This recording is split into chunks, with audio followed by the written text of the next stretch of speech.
welcome those physically present and those virtually present. Welcome to the Stream 3 hearing for the Porirua District Plan. I'm Trevor Robinson, Chair of the Committee, accompanied by Commissioners Sinclair, Williams and Pomare. So the first thing is there anybody online wanting to raise a procedural issue? Anybody in the room?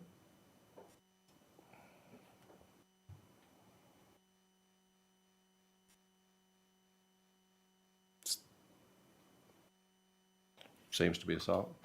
Mr. McNell, any procedural issues from the council team's point of view? As I see you're going to present an introduction, I presume you're leading this team. Yes, I can introduce the team. There are no procedural issues we want to raise in particular. Well, I think in terms of the order of batting, I talked to the commissioners, and rather than have everybody sitting, particularly experts sitting waiting for something to happen, the panel have decided that if we can get through your and Ms. Sweetman's topics and the associated expert evidence, we will break the hearing at that point and come back Monday to deal with the heritage issues of various kinds and the contaminated the trees and the contaminated land and hazardous substances. So the objective is to get yours finished, but if we finish early, we'll stop at that point, come what may. And Ash, maybe if you could please email Mr. Raymond at Heritage New Zealand and tell him that, since he's not going to, I doubt if he's going to be interested in the hazard issues. But he's certainly interested in the heritage issues. So, Mr. McDonnell, the program suggests you're going to give us a brief, or an introduction, hopefully brief, but we'll see about that. But over to you. Morena koutou. So I'll just introduce our council team, all of which have presented in previous hearing streams. So myself, Tori McDonnell, obviously. I'll be addressing coastal hazards, the coastal environment and the natural hazards chapters. Gina Sweetman to my left, who will be addressing strategic directions relating to historic and cultural heritage and resilience, efficiency and energy. Michael Racklin to her left, who will be addressing contaminated land and hazardous substances. And Caroline Racklin, who will be addressing sites and areas of significance to Māori, heritage and notable trees. We have a range of experts. I'll start with my group, which is the largest. So we have online Rhys Skirvin, who is from Boffamiskal, who will be giving expert evidence on matters related to natural coastal character. And we have two experts from GNS Science, so Dr. William Power, who has given some evidence on tsunami hazards, and Dr. Nicola Litchfield, who has given some evidence on fault hazards. And we have Bronwyn Gibbard, who has provided evidence on coastal hazards, so coastal erosion and inundation, and Nadia Nietzsche from Wellington Water, who has provided some evidence on stormwater modelling. So not all of those experts are dialed in at the moment. Some I've been told are listening in on YouTube, but that they'll be available this afternoon to answer any questions. And Caroline on Monday has 4 experts, I believe. So Leon Saxon and David Spencer, who are both arborists, who have given evidence on notable trees, and Greg Vossler and Ian Bowman, who are heritage experts. And I do not believe Gina or Michael have any experts, just planning expertise. So that's basically our team. Would you like me to I'm happy to lead off with the natural hazards report and my supplementary evidence, if that's. Over to you. Oh, sorry. Yeah, apologies. Sorry, Gina Sweetman was. I was just thinking that I'm so eager. the program I had Ms. Sweetman going first, but if you want to alter that. No. I'll happily let Gina Sweetman talk to her report. Good morning, Commissioners. I haven't prepared a supplementary planning statement, so you won't find one in your paperwork. I had nothing to add to my Section 42A report, so I am just happy to answer any questions you may have. All right. Commissioner Sinclair, would you like to go first?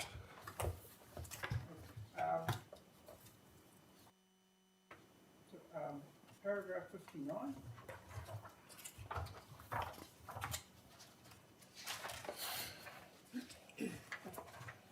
Yes, Just confirm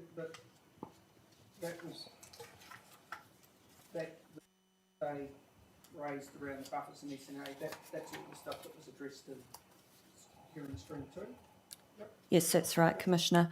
And I am obviously beavering away on the right of reply for hearing stream 2 around those issues as well. Then on to the next paragraph 60. Just in terms of that rewording, I just had a question. Is that within the scope of that submission from, I had down Korean Aurora 1-218? Mm-hmm. I just wanted to check that in terms of that amendment, that was within the scope of that submission, if I've got it correct. Number which was set out in paragraph 54. I believe so, Commissioner. Their requested relief obviously was to delete the requirement for avoidance and reference to appropriate management and mitigation. So in that, I have left in avoidance, but clarified that it is just the significant risks. So I think that is within scope. And just the final part of that recommendation, when it means any other should be appropriately managed and mitigated, I'm trying to, it's significant risks are from natural hazards. Less than significant. Any other risks, when I mean any other risks, I'm just concerned that people might think, oh well, any other risks relating to the proposal, rather than, I take it's any other risks relating to natural hazards. From the natural hazards. Yeah. And just wondered whether that needed clarifying or that I shouldn't read things that way. We could make it clearer just by adding in any other risks from natural hazards. Ms. Sweetman, can I just pick up on Commissioner's question? As notified, significant risks only had to be avoided where possible. It's now more directive than that significant risks have to be avoided even where that's not possible, which presumably means the activity doesn't occur. So going back to the Commissioner's original point, What's the do scope you think for that? that to that extent, that's within the Koangora submission? Potentially not. I'll consider that and come back through a right of reply to that point.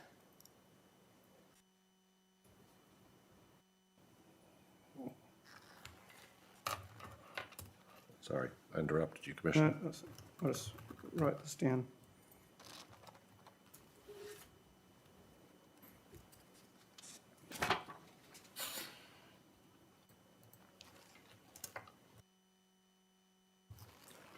over the page to paragraph 67 and 68, and this is in relation to REE-04, the adapting to climate change. So my question is, how is that amended objective, and possibly even the objective as it stands, an objective in that it's an outcome statement? The recognition of something in decision making isn't an environmental outcome that's being sought in terms of addressing a resource management issue. It seems to me that it talks about that the city is prepared to adapt. What is it? It's the council or the city? What is it? I don't understand it to be an objective. The objective is that the council's prepared for the effects of climate change. So I believe that's quite a clear outcome. So, and what's the... And then in terms of the latter part and the opportunities and risks associated with those effects, because obviously climate change brings both opportunities and risks, I recognised I'd added decision making to provide clarity in response to forest and bird, but in decision making could equally be removed. It's a high level outcome, obviously, and in terms of being implemented, it not necessarily fully implemented through the plan itself. There's also obviously methods outside of the plan that will be used to achieve that as well. I suppose, following up on that, what's the result of the recognition that this objective envisages? It's that the council is prepared to adapt to the effects of climate change, ultimately. How would that, if that's an outcome, how would it be measured or monitored? As I said, it's an objective that talks to other methods as well.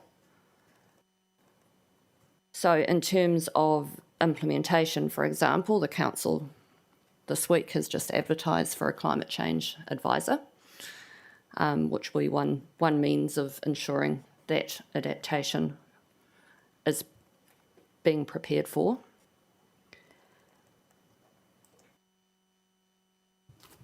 I suppose it's also a very long-term visionary type of statement in recognising that we are going to experience changes that we're not quite ready for.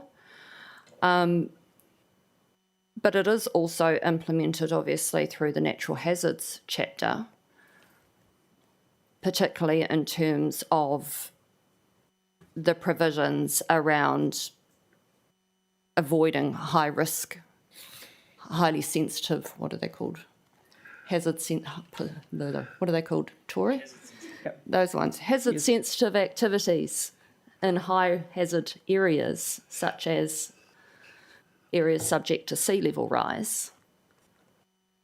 So one way that we are going to try to prepare to adapt to those effects is ensuring that we're keeping people safer. Well, we're making people safer from those potential risks. Just in terms of how the plan's structured, does when you talked about the other methods or that, methods set out in the plan? No, they're not. Not, okay.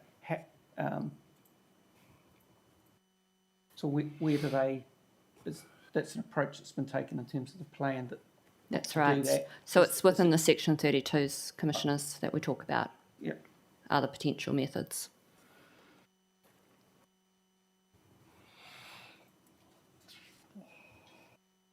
And that's very much in line with the direction from the government in, is it section 19A? Or I can't remember the exact section of the Act, which talks about trying to ensure that within plans we only deal particularly with Resource Management Act matters. And obviously there is the provisions under section 77 around the contents of plans that we need not include methods.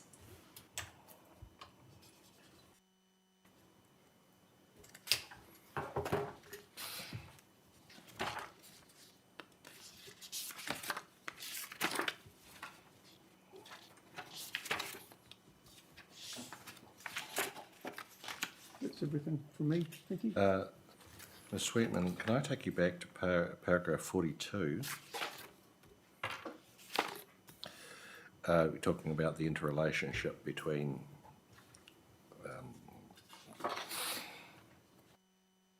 this objective and the infrastructure provisions, and you tell us that that more specific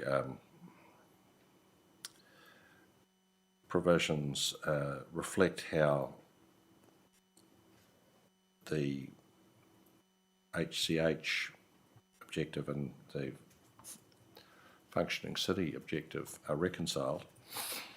But so I pulled out objective FCO1, and there didn't seem to be a lot of guidance as to how it interrelated with the HCL. No, and that's not what I say in there. The more specific policies and objectives within the infrastructure chapter are where it's set out how they interrelate and how they relate to each other. So FC01 is very much about, and you're going to hear a lot about this in hearing stream 4, in terms of this particular strategic objective and then how it relates to the infrastructure chapter. So FC01 is all about infrastructure and how the outcomes we want to achieve for that within the city. HCH01 is all about the outcomes we want to achieve in terms of heritage, amongst other cultural values that we have.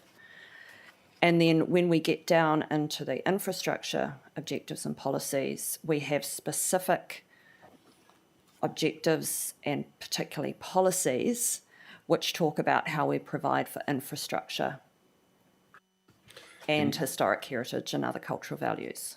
Can you point out to me which ones you have in mind? Absolutely. So we have, for example, infrastructure P19, which is around the removal of notable trees. We have P17, which is about upgrades to existing and new infrastructure within or on heritage item settings, historic heritage sites and sites and areas of significance to Māori.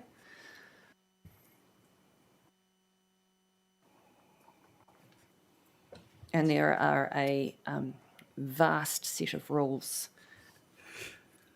And you'll be receiving an epic tome, I think, in your inboxes this afternoon, which sets out all the submissions and responses to the infrastructure chapter.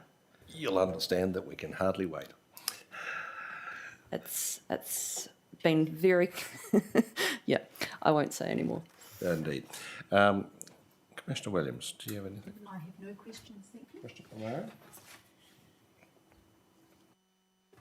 No, I don't think so. I think my questions related primarily to paragraph 67, and I think we've covered that. I did have a question around ecological adaptation and your rationale for not including that, but I think I understand that. So thank you. Thank you. For the questions. I think that's good to go. Thank you.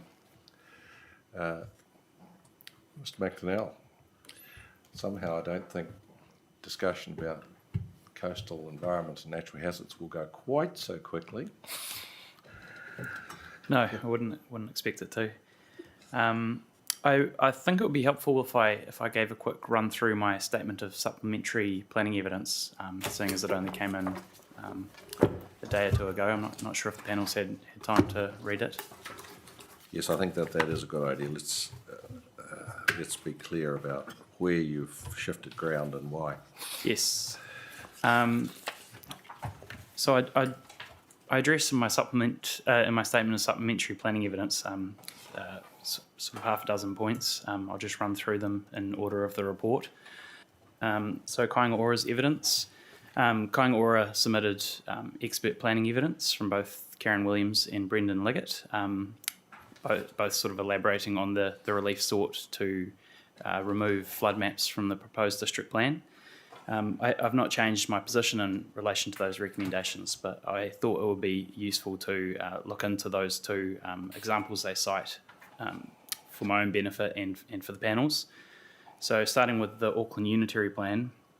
So this decision was reached in 2016 by the Independent Hearings Panel. I reviewed their decision.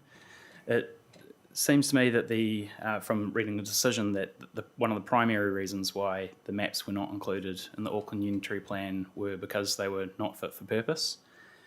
So they were not done to a sufficiently accurate and detailed level to be incorporated into the plan. The council itself withdrew the flood-sensitive layer, and the panel accepted that. The panel did note in their decision that they considered it would be desirable for council to review its approach to mapping flood hazards, and any changes would require separate plan processes. So it seems to me that the Auckland Unitary Plan situation differs from Porirua in that Porirua does have quite very detailed, comprehensive flood maps, as acknowledged by Ms. Williams in her evidence. I also had a look at, I'd also note as well, just occurred to me that 2016 decision predated the updates to Section 6 of the RMA, where natural hazards was added as a nationally significant matter. So not sure if that would have had any bearing on that decision or not, but it's interesting to note. The Tauranga... Mr. McNeil, what was the date difference in terms of what was the date for the... For the addition to the RMA? Sorry, the RMA addition just relative, so it's July 2016 for the AUP. For the decision. Yep, and Section 6H was inserted in April 2017 to the RMA.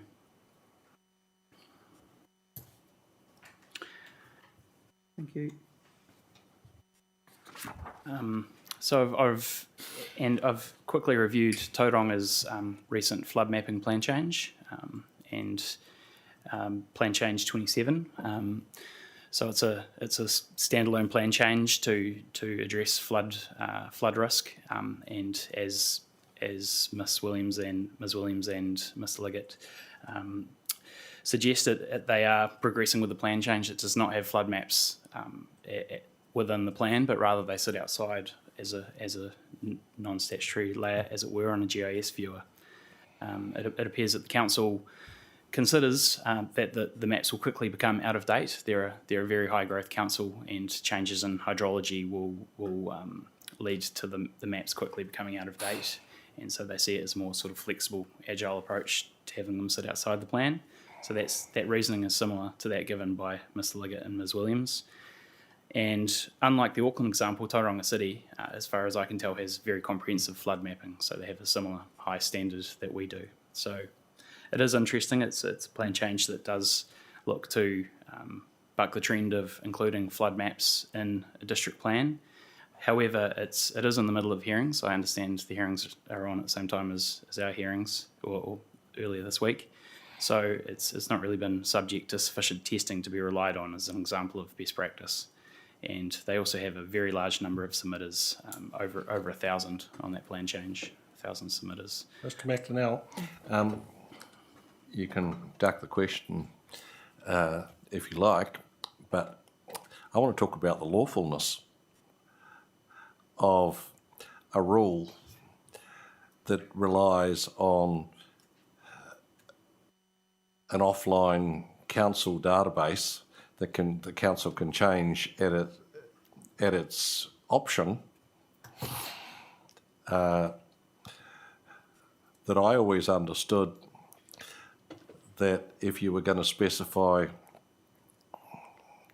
a model, then you had to be clear about which version of the model, what date it was, what the data inputs were, because otherwise the rule is inherently uncertain and therefore ultra vires.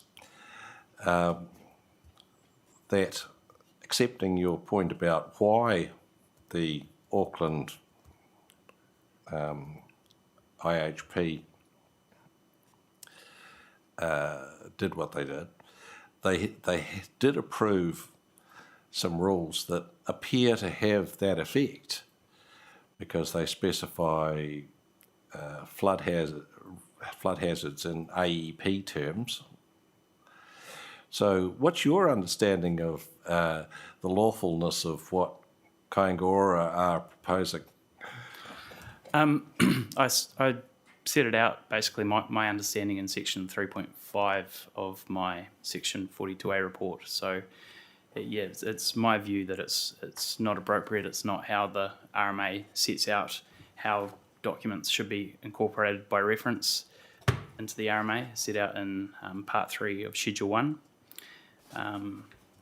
And further, especially with the approach we've taken, where there's a different hazards trigger different activity statuses, you'd have something sitting outside the plan that would change and would alter the activity status that applies to a property. So yeah, my view is that the map should be included in the plan, and that gives everyone certainty as to what they can and can't do on their property. I did note in the supplementary planning evidence that I do take the point that these maps do become out of date, and the plan review cycle does give us the opportunity to include maps through a review or a plan change, like we are with Kenepuru Landing, for instance. That hydrology has changed significantly in the last few years, since it was only modelled 3 or 4 years ago, and now it's changed quite a bit. Wellington Water does keep a live version of the model that is inputted into active developments, so they do map any changes in hydrology and keep a live version of that map going. So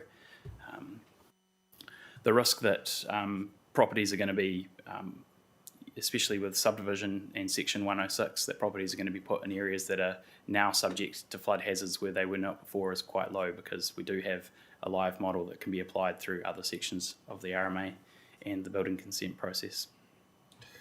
So is this a one-way bet that the hazard risk is only going to go down, or is it increasing, or is it decreasing, or it could be doing either? It could be doing either. At least our plan strives for hydraulic neutrality, so you're not going to make the problem worse for someone downstream. So it's likely it would reduce. But I suppose within a site there could be changes to hydrology within a site that might affect the risk profile for any given site. So I think it would be a general, what Kaingaroa, the example they give is they're putting in some quite large stormwater management features, catchment scale in the regeneration of Eastern Porirua, which is great, and that should be a general reduction in hazard risk for that area. I suppose that you ducked the point of my question, and I respect that, because I'm asking you for a legal position and you're giving me a planning answer. Do you have a view on the legal question, since you're not supported by council? And this is another way of signalling to Mr. Whittington that he better come armed with the answer to the same question, if he's listening. Yeah, I don't have a legal answer apart from my reading of the RMA in Schedule 1. Can I ask a related question? Certainly. Wouldn't if someone changed as Kaingaroa have made changes that would affect the hydrology in that of an area, wouldn't that and the maps be out of date for anybody that potentially sought a resource consent for some matter that changed landform or something of that nature, not just hydrology, and the plan would be out of date anyway? An example, you've got a notable tree marked. Well, if the notable tree is removed and someone's got a consent to it, then the notable tree mark remains on the plan until such time there is a plan change. I'm trying to understand what's the difference about hydrology, if any. I don't see the difference between other hazards or any other feature that's mapped in the plan, because most of these things are dynamic, and it's the nature of a district plan that's out of date from the time it's notified or becomes operative, because things change.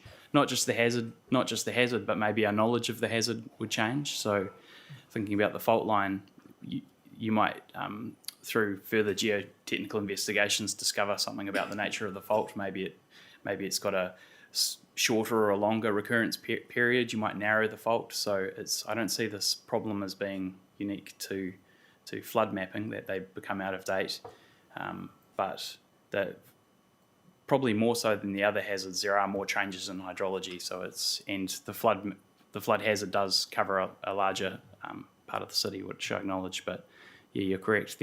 Through resource consents, people can remove notable trees, heritage buildings, and the plan's out of date, and those things need to be tidied up through a plan change. They may even do it without a resource consent, but it's more of the point about whether it's on Possibly, the map or yeah. not. Yes. Certainly. Oh, sorry. I'll just carry on for a second. Then, What? how would it, if the matter that the chair's raised was able to be resolved, have you got any idea how the proposed rules in the plan in relation to flood hazard and that sort of thing would relate to these documents sitting outside the plan? Have you got a view on how that what sort of work would you have to do to make sure that the rules were actually effective? Yeah, I haven't really turned my mind to it because I don't think it's a very good idea. But I think in theory you could. Well, one of the issues is the flood maps is when they come into our plan is there's a kind of a data cleaning step where they take a flood extent model and turn it into a hazard map. So they look at depths and they apply some freeboard.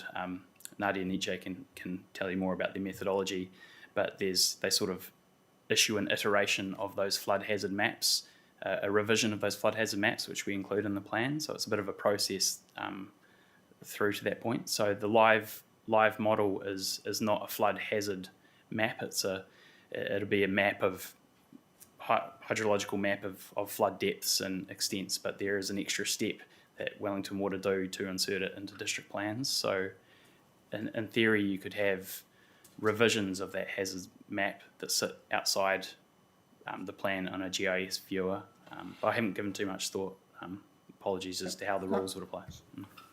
And then in terms of the other local authorities that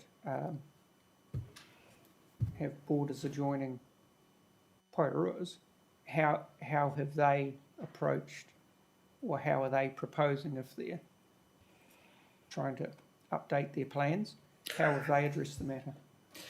Yeah, so we're fortunate in that Wellington Water, at least for the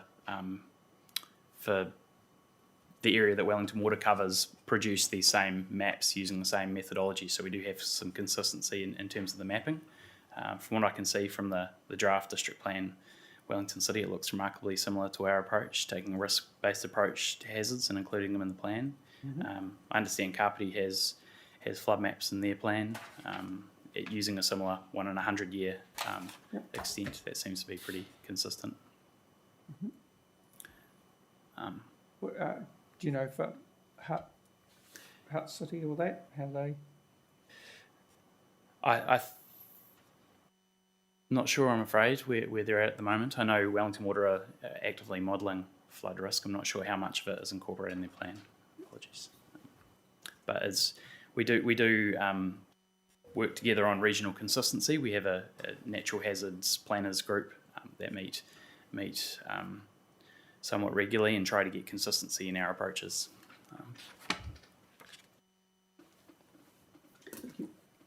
Right, Mr. McDonnell, I was just wondering that if you incorporate flood mapping into the district plan, but you accept that the mapping becomes outdated almost once it's printed, not printed, is that consistent with the policy not to include the mean high water line on your plans, which is equally ephemeral and changing? Yeah, I see it as being a different issue. The mean high water springs is a dynamic line that that changes naturally. It can be, of course, change due to human sort of engineering of the coast. But yeah, the flood maps, for the most part, will be reliable for a number of years unless there is some quite large changes in hydrology, so you can rely on them. But yeah, I'd take your point that there are most of the features we map, or perhaps do not map. There are other ones we do not map. We have to make a call on what we have sufficient confidence in to include in the plan. Okay, thanks. While we've all been having a go at these, the first section of Mr. McDonnell's supplementary, Commissioner Porirua, do you have any questions on this before we go on to the seismic issues? No further questions from me on this section, thank you. Let's carry on, Mr. McDonnell. Okay. This next section I'll go through quite quickly. Just wanted to acknowledge the work that Kenepuru Limited Partnership and our experts have done to produce a joint witness statement around the mapping of the Porirua fault. It is, I accompanied them on the site visit and sat in on part of their conferencing just as an observer to understand their process, which was interesting.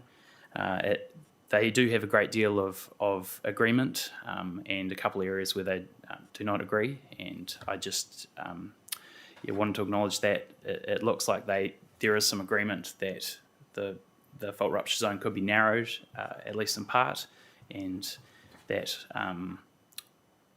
that I could produce a complete and final set of recommended flood hazards through Council's right of reply. But it would be good to have the experts be able to present and answer questions from the panel. But before I do that, and it's quite a technical field, so I think they can speak to their joint witness statement a lot better than I can. Is that another way of politely saying don't ask you any questions about the points of disagreement? Like, I'm not saying that you should volunteer in such a highly specialised field. Yeah, it is. That's the message I was getting. Yeah, no, it is very technical, mapping fault hazards. So I'll leave it to them. Well, in that case, we'll go on to the next one. Yeah, so for Heriot Drive Limited and Raiha Properties Limited had a similar submission in that they sought that the Porirua fault mapping was reviewed following the development of Kenepuru Landing and some additional matters. And Rodney Whitty, I hope that's how I pronounce his name, I'm not sure. Apologies if he's listening. Put together some evidence. He not necessarily expert evidence because he does have a financial interest in these properties, but I thought it warranted some commentary in the supplementary planning evidence because it did make me reconsider my recommendations to the panel, mostly around terminology. So the recommendations I put forward, in particular to the rule NHR6, were a little bit confused with the terminology, and I have a better understanding of it now, partially due to the work, the joint witness conferencing. Understand the nature of the hazard a little bit more, and recommended some changes to that hazard is referred to. So I won't go through this point by point, but it did lead Mr. Whitty, I believe, to the understanding that the fault line can be characterised as a line, the Oharu fault, where it's in reality a fault line is a lot more complex than a line that you can see. Depending on the geology, as I understand it, if you have certain types of rocks, you might see it as a scarp or a particular line, but in other areas it's more of a zone or an area of crumpling, and there might be smaller fissures coming off the main fault line. And in the case of Kenepuru Landing, they did significant work to dig trenches and dig holes, and they didn't find a fault line. They found evidence of where the fault rupture zone is likely to be or where it is not likely to be. So I thought the changes in terminology I've recommended should clarify that more often than not, we're not actually looking for a line, we're looking for a fault rupture zone, of which you apply a setback to that fault rupture zone. It didn't help that our internal GIS maps, Mr. Whitty pulled out a layer that had an actual dashed line for the Oharu fault that showed on our council external GIS viewer. So that's I checked in with GNS Science, who provided us with that layer a decade ago, and they said their preference is for councils not to show that dashed line because it's indicative only, but it does lead to confusion. People think that is the fault line. So well, I've asked our GIS team to remove that dashed line so it doesn't cause confusion in the future.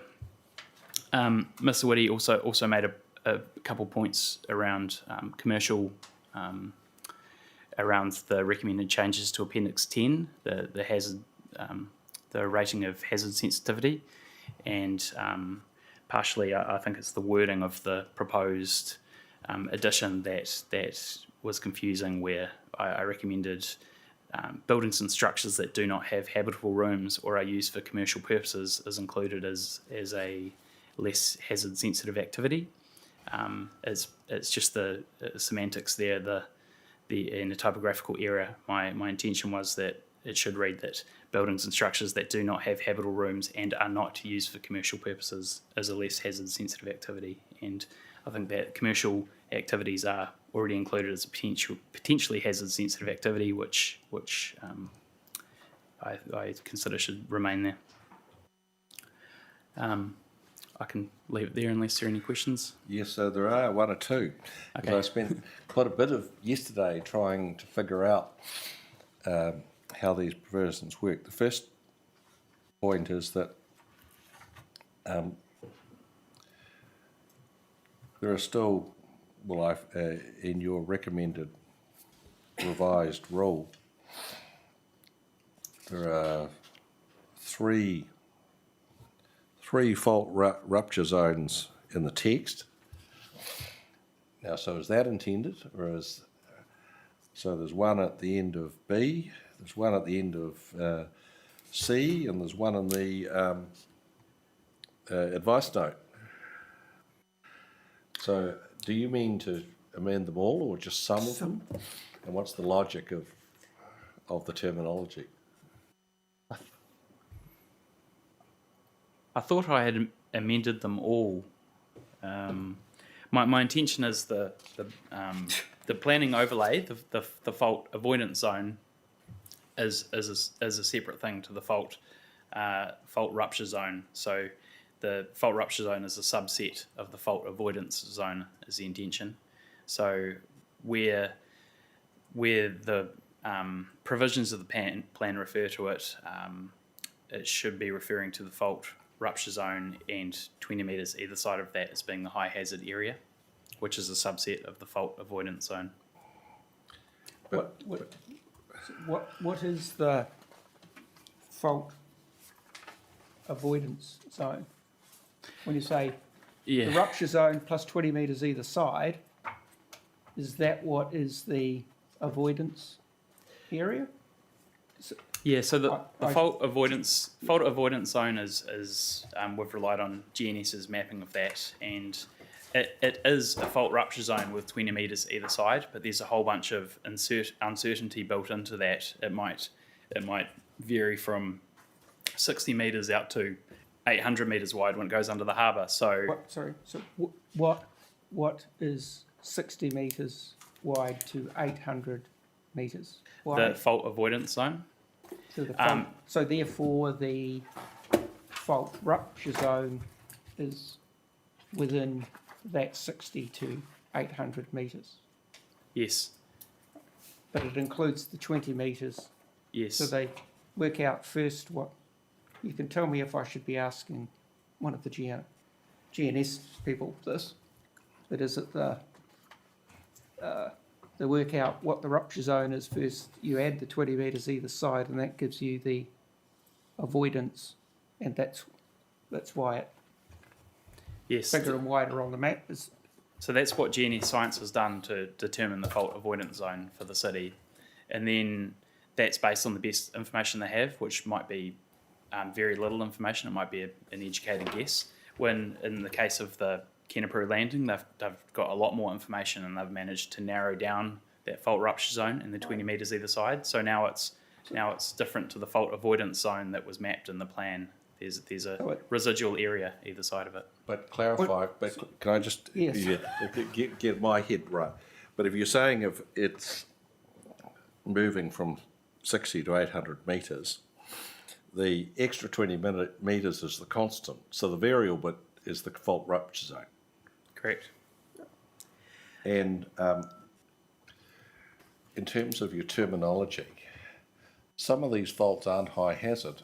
So I say you've got Porirua fault as medium hazard, so that doesn't have an avoidance policy. So should that be a fault avoidance zone?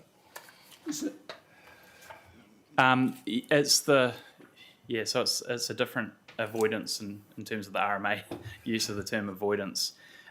So Wellington City, I didn't have time to incorporate this into my supplementary planning evidence, but they have opted for a different term entirely to fault avoidance zone, because the term avoidance does have a very loaded meaning under the RMA, and they've gone for fault hazard overlay at the highest level in the planning maps, and that kind of gets away from using the terminology of avoidance, because you're quite right, especially with the moonshine fault, the area either side of the fault rupture zone is a low hazard area, so it's not an avoid at all in terms of the RMA. And can I swing with this, Commissioner? Yep. The thing that I got hugely confused about was that I went back to Appendix 10, and that says, refers to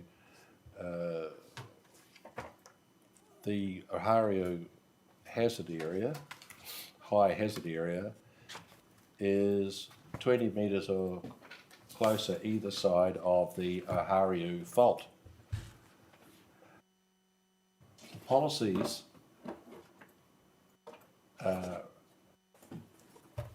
respond to identified high hazard areas. So do you have a mismatch between your policies and the rules and the maps?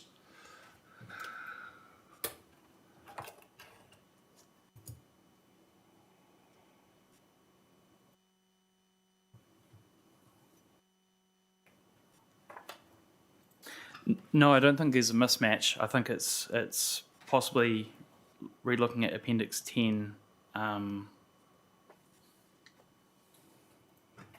Perhaps I could recommend some changes to the wording of Appendix 10 to make it clearer, but I think it is it's not incorrect. The fault rupture zone is the Ohario fault, whether you call it a fault line or a fault zone, including 20 metres either side of it is the high hazard area is the intent. So perhaps the term Ohario fault could be worded better. But like the problem I have with that is that you said before a fault could be a line or it could be a zone. Mm-hmm. Like maybe we need to ask Dr. Litchfield this question as to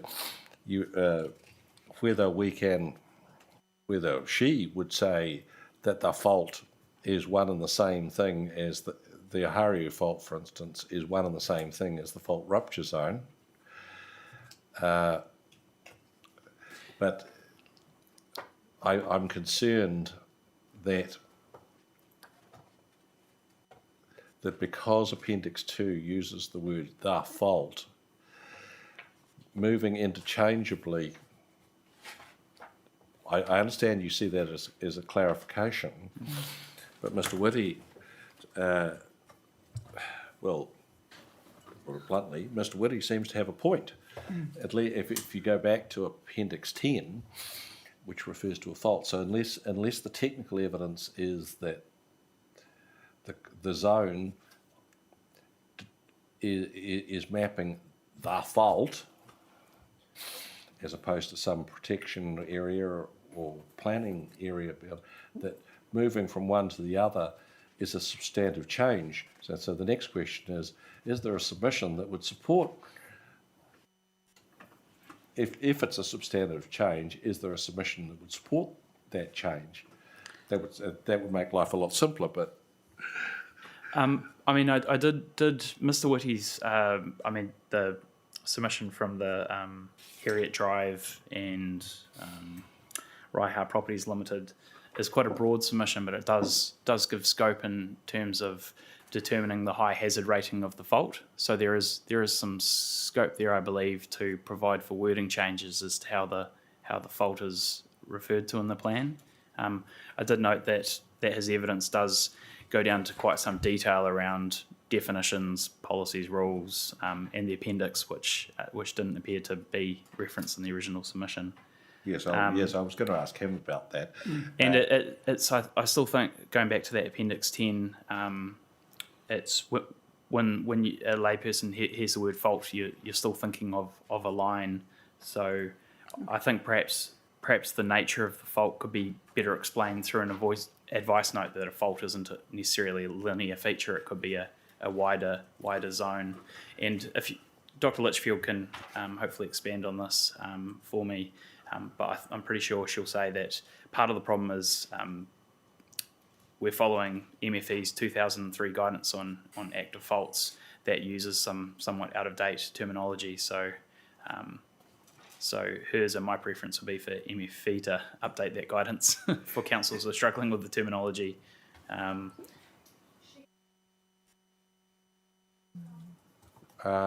think Probably finish here. I think we should finish the plan. I think, like, on the basis that we're planning to spend all day working through all these hazard issues, let's hold that thought, and we'll ask Dr. Litchfield to explain it later. The other thought or question for you is understand the logic. What I have in mind is we'll ask Dr. Litchfield and then we'll circle back to the planning implications of her answers. That I can understand the reason why you had a problem with the GIS maps showing a line. But again, is that a substantive change? That if Mr. Whitty's interpretation of the plan is correct, and as say that you could say that the plan, that the map, to the extent that it showed a dotted line, is not factually correct, but it's still sitting on the map. Can we? Is that a clause 16 matter? No, the dashed line was not sitting on the map in the plan. It was on an external council GIS viewer. So, But Mr. Whitty's, I believe, working from an incorrect assumption that the Ohariu fault can be sort of determined to be a single line the whole way through the city, which is not the nature of. Let's just talk about, be clear about what he's referring to, an external GIS viewer. So that is something different to the viewer on which we see all the planning information and the hazard information. Correct.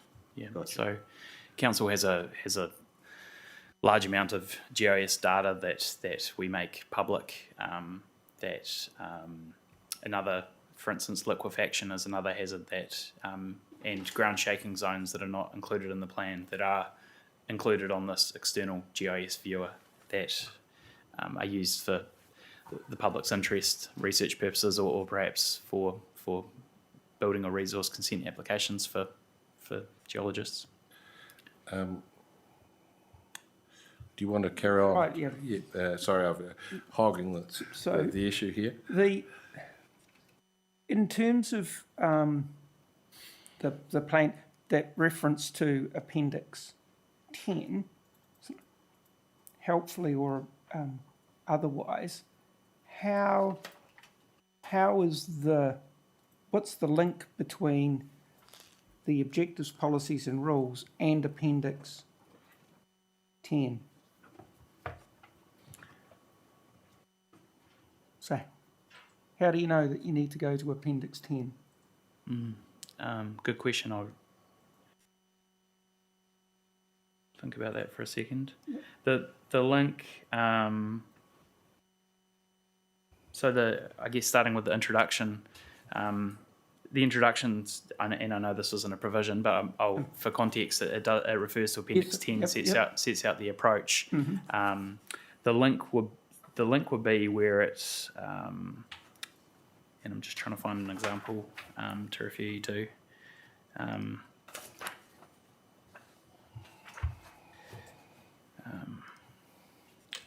Is it, I suppose Can I a case study for a lay user of the plan. Yeah.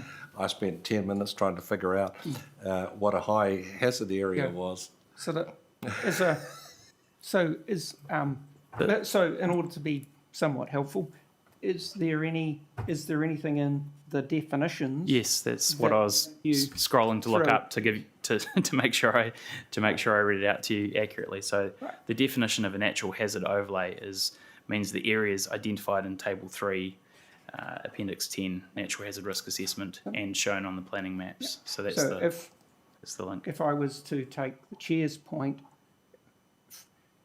if I hadn't had the education and had to, work in this field for the last however many years it is, when I read the plan, how would I, as a layperson, how would I know that?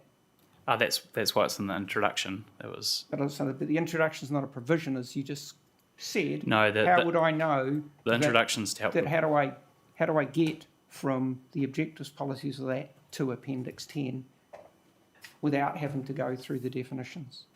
In two ways. So it's listed in the introduction as a bit of guidance. And the introduction is not something. I know For the purpose of this question, I want to ignore the introduction. Okay, so legally, the way you get there, through the architecture of the plan, is through the definitions, as you said. So that's the legal link.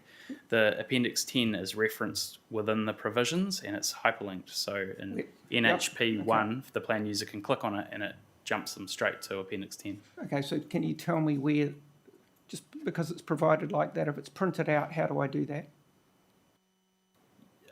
If it was printed out, NHP 1 refers to the approach outlined in Appendix 10. So you'd flick through to Appendix 10 in your ring binder. Yep. So, and apart it's mentioned there, that's the only other time I can. Yes, unless you're is there any advantage, because that one only is talking about it talks about them generally. What about because it's specific between the different types of hazards and whether they're less hazard sensitive or high, and potentially would there be any advantage in having some link advice note in the plan to be able to tell people that? Around the hazard sensitivity? Something that would link, if someone reading it, will then think, yes, I do need to go and look at Appendix 10 to be able to work out where those things are. Yes, I mean there are several links. Open to any suggestions of where else it could be referenced. Where will be a logical place to click through to the Appendix 10. But I'd also add for the hazard sensitivity of something being sensitive or less sensitive. Again, they're hyperlinked to the definitions of those terms. So in the rule title of NHP2, you can click on hazard sensitive activities and a list pops up. Yeah. That replicate if my recommendation is accepted from the Section 42A report, that definition should match Appendix 10. Okay. So to leave that for a side for a minute and go back to the Ohio fault line, and then probably going back to Appendix 10. When within that, in terms of those the activities and whatever that are set out in there, what I'm trying to understand is that for the fault lines that are shown in the plans, and I'm trying to understand this rupture zone, avoidance zone. Can you tell me the difference between? I think there are two major ones that are shown on the plans. Harium, well, it's moonshine and Yeah. I can't. Well, three maybe. Whatever one is. Three faults. Yep. Three faults in the planning maps, and they're labelled as fault rupture zones, which, as I pointed out in the supplementary planning evidence, is incorrect terminology because fault rupture zones are exclusive of a 20-metre setback. And they're all. So are they?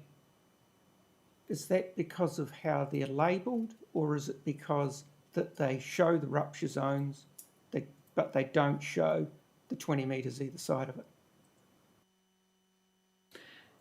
Yeah, they show the largest Right. So the fault rupture zones are subset. They show the largest extent of the Right. fault avoidance, what Yep. should be called the fault avoidance zone. And they all what's shown on the planning maps is the same methodology, whatever has been applied to all of them, and so they all in theory show the, apart from the labelling, they all show the avoidance zone, which is rupture plus 20 metres, and that's it. Correct. Yep. Okay. With I'd add varying degrees of certainty over where that fault rupture zone actually is. So it Right. might be quite narrow if they're reasonably confident of where it is. It's under the harbour. It's quite wide because they Yep. can't see any evidence of it. And can I just clarify something, please? Because if you go back to your recommended rule, 1B and 1C, so 1B is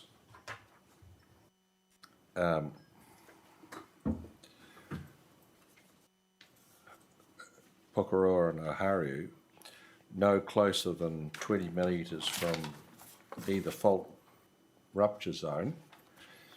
If what's on the plan is in fact the wider area, how do you know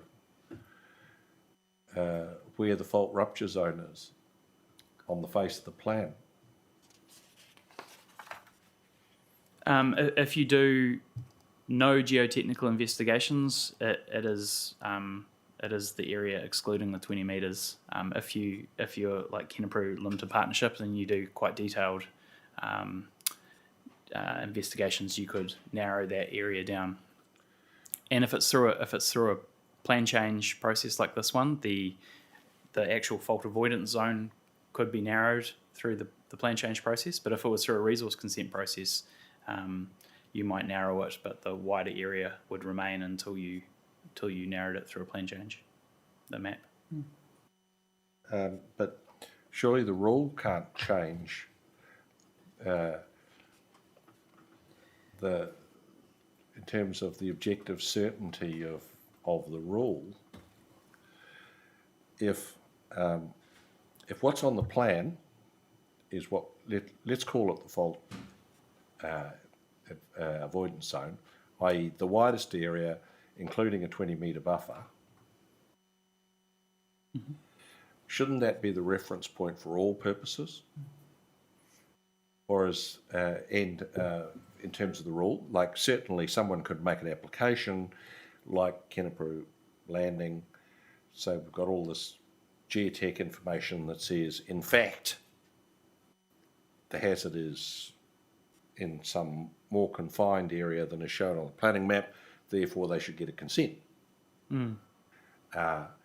Because then it's not contrary to the, like, maybe there's an issue about how the policy is worded, but the intent underlying the policy is you avoid things in the actual high hazard zone. Yeah, that's based on the best evidence that you have at the time. But what's on the planning maps is important because that tells you the rule status. So yeah, the intention is that the rule status can change depending on the investigations you do on site. But that comes back to the previous discussion. Well, surely that can only happen with a plan change, because the rule is the rule, and if it can change, then it's not certain enough, and the rule's ultra virus.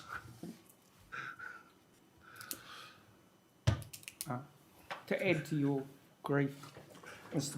McDonnell, that was part of the bit that I didn't understand, was in terms of, I'm looking at the NHR6, and where it talks about restricted discretionary activity, any buildings, activities no closer than 20 metres either side of the fault rupture, the Porirua or Oharu fault rupture zone. So if it's, I'm trying to understand the intent. The rule's obviously been written that way with the intent of trying to provide for something, but isn't there if it's the fault avoidance zone, then whether it's no closer than 20 metres, shouldn't it just refer to the FAZ? Because that's the bit that applies. I was trying to, what was the intent of the rule by referring it to no closer than 20 metres either side? Isn't that just the FAZ? No, the intent was that you would, like Kenepuru Landing has done, is so you got your fault avoidance zone in the plan, you know it's somewhere in there. They've done an investigation, they've narrowed that down. That is the high hazard area, and that triggers the rule. The area outside that is now a low hazard area. Triggers a different rule. That's because it's beyond the rupture zone. Beyond the rupture zone plus 20 metres, now it's low hazard. How do you know when on the plan it's showing the FAZ in the maps? You have to then just take the 20 metres off and that'll tell you where the rupture zone is? Yes, that'll tell you where the rupture zone was based on GNS's best evidence when that was determined. Yeah. But I was struck, how did that link back, as the chair said, back to the policies from which these rules flow? It didn't, there seemed to be something of a disconnect in terms of it. I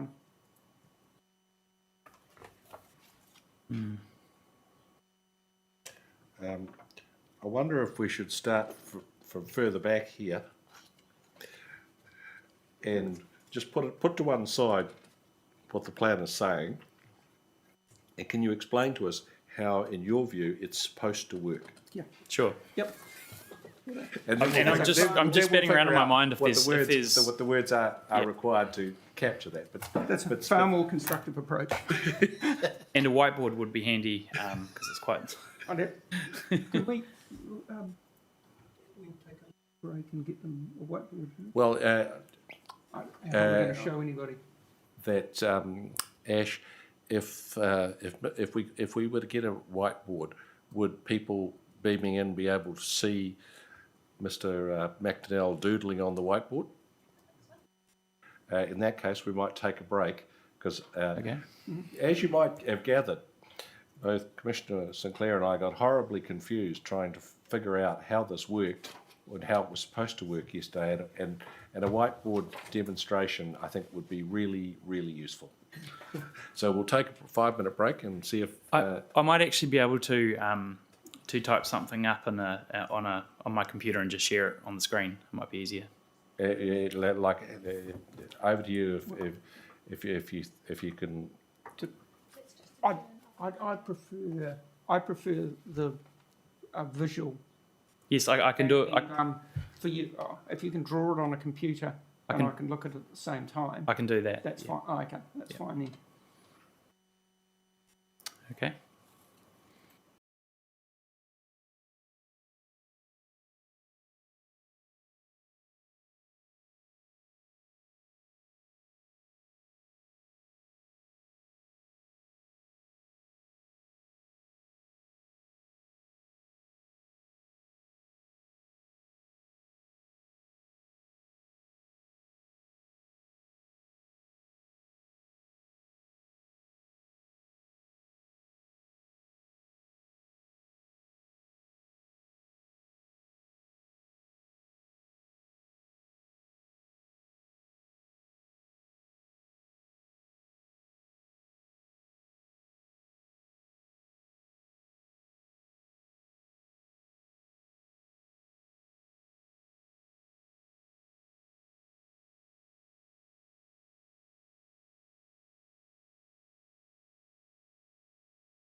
in the middle is a low hazard area, but outside that is no hazard. So that's the recommended advice note I provided.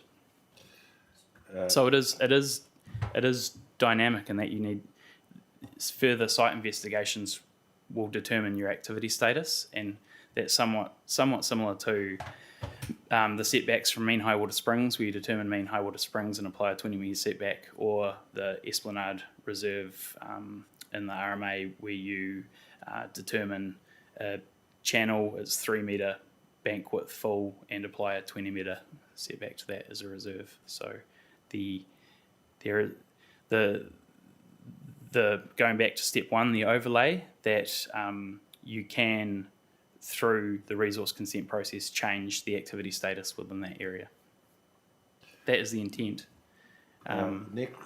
First question, going back to the discussion we had about Kaingaroa's relief on flood hazards, is that lawful? That the council, by an administrative decision, can alter the status of an activity?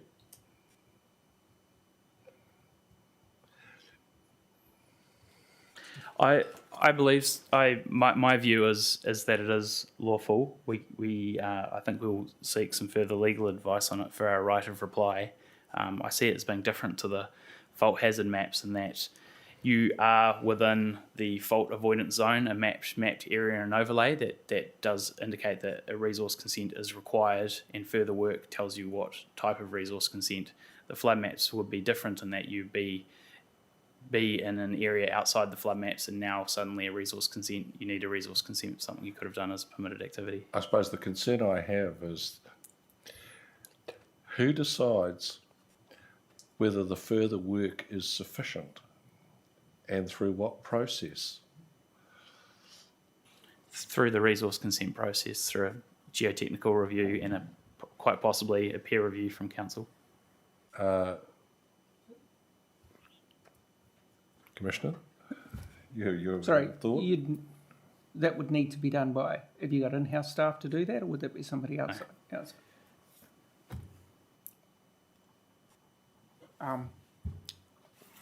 I share some of the concerns that the chair's just put forward for that, but again, just getting back,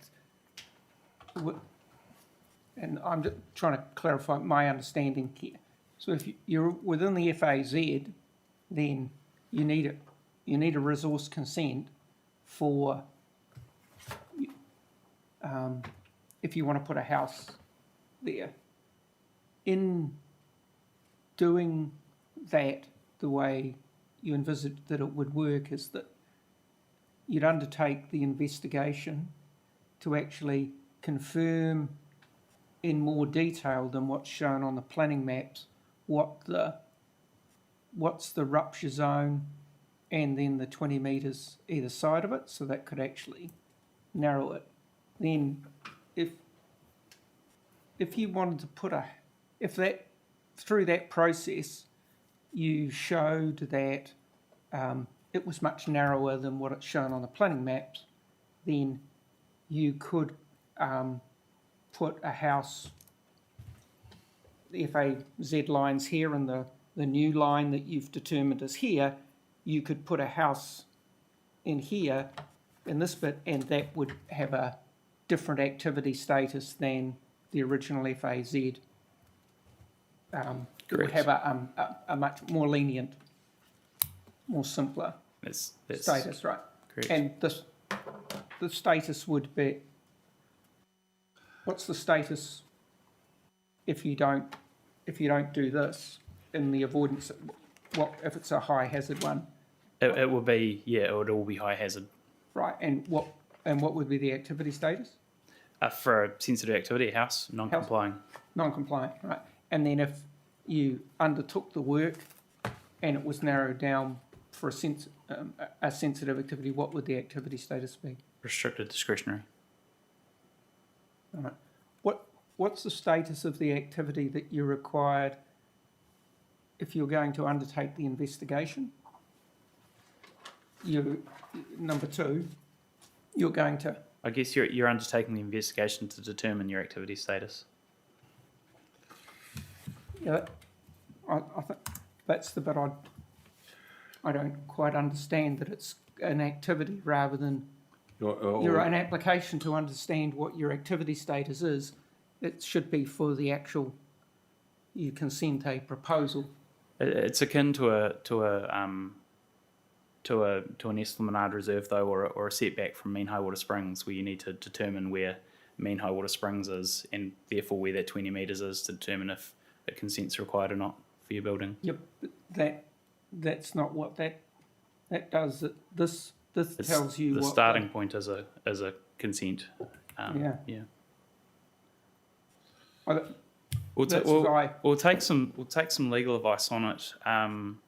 One other option would be to have the whole fault avoidance zone as mapped as a high hazard area. You do a site investigation, and potentially through a different policy approach, you could it would still be a non-complying consent Yeah. activity status, but you've demonstrated through that consent that the effects are less than minor. You can go ahead. That would be the other option. I think that it would be helpful if you could get some legal advice, Mr. McDonnell, because you'll have detected that Commissioner Sinclair and I have some concerns about a process. I'm not at all sure that your comparison with an Esplanade is applicable, because that's specifically mandated in the Act. So, and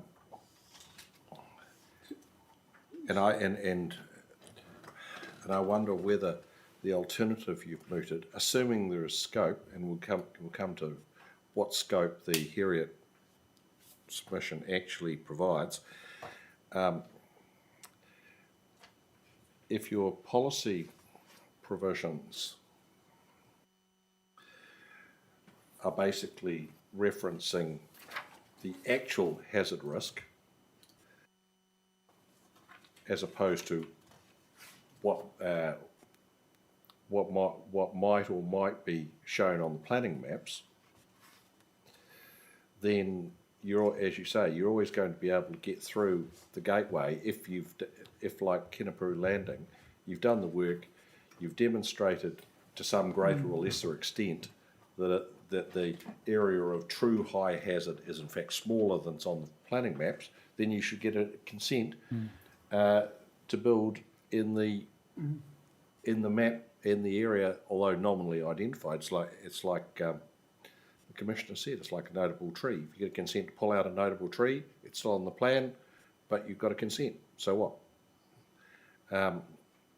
But it might be a lot easier to understand if the policies were framed around that, because I think you're tying yourself in knots trying to shoehorn it into the rules. And the problem with the rule is, of course, that you need objective certainty, and you can't have, well, I started with the point, well, show me the legal authority that says the council can have a discretion to decide that the rule doesn't actually apply as stated in some other rule applies. Like it just seems contrary to everything I've ever understood about it. What makes an intra vires rule? Mr. Chair. Yeah. Ms. Sweetman, did you have a point that you wanted to make in relation to this? Yes, Commissioner. Mr. McDonnell and I had a bit of a discussion about this, and I asked him the same sort of questions that the panel were asking as well, in terms of how do you actually get the clarity of where you move from being low to high. And just looking at the rule, I wonder if there's an opportunity there to provide for either an information requirement or some sort of certification from a suitably qualified person or the like, to provide a bit more certainty if something is within an area or not. But that's just top of mind things, and I think we need to go away and have a bit more thought about how we can provide the certainty that's required. I think that the very fact that we have a expert statement where two highly qualified experts disagree suggests, well, first of all, it's clearly, firstly, it's highly technical. Secondly, there's a high level of judgment, and also, this is a point I actually want to get onto once we get past this point, that as to what the test is. What are people asking? What is the standard of proof? Yeah. Because Dr. Litchfield, at a couple of points, responding to Mr. Sullivan's evidence, says that what she believes may be the case cannot be discounted. And I'm thinking, well, is that what's the burden of proof? What is the right question to be asking? Yeah. Is there like that resonates of a precautionary approach to me? And if that is the policy position, then let's be clear about that and why, because then that becomes the platform for the kind of investigation. So is precaution justified on the evidence? Can you get more evidence?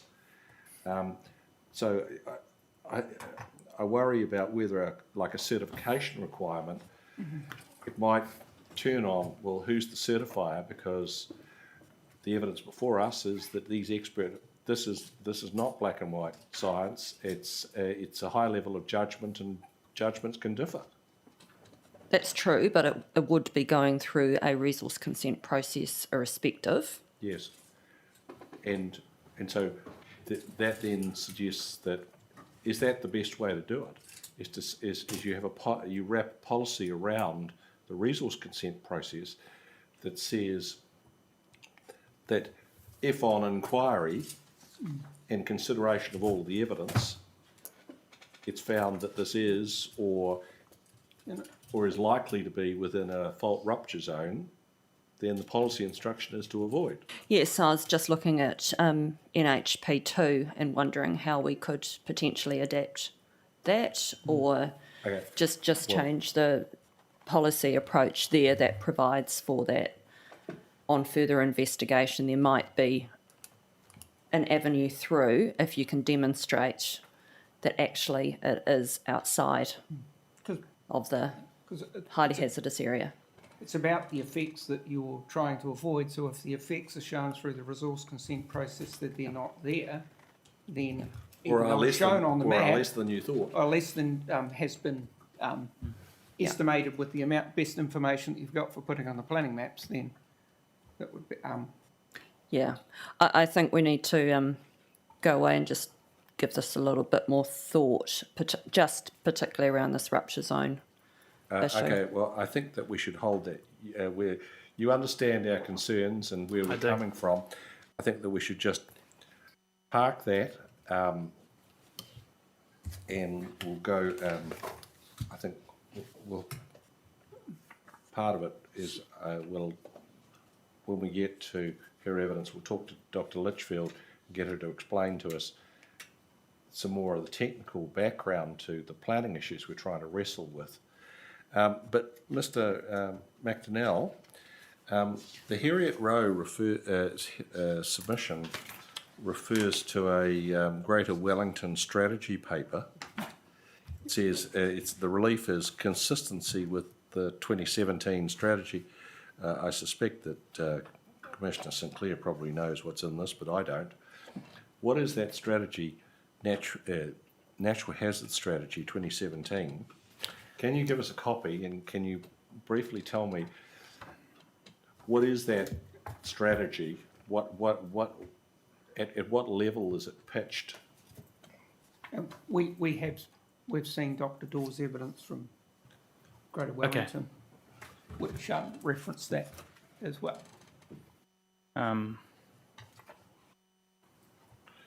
Because that it appears that if we're going to rewrite, the royal we, if you are going to rewrite and we are going to consider your rewriting of these provisions, I think we need to get a clear fix on the ambit ambit of the scope that submission provides. Yeah, so just on the natural hazards management strategy. So, this is more of a strategy guiding how councils will work together to get a consistent approach, rather than a more directive bit of guidance like the MFE's 2003 guidance, where it,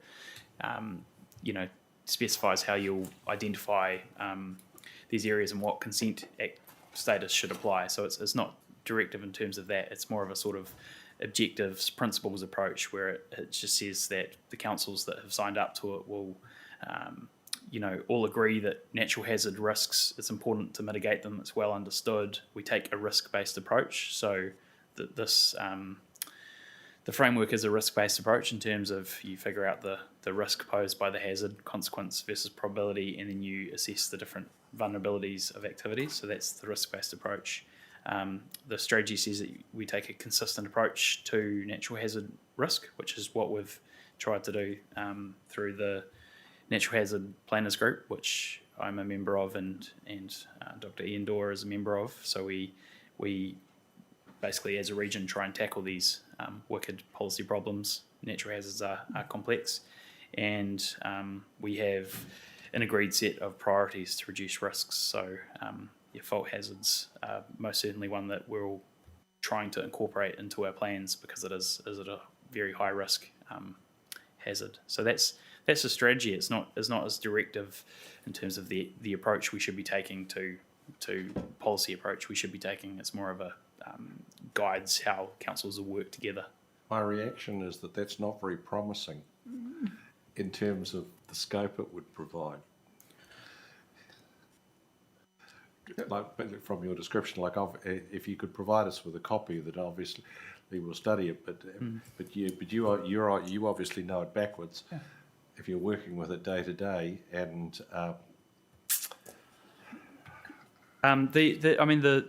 the submission from Heriot Drive and Raiha Properties does say seek a reassessment of the high risk of the Oharu fault rupture zone, it does say having regards to that strategy, but the first part does say seek a reassessment of the high risk of the fault rupture zone, which is. But it's specific to Oharu. It is. Yeah. Mr. McDonnell, can you tell me the date of that strategy came into effect or was completed? It's not a resource management document, is it? In terms of a statutory document, No. under the RMA. No, it's a.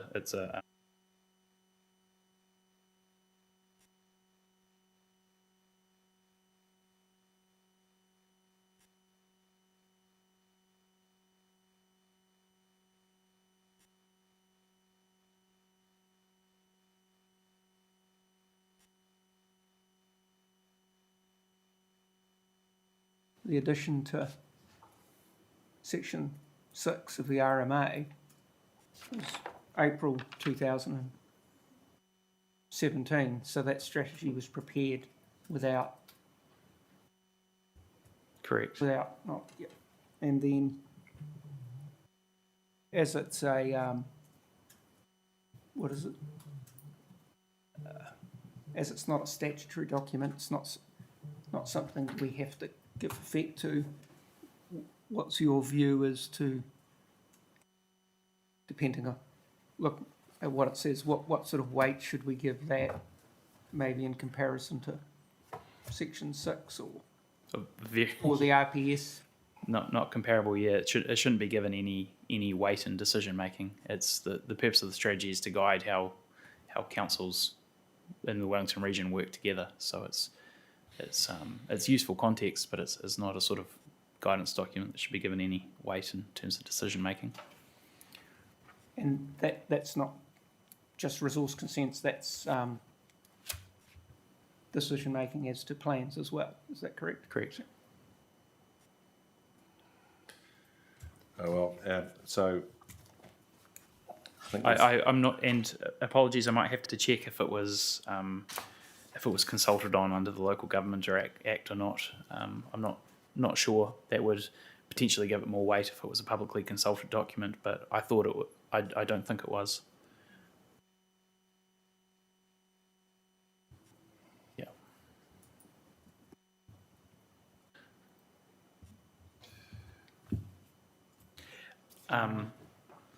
If I can quickly round out the statement of supplementary Oh, planning evidence. Yeah, so that, Sorry, that, sorry, Ian, I just, that would probably, yeah, I wondered whether we could ask just some more questions which are about the same,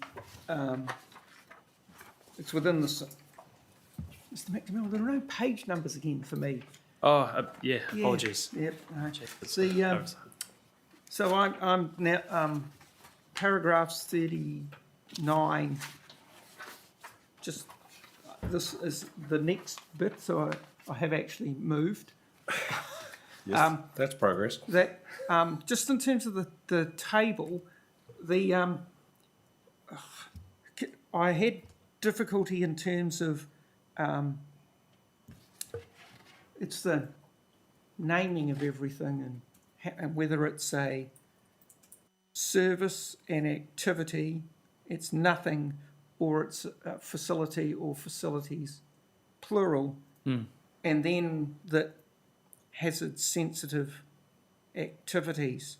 So what I wanted to try and understand is that the land use activities which they're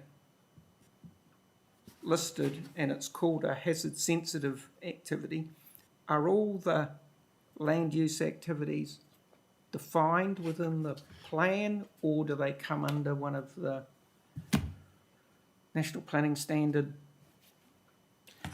definitions and that kind of thing, or is there some things that are left out? All of these terms are either defined in the, most of them are defined in the definitions of the PDP, of the plan, and some of them are in National Planning Standards definitions, and it's a quirk of the National Planning Standards where they refer to something as an activity or a facility. So, for instance, where I've written, where the notified version said community activity, that's inconsistent with the planning standards, I believe, which uses community facilities. Okay, so are there any terms in there that are not defined within the PDP or within the National Planning Standards?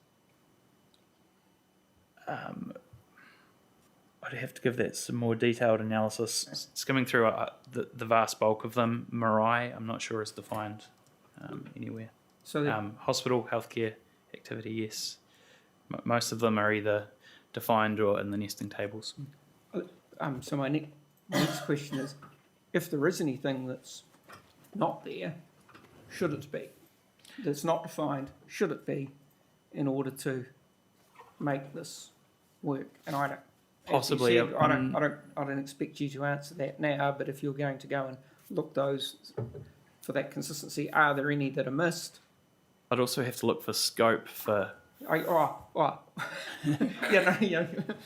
I'd assumed that you were going to do that anyway. Yeah, for instance, Mariah is I don't think it's defined yeah, anywhere, but no one sought right, for yeah. it to be defined. It's And, a staged thing of going through it, and then if you've got scope and you just say, well, yes, I think this should be done, but I can't because there's no scope, then that's what we'd like to know. in the case of a marae, it might also be the subject of the instruction from the National Planning Standards that where te reo terms are used, they should be defined. And isn't there Is something... that what the planning? That's That in wasn't National my Planning understanding. Standards as well, isn't it? Yes, that's what I mean. It's in the instruction of the National Planning Standards is that where te reo terms are used in plans, they should be defined. Okay, I wasn't aware of that. I didn't think that was the case. Well, you might be right. Yep. Like I'm reaching back to what we talked about in Stream 1. However, I think because the planning standards does allow for terms, te reo terms, to be to be used and translated through a glossary, well, maybe that's what I'm and not thinking of. necessarily defined because some of these terms, the definition of them differ to different iwi. I mean, we have one in Porirua, but it might have quite a different meaning in some jurisdictions between different iwi. Like that might well be right. It might 14.2 of the National Planning Standards says Te Reo Māori terms used in rules must be defined or translated in English in the definitions chapter. Or translated. Or translated in English But- in the definitions chapter. In English, yeah. But Page 53. Yep. but it's Okay. I'm not sure what in that context what the difference between a definition and a translation would be. The translation, well, my understanding is the translation is the glossary we have at the. Well, it might depend on where you put it, but in substantive terms, it tells you what it is. Can I just have one, Commissioner, before you hold that thought? Yep. In terms of the difference between potentially hazard-sensitive activities and less hazard-sensitive activities, understand that you were missing a knot. I did think that to myself when I read your evidence in chief. Because this is because of that is a catch-all, are not used for commercial purposes. That would include industrial activities. They're not used for commercial purposes. Yeah, but industrial activities are specifically in the potentially hazard-sensitive areas. So do you get a problem defining by exclusion? Yeah. Potentially, yeah. Yes, if we don't exclude every other type of purpose. It's sort of. But I think maybe it needs to be not used for commercial purposes and not listed as listed above. Do it that way. Yes, I can address that in my writer reply. Sorry, Commissioner, I just wanted to Yes, get no, that before I forgot it. Just on that, could you also, if you include, say, having to include the Te Reo Māori terms in terms of the definitions chapter and that kind of thing, then if there's not a submission seeking that change, are we required to do it anyway, or are we not? Because there is no submission seeking, unless there is a submission seeking that change.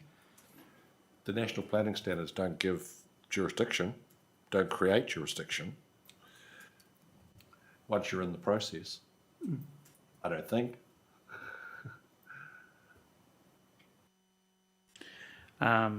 Something else for you to think about. Think about, yeah. I'll report back on the scope issue. Yep. And whether that gives us the scope to address the planning standards. Thank you. We have flood modelling. Yeah. So Comparatively easy. Yeah. So just wanted to note that, and this goes back to the point I made further, that flood modelling is a multi-stage process. So Wellington Water have produced another set of maps in addition to what Nadia Nietzsche included in her expert evidence. And these came through quite late in the piece, so I included them in the supplementary planning evidence. So Wellington Water have remodelled the flood hazard, especially that stream corridor as it relates to Paul and Julia Botha's property, repositioning it to where the submitters have correctly indicated the culvert is. And there's another screenshot of the Kenepuru Landing development. So this I believe in her evidence it was a flood depth map. This is translated into a hazard map. So it shows the three types of hazards that are referenced in the plan. And I understand that there's some agreement with the submitter that this reflects the current state on the ground. I think both the experts are going to speak to this through the hearings.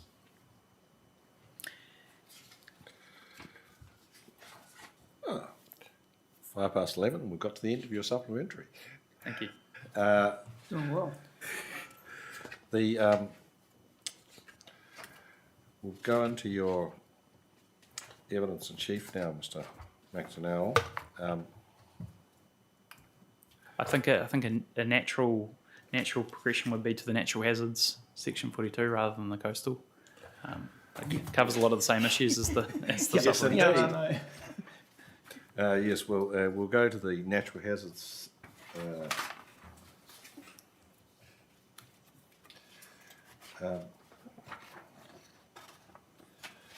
The first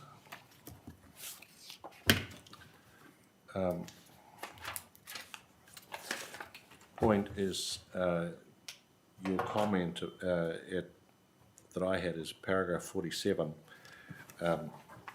the responding to general submissions seeking removal of overlays.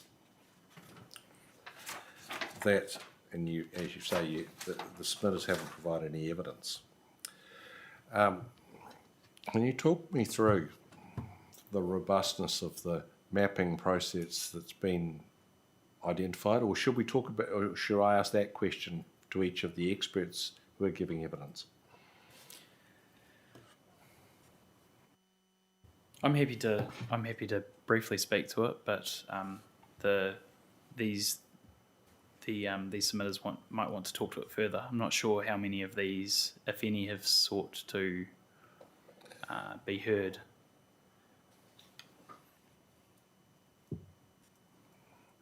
I don't think any of them have. The names don't ring bells. They were quite high level submission points. Was my reading of them that please remove these overlays that will restrict development of our sites.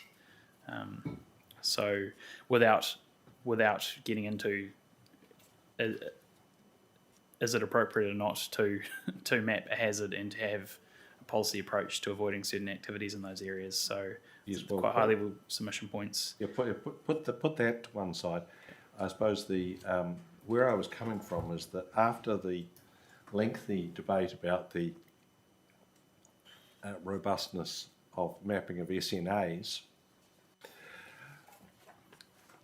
and I'm interested in the robustness of the mapped areas and on what basis they've been mapped, because this comes back to the point I raised about Dr. Litchfield referring to things not being able to be discounted. What is the question that the mapping process has sought to answer? So what degree of likelihood of hazard has been deemed to be enough likelihood? I think, yeah, Dr. Litchfield can answer that in relation to the Ohariu fault, but to put it in context, especially nationally, it's my understanding that it has been mapped in accordance with best practice in New Zealand, the fault hazard. The uncertainty isn't due to a lack of robustness, but rather the nature of the hazard and the lack of and the quantity of historical data you can rely upon. So, for instance, the Ohariu fault has a recurrence interval of 2,000 to 3,500 years. So that's a large gap, and that's informed by I believe three previous examples of the Ohariu fault actually rupturing through geological history. So that's not a lot of data points to determine a probability. Some other faults might have up to, I think it was the Wellington fault, Dr. Litchfield told me had 8 data points through history. It is a lot more than some other fault lines, especially in the South Island, that run through the Alpine fault and those faults where there's very little data at all apart from looking at some aerial photography to indicate where they might be. I understand that some of those, the South Island councils have dealt with this by having a fault awareness overlay as opposed to a fault avoidance zone. So they've dealt with it with a sort of higher level overlay. It's my understanding that the fault hazard as mapped in our plan is in line with best national practice. And okay, we'll talk to the experts about that. In terms of the general approach, it's focused on fault rupture. Of course, as we know from Christchurch, liquefaction is potentially a huge issue. What's the rationale for focusing on fault rupture rather than other seismic risks? The rationale is set out in the Section 32 report. I'll find a reference to the section, which will give me a quick overview to go through.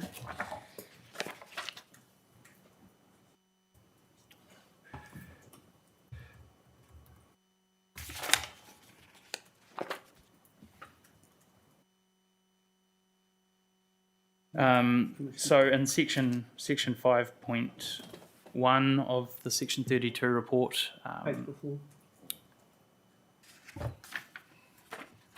I can read through the text. Just this panel. The Commissioner's just handed me the Section 32 report, so pages 25 to 27. Correct. I can catch up with that, don't worry. Thank you. It's in a nutshell, there's a variety of legislation and regulations, and we consider that liquefaction was adequately covered. But the plan does address liquefaction in terms of the earthworks provisions, which has different thresholds for different zones. So it is considered through the resource consent and building consent process. We also have quite a low. We do have liquefaction risk in Porirua, and there's it's, as I understand, mainly in river delta areas with softer sediments, whereas the whole of Christchurch was built on liquefiable soils, as we know. So On a swamp. Or large parts of eastern Christchurch at least. In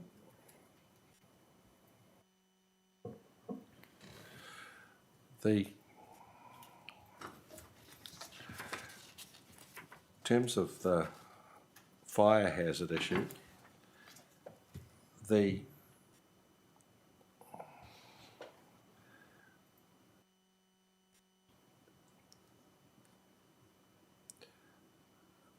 adding fire to the list of hazards, if you had to map it, how would you go about doing that? I'm not sure. I'm not aware of any plans in the country that map fire hazard risk.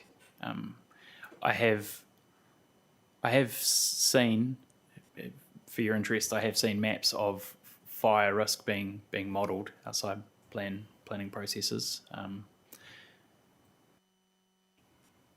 But I guess the approach the plan takes is to leave fire risk to largely to a response, emergency response, but the plan does address it in terms of, I think I outline in section 3.4, through requiring especially rural properties to have a firefighting supply and to have to meet standards around access of fire trucks being able to get up driveways and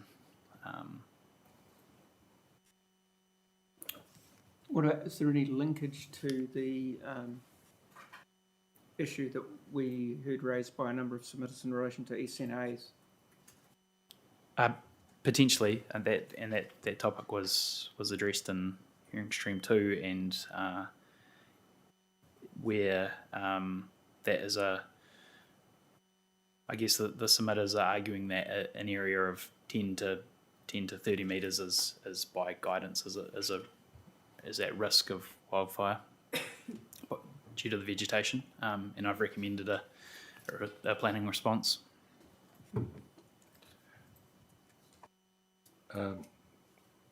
My next point is at paragraph 67, you're discussing the sensitivity of the policy and rule response to different hazards, and you're drawing a distinction based on management options available to address fault rupture and overland flow paths. Now, I can understand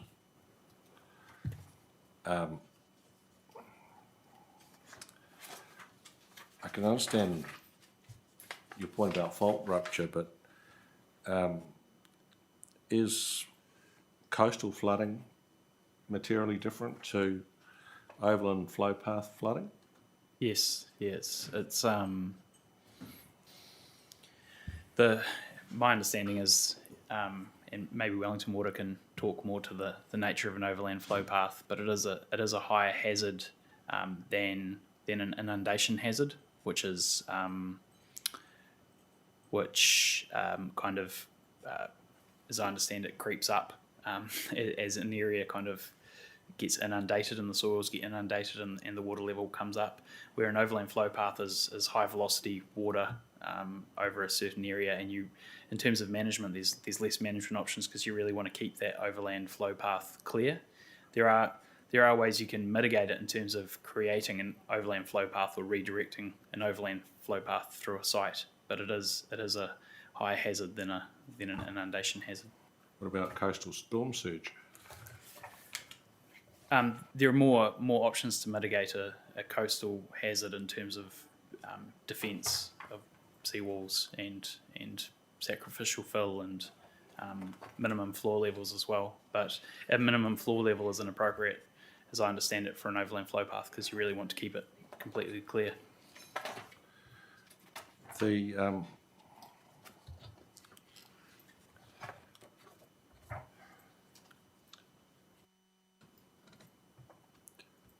paragraph 85, you're agreeing with the council's submission to exempt commercial zones, basically because they've got nowhere else to go. I think Mr. Whitty raises the question, what about large format retail on the same logic? So large format retail zones are a commercial zone. So under the, it could perhaps be clarified, but under the part 3, commercial and mixed use zones, it's a subset of commercial and mixed use zones. So the rule does include that without listing out all of the zones that are commercial and mixed use zones. A way to clarify it would be to list them all out. So is it commercial with a small c? Correct. There's there's within the commercial zone, there's the hierarchy of neighbourhood, local, city centre, but it's also large format and mixed use zones are commercial and mixed use zones as the national planning standards. I wonder if think about the desirability of clarity in that regard. Mr. Whitty raises. I had a related question just to that in terms of the mixed use zone. What is that? What does it provide? What are you allowed, or does it envisage that you're able to do? Mixed use zone? In terms of the hazard provisions or the zone itself? The zone itself, and then I'll relate that to the hazard provisions. Yeah, so the zone itself, just having a quick look, permits retail activity, commercial service activity, offices, entertainment facility. So some of these have thresholds. Some of the more, it does permit hazard sensitive activities like visitor accommodation, educational facilities. Does it? It's quite a permissive zone. Yeah. Does it permit residential? It does. Yeah, rule 14. So if it's whereas what's the isn't residential within the high sensitive zone? So why does what I see as a inconsistency between the appropriateness of if it's residential is dealt with as a high sensitivity differently, just depending on what zone it's classified in with some other activities rather than just solely on its, what do you call it, on the hazard potential. Some of the other zones also have it as a permitted activity, city centre. I guess the difference between those zones and the residential zones is the residential zone, the primary purpose is residential activity, where in the city centre, I mean, no one lives in our city centre at the moment, and if they were, it's I believe it's above ground floor in the city centre. That will be the difference. But the plan does provide for residential activities in those zones, yes. I suppose could that be specifically carved out? Because this is an exception. Should there be an exception to the exception?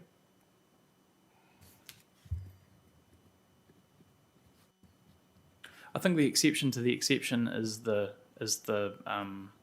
risk-based approach. So detailing those different activities, assigning each one a different hazard sensitivity, does give an exception within an exception. So residential activities are high hazard, commercial are potentially hazard sensitive. Like But it would be a different consenting pathway if you were to propose a residential apartment in the city centre as opposed to a purely commercial activity. I wonder whether, like what I was thinking about was I was looking at the specific amendment you're recommending, and I note that has commercial with a capital C, so it wouldn't seem to include the subset zones.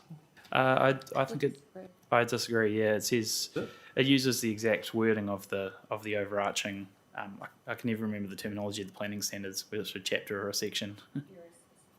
Area specific matters. If it is, I can address it in the right of reply. If it is, perhaps it'd be clearer to set out all the zones.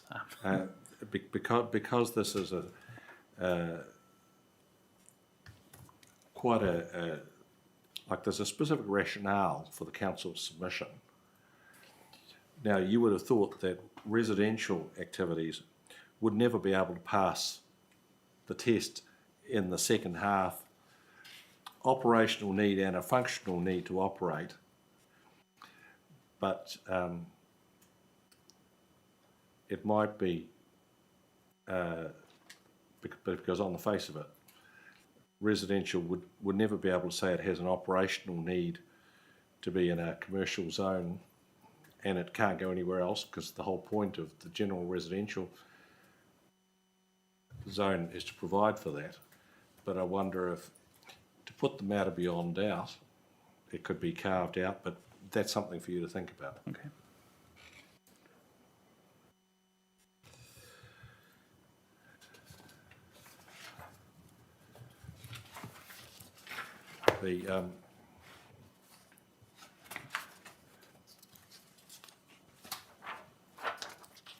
My next point is on figure 1. I was on page 17. It appears that there are both, just by eye, there are both increases and decreases at different parts of the Kenepuru landing site in terms of flood risk between just eyeballing the two maps. Does the submission provide scope for it to move in both directions? I believe so. Firstly, I think the reason for showing increases in some areas, and Ms. Nietzsche from Wellington Water can I understand corroborate this for me, is there's the output of the model. Yeah, I think just quickly to walk you through my thinking, I think those increases in areas are likely attenuation, stormwater attenuation structures. As to the scope question, I'll answer that because I just looked it up for you. Yeah. Paragraph 99, Kenepuru Limited Partnership seek that the flood maps be updated to reflect post-development hydrology. So the answer is in the yes. site, so The yes. answer is yes, So it's ups, unders and overs. Unders and overs. Thank you, Gina. That's helpful, thanks.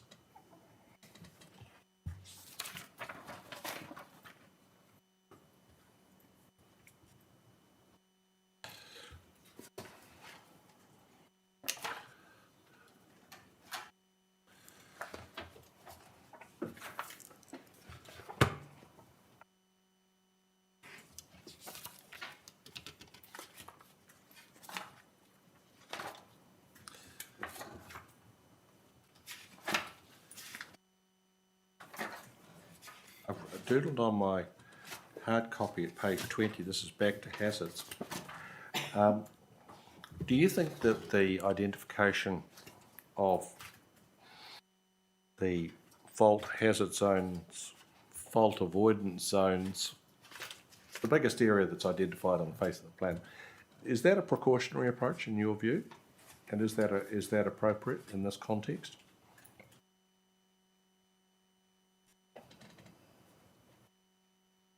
Sorry, could you please clarify? Is the mapping of the widest extent, is that taking a precautionary approach? Yes, is your understanding that the rationale for where the lines are put is that if in doubt expand or if in doubt contract? Because as you've identified, there's clearly a margin of uncertainty because in the information is not there. They're reasoning from very sparse data profiles. Because I think it goes to to the guts of the Section 32 analysis about. I think my view is that it is somewhat of a precautionary approach because the fault is not going to be outside that area. It's somewhere within there, and there's some uncertainty as to where it is in there, and the 20-metre setback provides some buffer from where it's the best educated guess is where it is. But it is mapped in terms of the best information available, so it's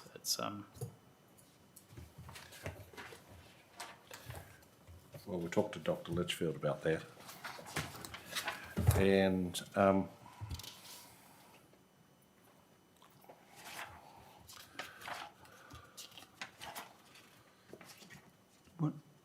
certainly. Paragraph 133, just the difference in this, difference with the fault lines in terms of the Ohario fault line, in this case, the high hazard ranking. Can you just do that and take me to the part in Appendix 10, if that's where it is, where it sets out what the difference. I'm trying to understand this likelihood ranking and which fault line falls within which.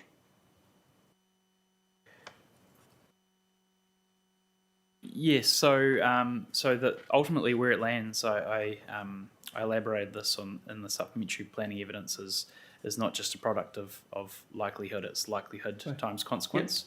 Yep. But table 1 sets out likelihoods and just what is a likely or unlikely event. Right. The with the fault lines faults, the guidance is quite specific as to their recurrence period, what sort of how the hazard should be planned for. So the Ohario fault, for instance, is a 2,000 to 3,500 year event, which is akin to a high hazard because the guidance is, suggests that sensitive activities should be basically a non-complying activity in the area, so it should be avoided. So the point I was trying to make in supplementary planning evidence kind of elaborates to some extent on the section 30, or clarifies the section 32 that it's we're not purely looking at probability like Mr. Whitty's evidence suggests. So what And the Appendix 10 isn't a comprehensive analysis of what fits in which rating. That's the Section 32 analysis. But there's been Oharios in high, but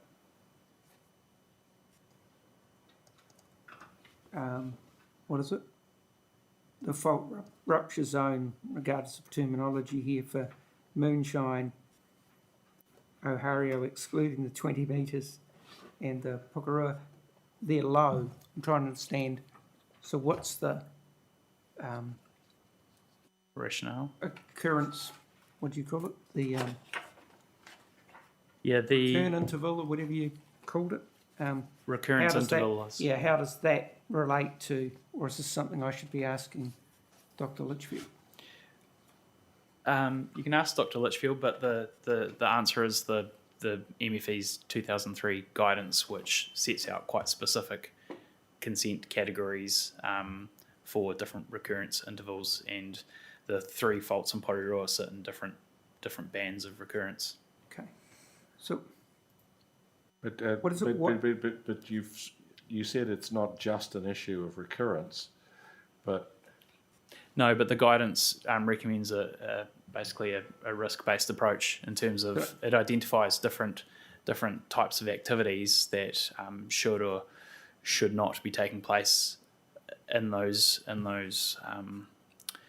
different fault areas. So it's a matrix approach in the guidance that if you have a fault with the recurrence interval of the Ohariu fault, it lists out half a dozen different classes of buildings. So for the Ohariu fault, it says basically non-complying activity for sensitive activity like a residential activity through to a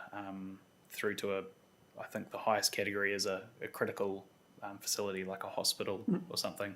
And when you drop down to a fault like the moonshine fault, it suggests that most things should be a permitted activity, except you should, avoid putting most critical facilities in that area. But it does suggest that activities like residential activities or commercial activities would be okay. So my next question goes then to, well, why is it that 20 metres or closer for the fault rupture zone for Ohariu, it's high, but if you're within, and then it says excluding 20 metres either side for the same rupture zone, it's low. I don't understand that. It doesn't seem to add up. Firstly, why if you've the fault line rupture zone hazard avoidance areas all got the same hazard thing, what difference is 20 metres going to make? Oh, the 20 meters is the standard is based on the and Dr. Litchfield can help me out with this when she talks, but it's the standard sort of deformation you'll get either side of a fault rupture zone, so sort of a secondary deformation, as I understand it. There might be some residual deformation outside that 20 metres. That's why the area outside that is proposed to be low. But the bulk of it will be in the 20 metres, as I understand it. So it's the FAZ this wide, I come in 20 metres, I've hit the edge of the rupture zone. So it's high in here, but low here, and doesn't apply over here. Correct. So that 20 metres as setback, as I understand it, isn't a sort of precautionary additional setback. I understand there is a risk of effects on a structure from a fault rupturing, but Dr. Litchfield can help me out there when she presents. So, because of the different terminology used within here and the FAZ isn't mentioned, then I find it hard to work out what's fault rupture zone or 20 metres, whatever, of either side of the fault. Well, the fault and the rupture zone are the same thing, aren't they? So where does the 20 metres apply? The fault and the fault rupture zone are effectively the same thing.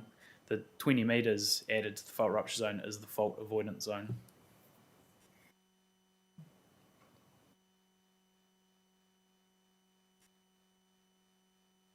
The difference between the high and the low one doesn't, in terms of the way doesn't make sense, or enough for me to be able to work it out.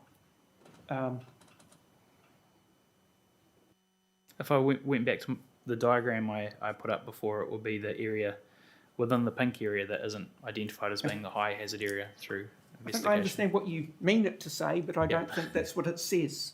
That's the difference. Commissioner, I think Mr. McDonnell's going to go and try and figure out what it needs to say Okay. to achieve what he's trying to do. Yep. No, fair enough. Fair enough.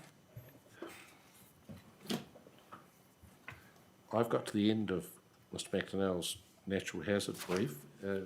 Commissioner Sinclair, have you got anything else on that brief? No. Commissioner Williams, since we've been hogging the limelight. Well, that's right. I was trying to get a word in. Mr. McDonnell, I'd just like to go back to Mr. Whitty raised an issue in terms of the policy intent of NHP2 about it being low risk to people's lives, and he put forward a position that people that the public at large are not invited to enter commercial, office and industrial activities, thereby reducing the risk to people. And the people who were working there were well versed in managing the hazard in terms of safety and emergency egress, etc. Do you have any comment on that? So basically it was then coming through to Appendix 10, and I think the call that commercial activity perhaps should not be potentially hazardous but into the less hazardous. I don't believe Mr. Whitty has any scope in his original submission to seek that change. Right. Yes, I did notice it wasn't in your section 42A. The submission asked to reassess the high hazard risk based on the natural hazards strategy. It didn't get into what's the vulnerability of different activities within the hazard area. Thank you. That will account for it not being referenced in your section 42A. Yeah, thank you. I think that's it. Thank you. Commissioner Pabare. Kia ora, Mr. McDonnell. Kia ora. My questions have, of course, been completely exhausted, except for just one clarification, and you've already traversed it, I know, probably a myriad of times, but I just want to, I may have missed in the interchange your rationale or answers to the specific question, and it goes back to one of the issues that Mr. Whitty raised. I'm just trying to understand, as we all are, the risk assessment table, if you like, and rationale. And I understand what you're saying about risk being a product of both the consequences and the likelihood from a natural hazard. And in relation to the Ohariu fault, I think I understand what you're saying, your rationale there around the rupturing of that fault being very unlikely, but the consequences would be severe. So I understand that. But in terms of the question that Mr. Whitty raised, and I'm wondering how you reconcile the high hazard assessment for the Ohariu fault, given that it has a likelihood ranking of very unlikely or extremely unlikely, with the hazard ranking given to the tsunami hazards, where there is more than twice as likely a chance of a rupture of the Ohariu fault than there is likelihood of tsunami. So that's classified on your table as a low hazard area. Mm-hmm. So I just wonder if you could explain to me in layman's terms, if at all possible, what the rationale what your rationale is, please. Certainly. So the firstly with the fault is a little bit. The faults are a little bit more clear cut. As I was talking about earlier, there's MFE's 2003 guidance, which basically directs down to an activity status you should apply to different activities within those faults, which gives us a good guide on national guidance. With tsunami, there's less national guidance, but we do have the New Zealand Coastal Policy Statement, which is a regulation which says that a 1 in 100 year event is a high hazard event for a coastal hazard. Right. So 1 in 100 year tsunami is high hazard. Yeah. The putting the 500 and the 100 year tsunami events in medium and low respectively was basically a planning judgment based on the consequences of those events and the ability to mitigate the consequences. So you have more ability to mitigate the consequences of a tsunami hazard. Firstly, that you have some warning that a tsunami is coming, especially with something big enough to cause that sort of damage. So in terms of life safety, you can get to high ground. If you have good systems in place, you can largely avoid through a emergency management response. But also from an engineering perspective, you can have vertical evacuation. If the structure is strong enough, you can literally go a few levels higher. And you can also, through ground levels of the site and minimum floor levels, you can also mitigate the risk that way. So that's why it's a more likely event, but less consequence than a fault. So even in terms of property damage. Property damage is a bit of a different issue because Mr. Whitty's quite right that either a large tsunami or a large fault rupture event is going to be pretty catastrophic for the city in terms of economic recovery. So the hazard sensitivities are based around life safety as opposed to the wider economic damage, because it's going to be there's going to be a lot of cleanup either way. And that's the approach that the building code takes in terms of the design of buildings. It's all around life safety, not necessarily being able to reuse that building after a big earthquake. As we found in Wellington.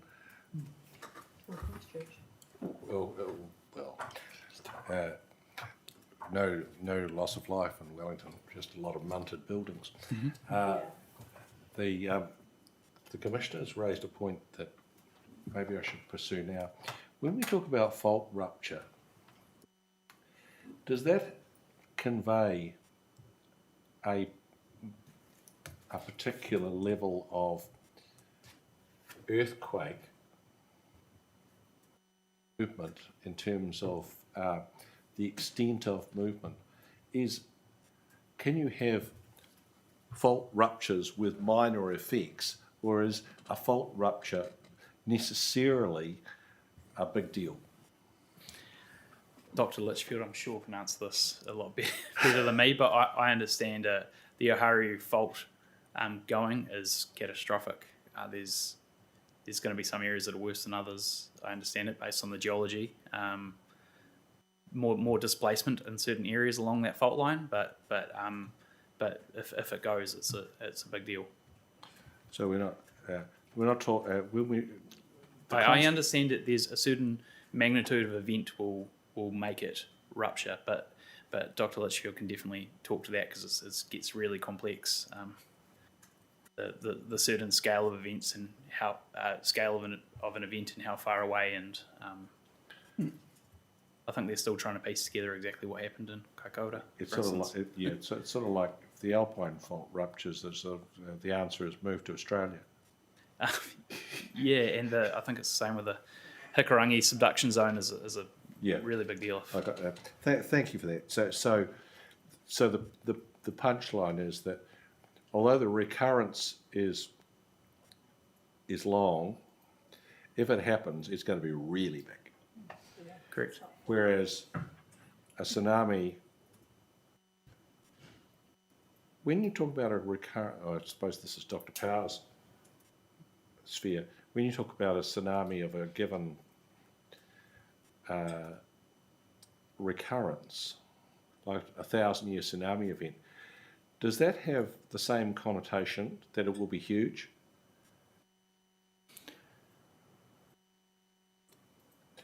Like, I think I think that question's probably best directed to Dr. Power. And like the fault hazard, it's also quite complex because the triggers for the tsunami can be not even in our hemisphere. So it's as opposed to the fault hazard, which would have to be within a certain locality. So Outside of jurisdiction, surely. well, not necessarily.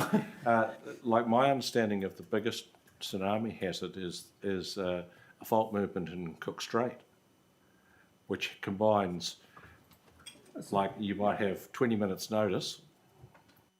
I'd really have to direct that question to Dr. Power.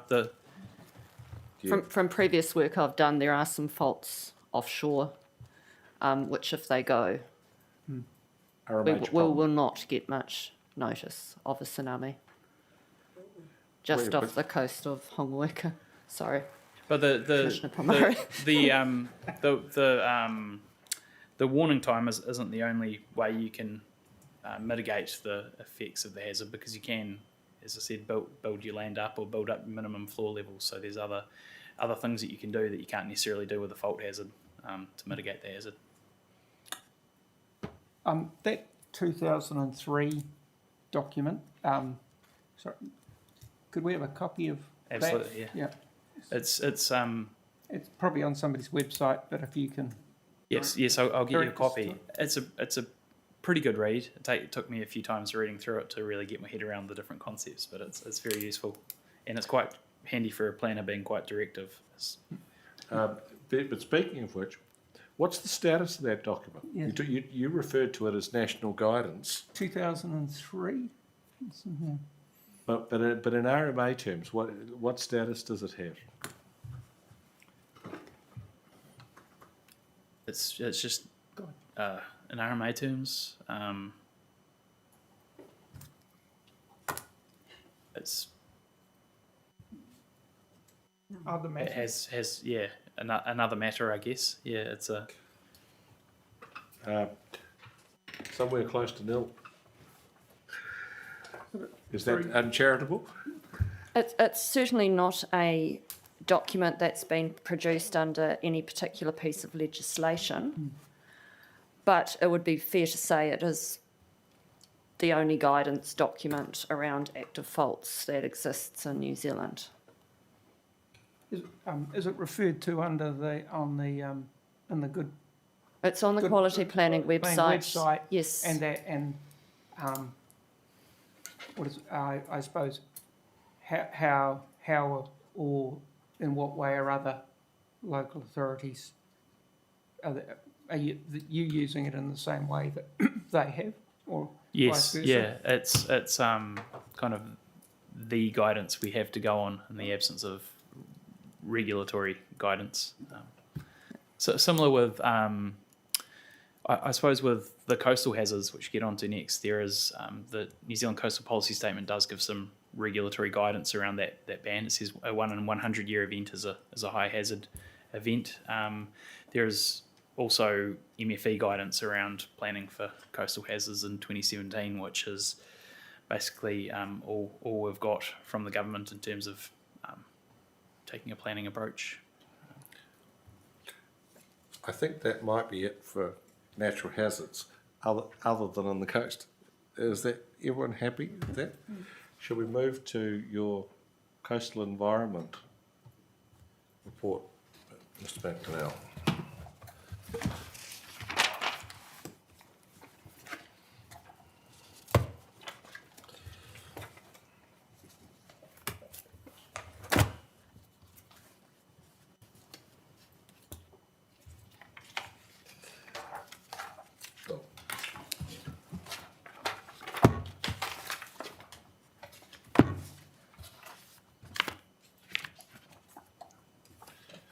Commissioner Williams, how'd you like to go first?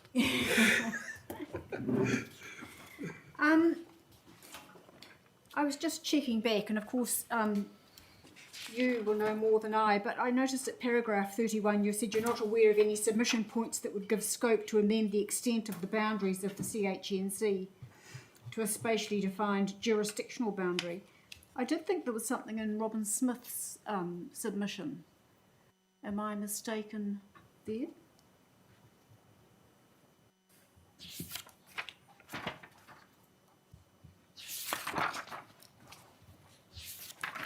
However, maybe that's something you can.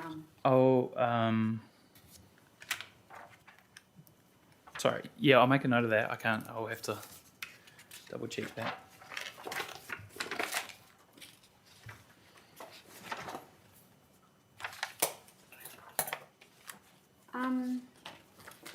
Okay, I'm just looking at paragraph 59 of your report. I was interested in the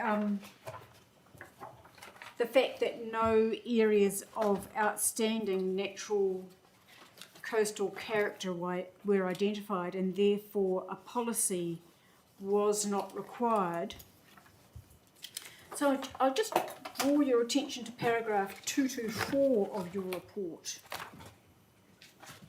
224. which is just about the fact that, essentially it's saying, I guess, that over time you're going to get some changes to natural character as you would to SNAs. And so what you've said in 224 is that with SNAs you may get, areas that will have trend towards increasing character, and therefore may actually may actually become more valuable. If you've got a trend where in fact you may have increasing natural values, and so you may end up with areas of coastal character that increase in value, would it not be worthwhile to have a policy embedded in your plan that allowed for that, provided for that?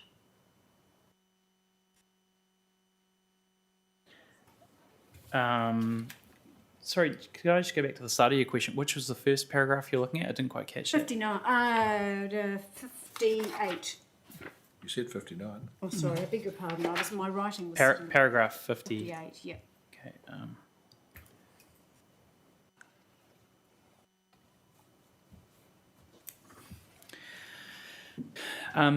Yeah. So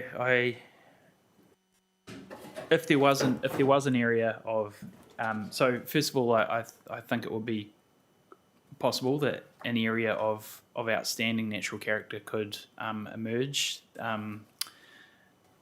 through through most likely the biotic factors that would need to be added to the schedule through a planning process, and at that time a policy could be added.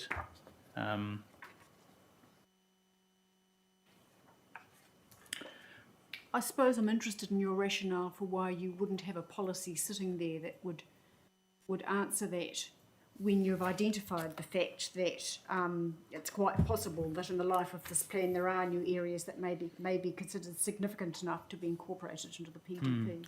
I think a policy, the policy wouldn't be linked through to anything in terms of a method, apart from council, a one directed at council that if an area was to be identified, this is the rules, this is the policy that would apply to it. But I think if we were to include a policy for outstanding natural areas, the risk would be that it would confuse the plan user that there were outstanding areas in the plan.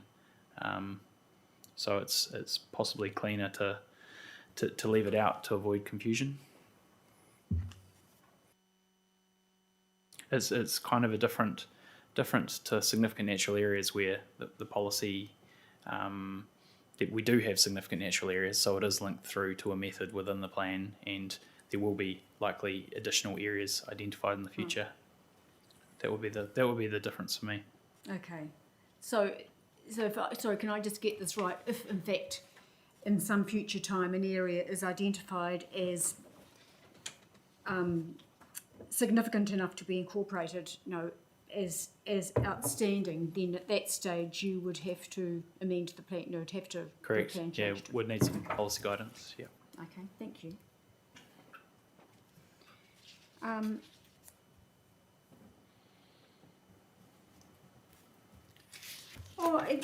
For my clarification, looking at paragraph 70 about matters raised about earthworks in high natural character areas, my question really is that when I started looking at the plans, and the maps in the plan, that you're going to end up with areas that have, a number of overlays on top. Is there any confusion in that? So you may in fact have a coastal high natural character area that has an SNA within it and also has an OFNL overlay.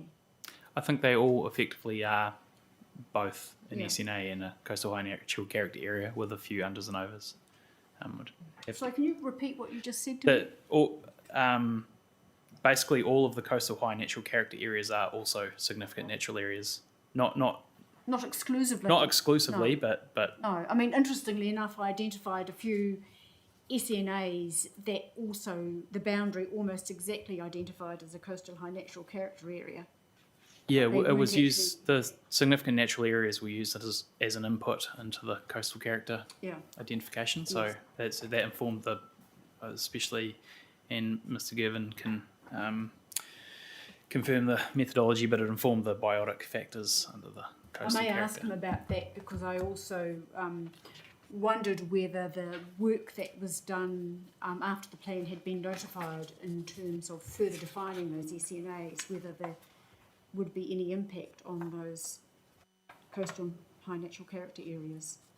Yes, I'm sure I'd be happy to answer that question, and I imagine it would, because if you, for instance, were to find some sort of species, especially a rare, threatened, endangered species, that would certainly raise the status of it. Yes, I mean for Mr.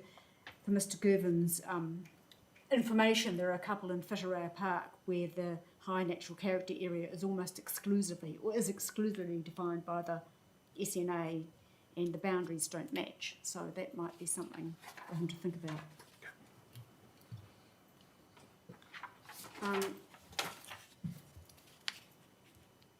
Do you want me to go through point by point, or do you want to catch up somewhere along the way? While you're right at that point, talking about earthworks and coastal high natural character areas, paragraph 71, Mr. McDonnell, you consider that it's appropriate to have a permitted threshold for activities with little or no material effect. What's your evidence base for determining that the thresholds you have will in fact have little or no material effect?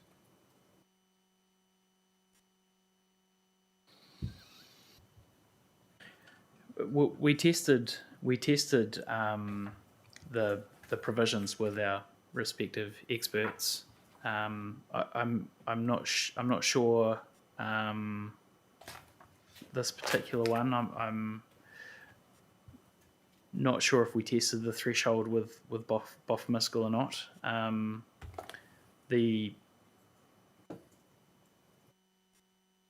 guess it was a planning call that it had little to no material effect, considering that these areas have these structures existing in them, and they were still considered to be rated that way. That could be a good question for Mr. Girvin, if he considers that those permitted thresholds have little to no material effect from a landscape architect's point of view. They seem to be remarkably similar to the same thresholds used for the ONFL overlay. That's my next question.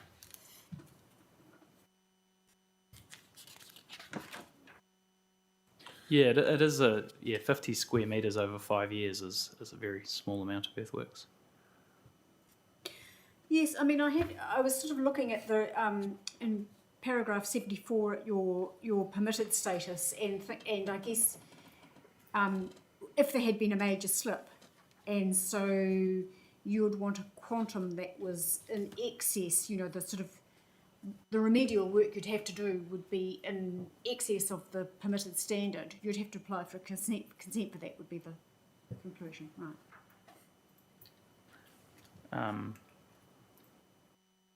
I guess so the whether it is little or no material effect is probably a question for Mr. Girvin, but from a planning perspective and a practicality of the rules perspective, I think that those standards are appropriate permitted threshold for, you know, activities of the small in nature that also provide for people enjoying or even restoring or enhancing these areas, boardwalks, bird hides, signage.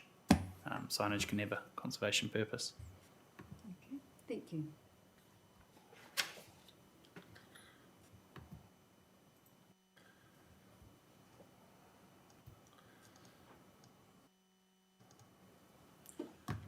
My next. No, that's. No.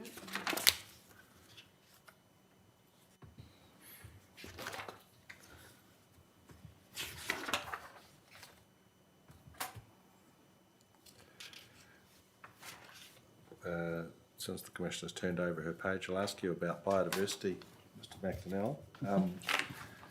Responding to Ms. Smith's submission, any clearance within coastal high natural character areas is classified as non-complying. You've talked about appropriate to permit vegetation clearance with little or no material effect. Same issue as earthworks. In this context, of course, you have the concept of pest plant management. Does that need specific reference, and would there be scope if it did?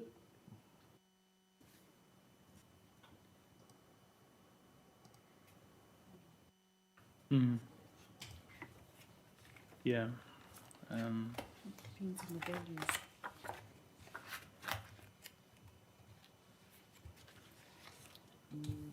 I'm just so I think if you're undertaking restoration and maintenance activities within a coastal high natural character area that's covered by Rule 3 CE Rule 3, which permits carrying out animal pest control activities, not plant pest. It does say carrying out activities in accordance with a reserve management plan. So if that reserve management plan did specify a species that need to be controlled, say on Whitireia Peninsula, Karo I know is actively controlled on the coastal escarpment, that would be permitted under that rule. It would be my interpretation, but I can look at that question in terms of scope for clarifying it in terms of making it a bit more explicit. Does it also depend on the identified values? Again, similar to an ONFL so the values aren't solely to do with Indigenous biodiversity. There's a whole range of other values.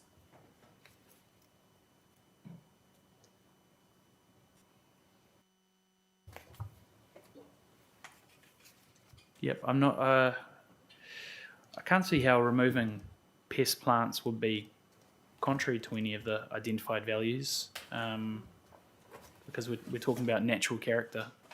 Mr. Girvin could probably help me out with that question when you have a chance to question him.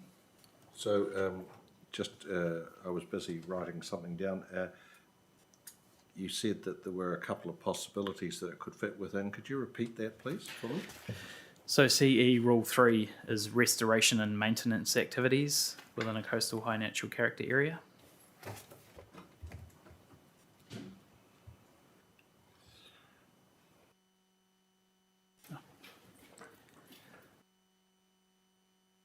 So it's if the area is subject to a reserve management plan, that an activity in accordance with that reserve management plan would be a permitted activity. So it would depend on what the reserve management plan said. Would it also be true that if in fact you were taking away pest weed species and it was an SNA, then the rules involving that SNA would prevail? No, you'd Need to satisfy them both, would yeah, you? it needs to satisfy them both. Yeah. I mean, that's why I was wondering about this hierarchy where you have multiple overlays occurring, you know, in one area. They are for different purposes, but the intent is that you should be able to remove pest plant from either. We've been a lot more specific in terms of our recommendations around the significant natural area chapter in terms of defining pest plant. So I'm wondering if there's a consequential change that could be made to that Rule 3, or if there's scope in submission. But just to clarify, Commissioner Williams, and excuse me for standing up, I just needed to, there is no hierarchy. So if you need consent under an SNA, you might also need consent under an ONFL. You might also need consent under something else. You might have the whole trifecta. You might have a trifecta, and you'd need to consider the suite of policies associated with each one. So in practice, the most restrictive rule will govern. Well, that will govern the activity status, but you might have to be considering a whole raft of different policies as well.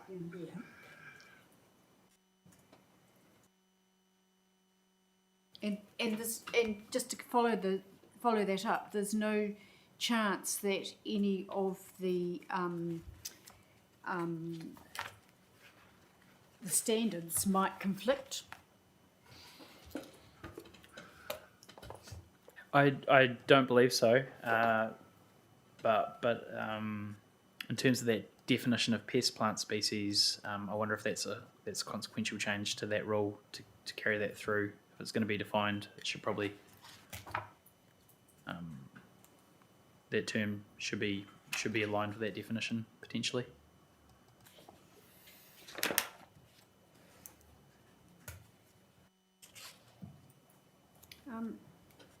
Okay. Vehicle use on Te Tahi Bay Beach. Have events overtaken us? I actually don't think I've got anything. Is it? Yeah, so for the panel's interest, the council yesterday voted to ban cars on Te Tahi Bay Beach through the transport bylaw. I don't know when that comes into effect, I'm afraid. Didn't have time to look that up.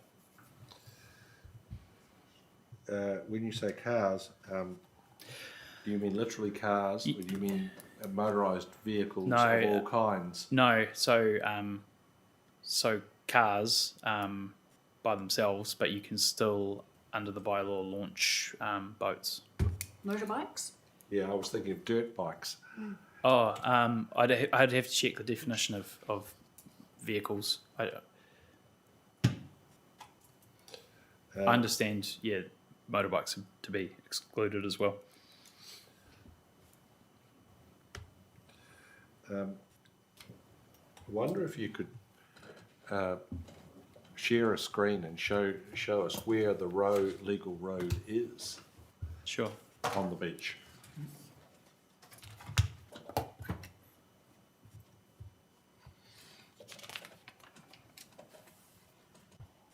It might take me a minute to.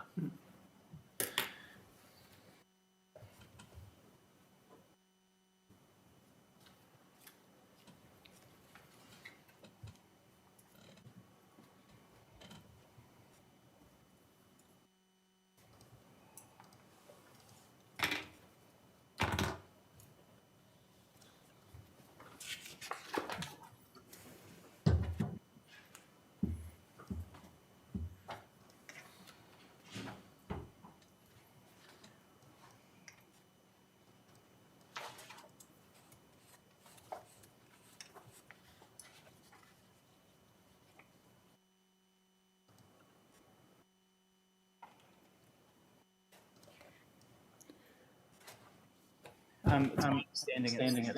Oh.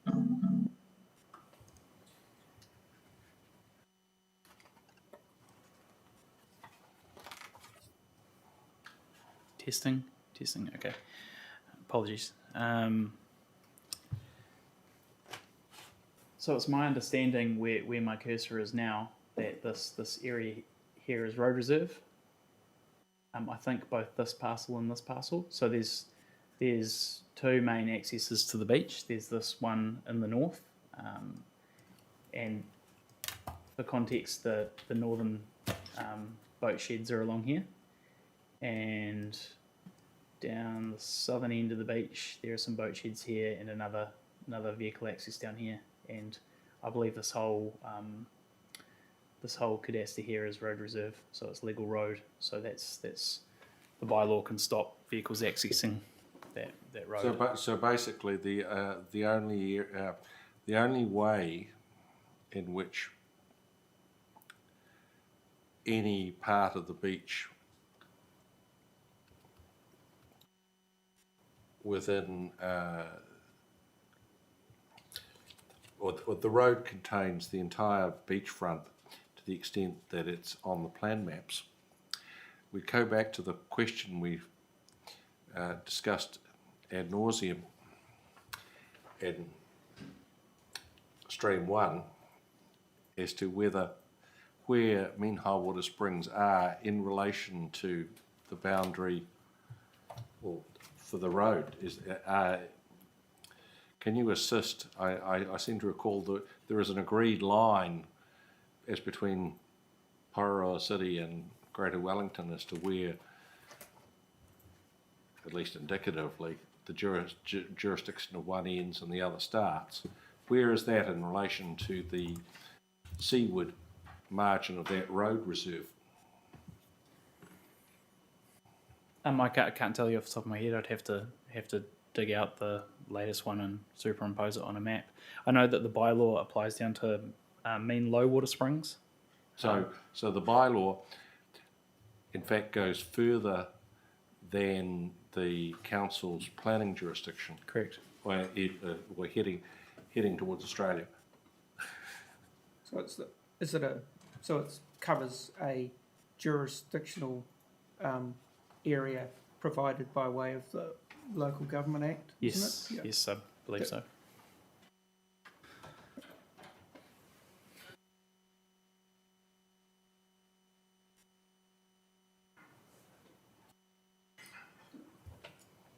So the bylaw gives, a lot more enforcement powers to council in terms of the police enforce bylaws. And they, not sure what the proposal is. I just quickly caught it up on it this morning, but in the future, potentially physically controlling access to the beach.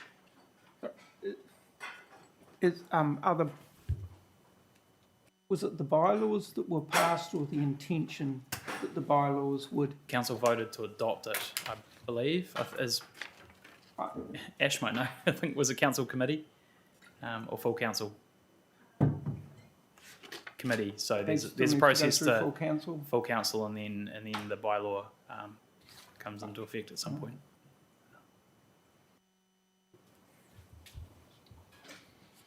So it's still to go to full council.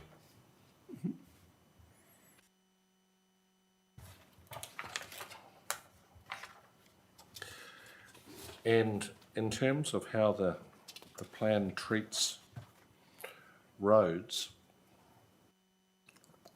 are roads, like you just had the map in front of me, and That's like right, they're still clearly sharing my zoned. Hang on, I'll just try and get back to that map. There we go. Yeah, so the roads have been zoned, which is some other plans leave it as the absence of a zone, but might have some text like I've recommended for Mean High Water Springs, where you zone to the centre line of a road. Our approach was to zone them, because if you look at some intersections like this, it can be quite difficult to determine which is the adjacent zone. There might be 3 or more zones on an intersection, so council zone to the centre line, generally applying the adjacent zone, but the overarching Section 32 report speaks to some exceptions, and one of them was roads adjacent to the ocean we zoned as open space generally. Titahi Bay Road down here, for example. And I take it how roads actually operate and what you can and can't do would be addressed in the infrastructure and transport Correct. next rather than. Yeah, I guess having an underlying zoning gives you some certainty around where the zone would be if you were to stop a road. What will be the zoning without having to go through a plan change process? So what defines the seaward side of the road edge? I think that was canvassed pretty well at Yeah. Hearing Stream 1. So that's the Lynn's hydro parcel. Right. So that's the approach that we used. So essentially it's a cadastral line in answer Correct. to earlier questions. Yes, it's a... And in this case, the cadastral line is on the seaward side of Mean High Water Springs. In which case, sorry? No. If Itahi Bay Road? Chitahi Bay, I don't know. like you said, the road goes to Mean Low Water Springs. So No, not necessarily. The council's jurisdiction for bylaws can be applied to Mean Low Water Springs. It is not like the roads are mapped to low. Sorry if I gave you that impression. The roads are mapped to where they are in the Lynn's parcels. Yeah, it's the jurisdiction of the bylaw. As I understand it, goes down to Mean Low Water Springs. So it's still a question about where the road is.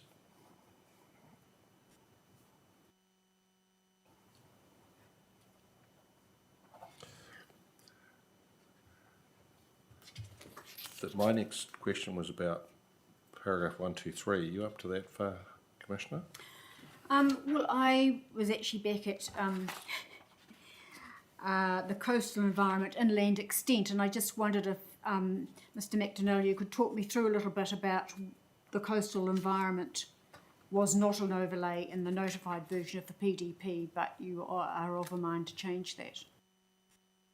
Can you? Correct. So I set it out in paragraphs 94 forwards. So yeah, basically the national planning standards outline the function of overlays. It spatially identifies distinctive values, risks or other factors which require management in a different manner from underlying zone provisions. So reconsidering that, I thought that the coastal environment is more akin to an overlay. It does spatially define an area, and the plan does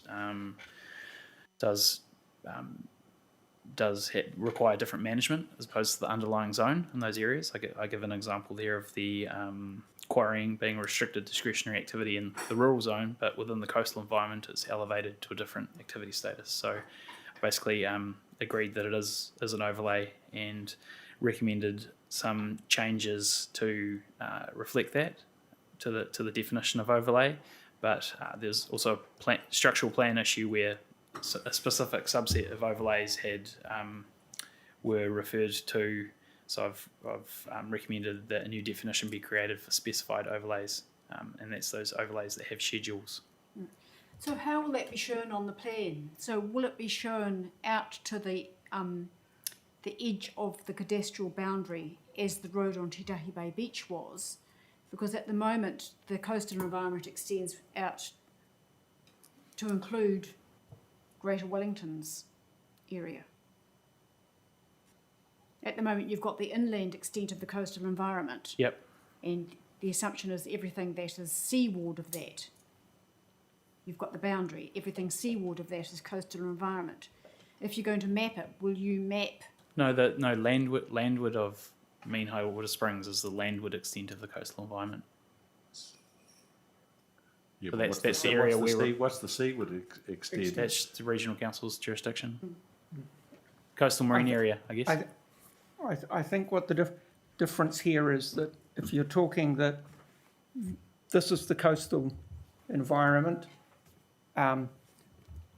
the inland extent is how far inland this extends from Mean High Water Springs. What Commissioner Williams is saying is the way it's written, as I understand it, it appears that how far it goes this way goes right up to, including that, but extends out into the sea because it's the coastal environment. It's not. Oh, it's sorry, not sorry. exactly I clear. get you. So I get what you're so we're saying. talking Sorry, about yes. the mean does it extend over the coastal environment? Extend over mean high water springs and into the jurisdiction of Yes. GWRC. Thank you, Commissioner. So once you map it, you're going to have to decide where you. It is mapped. In terms of okay. Yeah, at the moment you only have a boundary. You don't have. So it's mapped as a. So I do. It's mapped as a dashed line, which I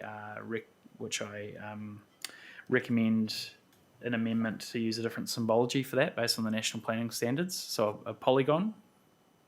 And yes, like all features, overlays, and zones, we've got to figure out somewhere to map it to. That was my question. Do you have any sense of where it might end?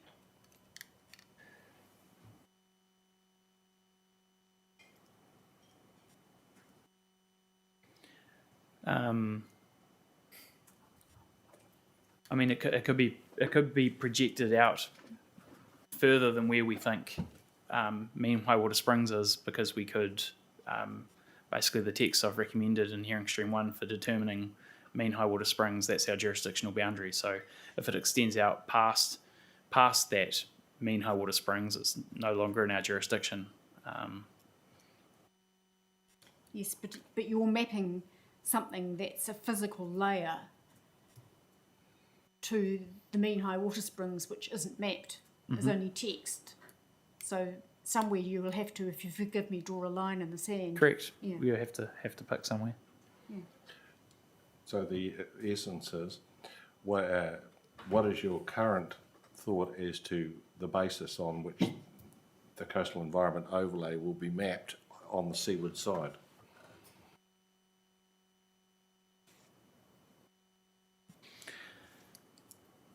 Well, the nice thing about having it as a line was that the you can determine it. You don't have to pick an area that's going to be arbitrary, because mean high water springs is dynamic, as I've mentioned before. So I guess my would have to have a look at. I'd have to have a look at where it's mapped, but probably extending it past the best the most seaward extent of where we think the mean high water springs could be. Pick a datum perhaps, and just extend it out to the ocean. In other words, you'd be over-inclusive rather than the reverse. I'll be over-inclusive. So it's similar to the coastal hazard maps that they've Focus Resource Management picked an arbitrary datum of 0.9 metres to start their overlay at, which is outside our jurisdiction, but is definitely means that the whole coastal hazard is within our jurisdiction. Okay. Thank you. So I'm up to paragraph 123. Any advance on 123? Same point that the Commissioner Sinclair was making with you, Mr. McDonnell. Might be an idea to make some reference on the face of the text to AP10. Apologies, which paragraph are you on? Paragraph 123.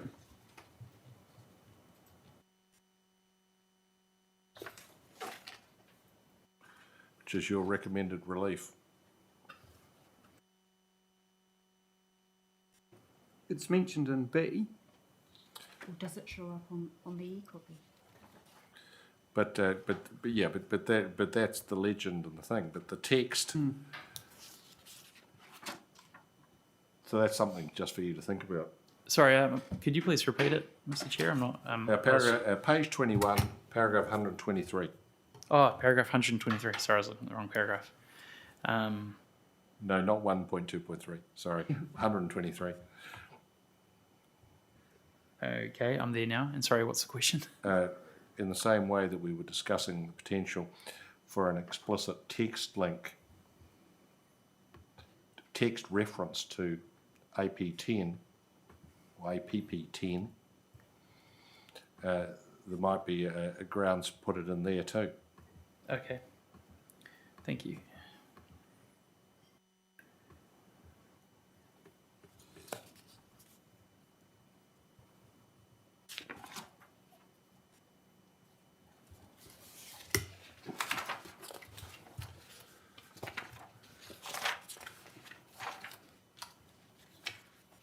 The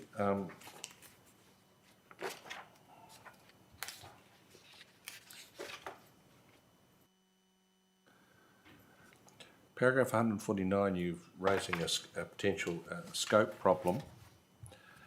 It seems that this is about tsunami risk. Is there grounds to treat this as a consequential change? Because I think the property owner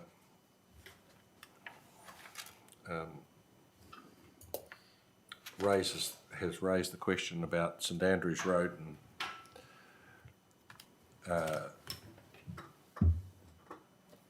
and Mana Esplanade, so 99 to 109 St Andrews Road, 112 Mana Esplanade.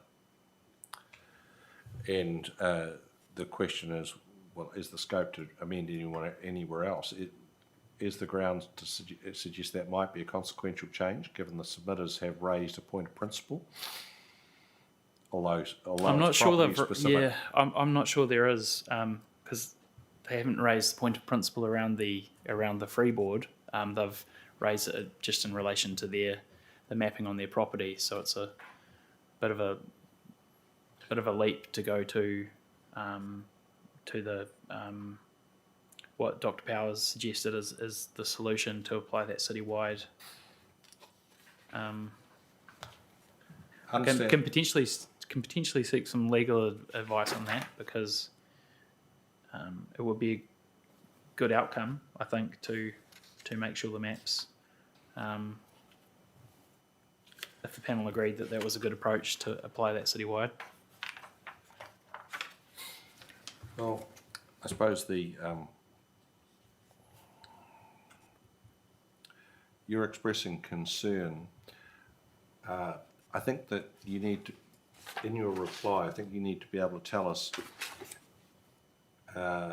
is your / the council's view that there is no scope?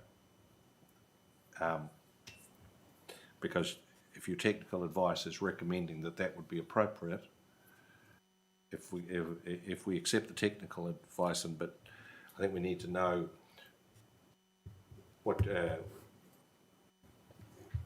in effect, we need to know what the council's view is on scope. Yeah, I mean paragraph 149 sets out my view, but I can have more of a think about it, and in terms of the legal scope. Yeah, so it's sort of, I suppose I'm reading between the lines. Maybe it's just because you're being polite and not giving it to me between the eyes, but you said, I've written down that you're not sure. You think it's a bit of a leap. So I think I want you to have leapt and have come down to ground and say yes or no.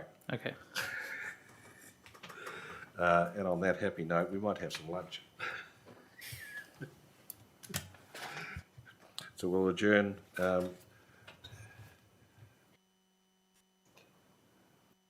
back 1:30.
back underway. Mr. McDonnell, I ask you about managed retreat. And you're... Yep, wait for it. Could I do, just before that, the liability damage for hazards,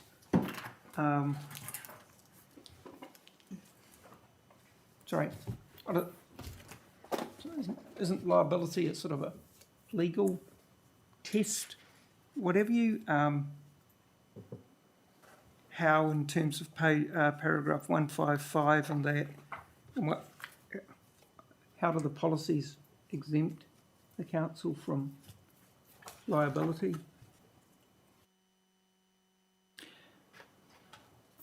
Yeah, I mean, I've said in paragraph 156 that policies, it's not appropriate to use policies to insert disclaimers around liability. It's a separate, it's a matter of law. Or put another way, if you did it, would it work?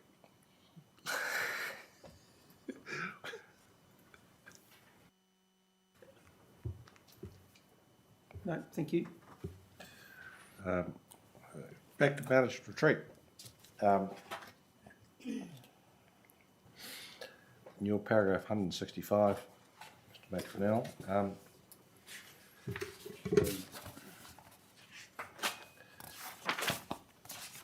I wondered about your response that the PDP will ensure that future development is directed away from hazard-prone areas. Isn't that rather missing the point? Managed retreat is about pulling back what's currently there, and so the question might be, is some provision required is the level of hazard sufficient to suggest that there should be some retreat of current building development? Yeah, I mean, the problem with the district plan, of course, is existing use rights, so we can't direct activities, proactively direct activities away. So the point I was making was that future development is directed away in terms of intensification. But if someone was to come in a high hazard area proposing something of the same scale and nature, they could do so. So it's problematic to provide for managed retreat.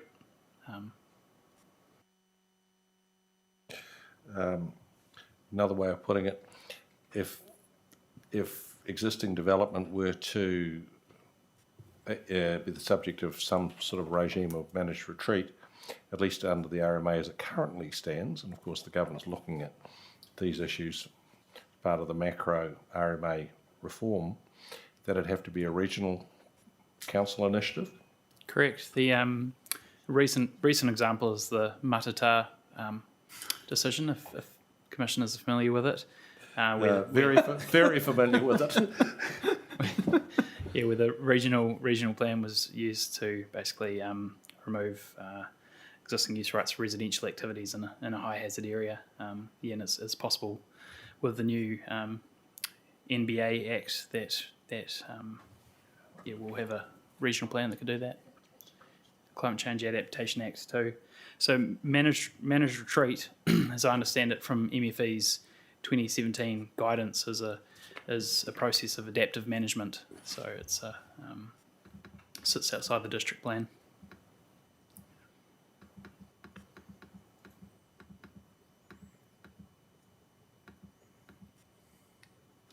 And in terms of the forest and bird case or submission, is it factually correct that natural character will migrate with sea level rise?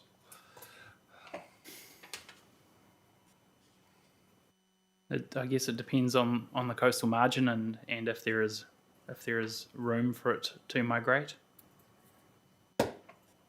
A lot of our harbour is ringed by a seawall and a road, so there's a pretty hard barrier for any sort of natural character to migrate inland.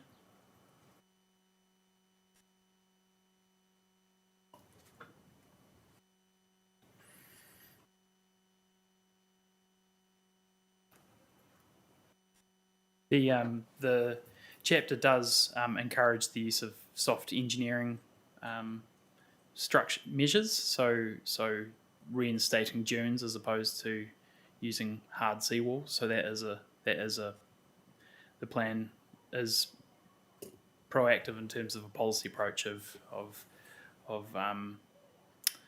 enabling those sorts of structures, which would have benefits in terms of natural character. And so what is this soft engineering? Dunes, reinstating dunes as an example, or sacrificial fill. There's some examples. Porirua Bay, by a boat ramp, they've installed some sacrificial fill that over time it absorbs the energy of the sea and will erode away. It needs to be replaced, but that stops erosion of whatever's sitting behind it.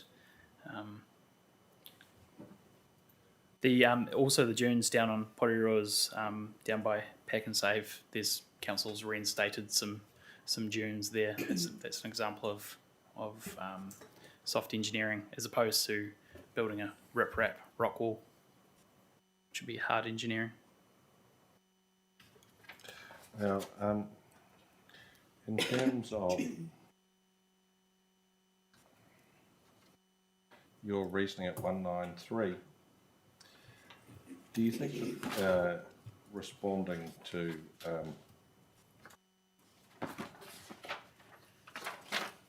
the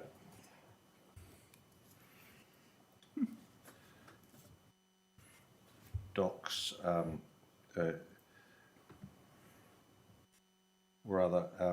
doc submission about soft engineering, no conditions?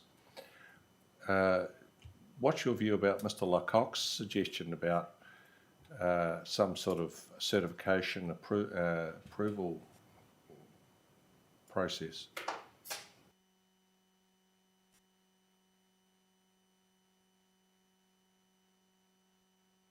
I'd have to review. Is There's evidence in this hearing stream or a? There's tabled evidence in Okay. this scope. So, in terms of engineering approval, was it for the actual design of it? Yes, Apologies, or some sort of expert advice plugging into the process. I'll just find what he actually said.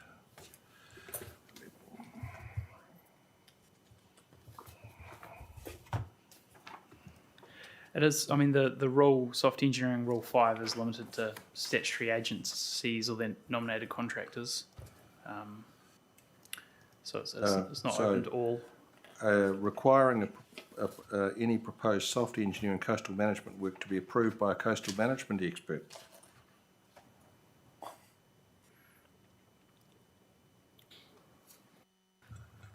That would certainly take it out from being able to be a permitted activity, one would think then, because we'd have to allow a process where that could be peer reviewed. Yes, that was the And it thought that wouldn't occurred be, to me. it wouldn't be certain enough by any means. By limiting it just to a statutory agency, you'd expect there to be very low risk of something going wrong.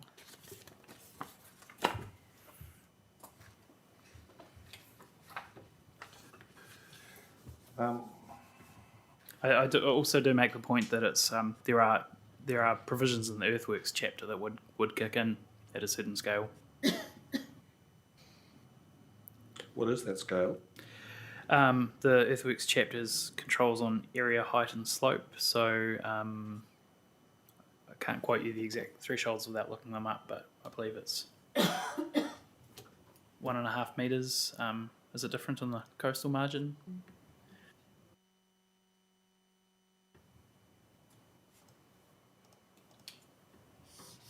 Yeah, the point being that the rule has to be read in the context of other rules that might also be triggered. And the last paragraph, the rule P17 should be limited to immediate risk to life. And occurred to me that this is about only allow hard engineering immediate risk to life or private property. What sort of risk would pose immediate risk to life or property to enable you to trigger that? Because I'm thinking that you're never going to have enough, like it's not sea level rise, because that's not immediate. Is this sort of sort of illusory that it would never arise?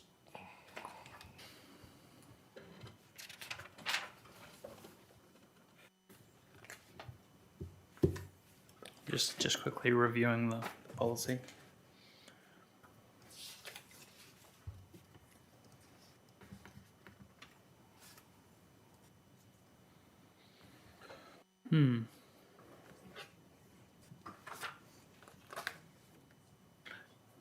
Yeah, thank you, Ms. Sweetman. Yeah, if there was an existing hard engineering structure that needed works to be done to it, so I'm thinking of an example, Cyclone Gita, which was a large storm that eroded State Highway 1 along Centennial Highway north of Porirua Bay. That to me would be an immediate risk to life. The road is imminent risk of crumbling, and therefore that policy would be quite relevant that you'd use hard engineering measures to reduce that risk. But any sort of, like the vast majority of coastal hazards are relatively slow moving. It's sort of like the slow train wreck scenario. Like, yes, I was thinking about, you're right, undermining a road, that would be an example. But any Or a coastal scarp where there's coastal erosion taking place and the house is somewhat about to go in the drink. Yeah, I do take a point though that it's difficult to define that term because looking at Appendix 10 and the sort of, I don't know how that would rate on the scale of likely, very unlikely.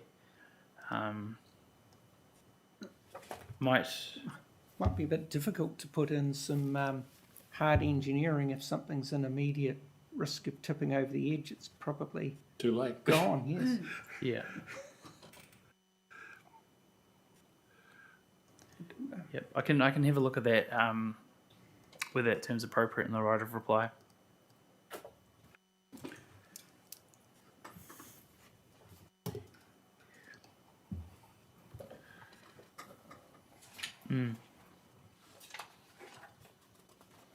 I think there is definitely scope to look at amending it from Lindale's submission point 247.9.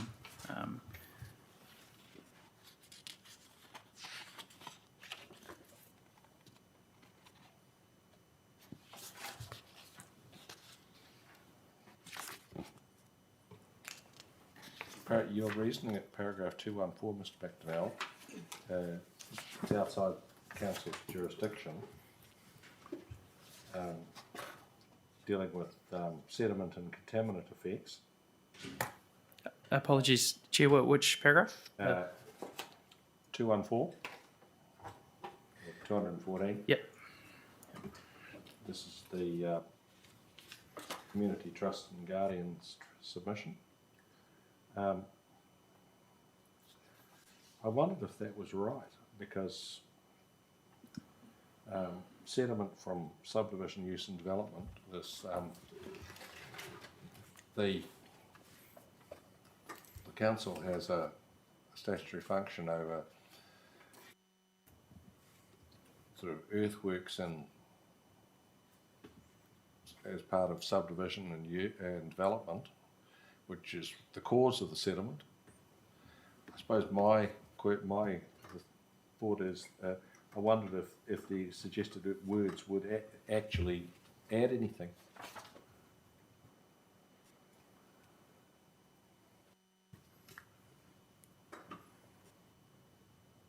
Given the interpretation of what inappropriate subdivision use and development is from the Supreme Court.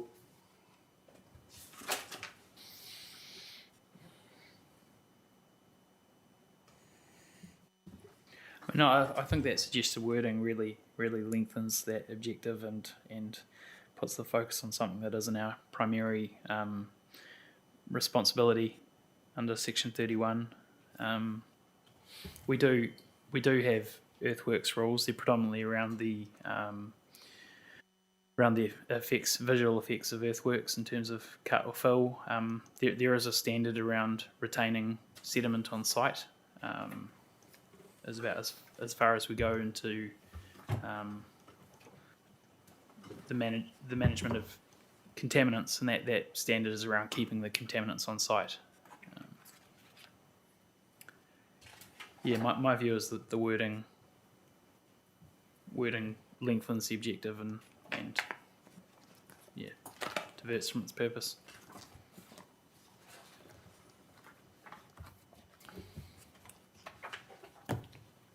Going to Mr. McNeil, was there anything in the RPS that talks about that changeover of responsibility for earthworks and that between the regional council and district councils? Yes, there is some commentary in the RPS. Policy 41, minimising the effects of earthworks and vegetation disturbance. Policies, there's an explanatory note saying that the regional council and city and district councils integrate the control of earthworks and vegetation disturbance and a method to develop a protocol for earthworks and erosion from vegetation disturbance. It's not as clear as not that the wetland issue is that clear, but it's not as directive as in terms of who exactly does what. Mm-hmm. So we rely on sections 30 and 31 of the RMA.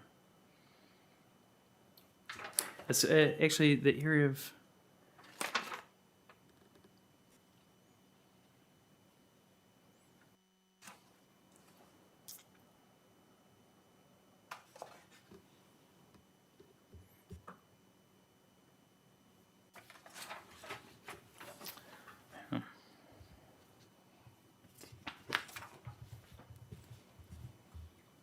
it does say the policy, so policy 41 provides for consideration of earthworks and vegetation disturbance to minimise erosion and sediment runoff prior to plan controls being adopted in regional and district plans.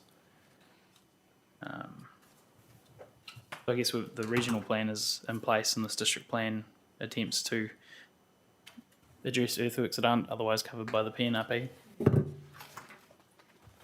So, Commissioners, some of you will be more aware than others, but the PNRP certainly does have a lot of rules in it in respect of the discharge of contaminants. So, discharge of contaminants is something that's triggered, Section 15 and Section 30. So, where the district plan focuses on is really in terms of the other effects of earthworks, which is particularly in terms of stability and landform, but also trying to ensure that sediment is kept on site in terms of the nuisance factor that sediment can have if it does go beyond sites, and particularly things like dust, for example, and onto streets and that nuisance effect. So you will very shortly in your inboxes have the earthworks section 42A, which will have a bit more of discussion in there, of course, of these relevant functions and responsibilities. Thank you. I was looking at your discussion of policy P3, Mr. McDonnell, and this brought me back to the notified provision, which ties appropriateness to reducing the scale or prominence of any buildings or structures. And I wondered if that was the right way to go about it, because to talk about reducing something is to invite very large, inappropriate proposals that are then scaled back very virtuously, and so that box is ticked. Does it need to give more guidance as to what the end result of the reduction is? Like it says, add integrating the design with the site. But does that need to be more front and centre? It's not and, reducing in order to. Or reducing to ensure that. Something like that. Yeah, I can see where you're coming from to make the policy a bit more active in terms of achieving an outcome rather than just focusing on a reduction of scale and prominence. I think if there's scope there, that would be a good idea.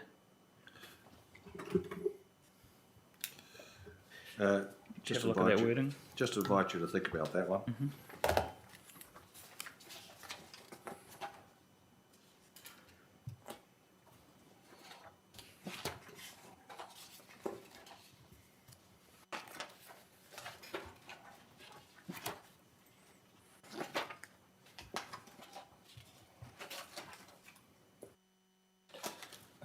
Something that we talked about in stream 2, the catch-all discussed in your paragraph 325, you recommend any activity within a coastal high natural character area or coastal hazard area not otherwise listed as permitted.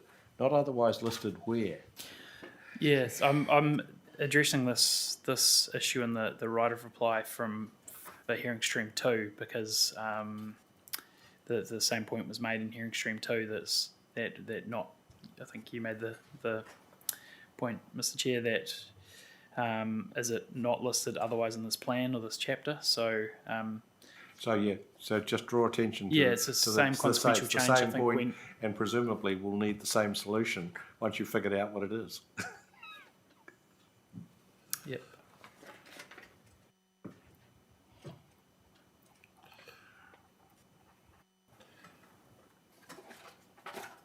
And the last point I had, Mr. Warburton in his evidence gives a number of examples of what he suggests are zones without overlays and overlays without zones. Have you looked into those examples? Can you provide any commentary?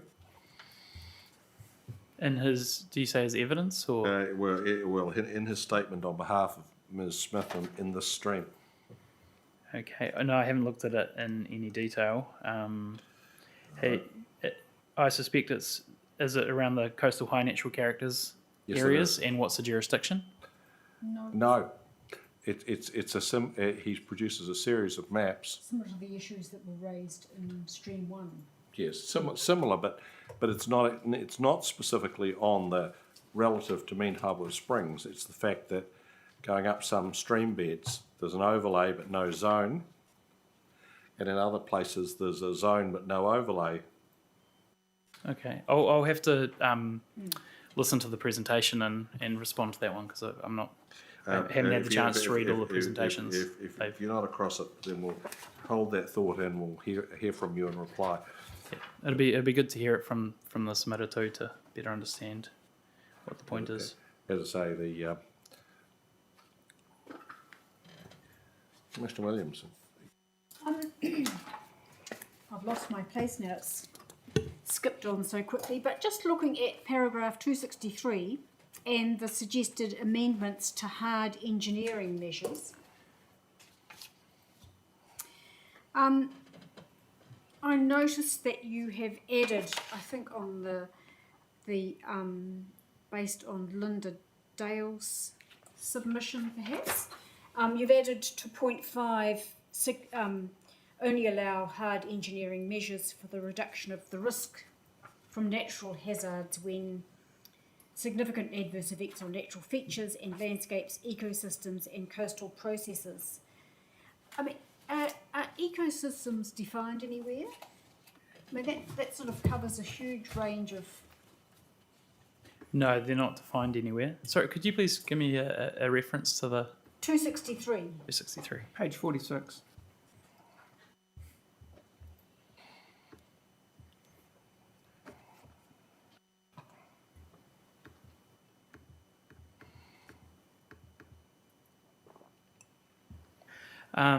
No, there isn't any definition of ecosystems, but I thought that the plain English of it was would give the plan user a bit more direction as opposed to the notified systems. I thought systems was unclear, and that clarifies that it is an ecosystem rather than just a system. So, I mean, I know with coastal high natural character, it runs across, landform and indigenous biodiversity, etc. But I did wonder that given you've got chapters, on natural features and landscapes, you've also got chapters on SNAs and whether, in fact, it was worthwhile introducing some of that language and repeating it in this.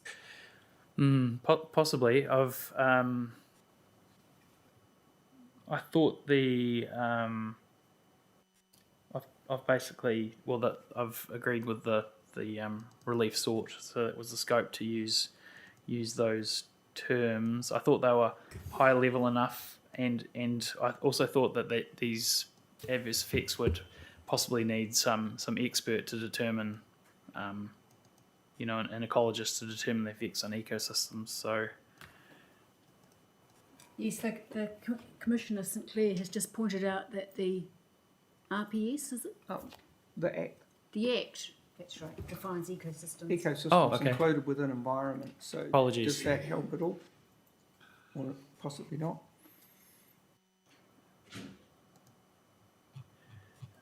The definition is Environment includes ecosystems and their constituent parts, but then does that provide any guidance in That's- terms of the... not a lot more guidance than what's written. Because I suppose my next question is, does it actually go to a rule or a standard that brings in some expert to provide advice? So this, apologies, I'll just check the rule it refers to.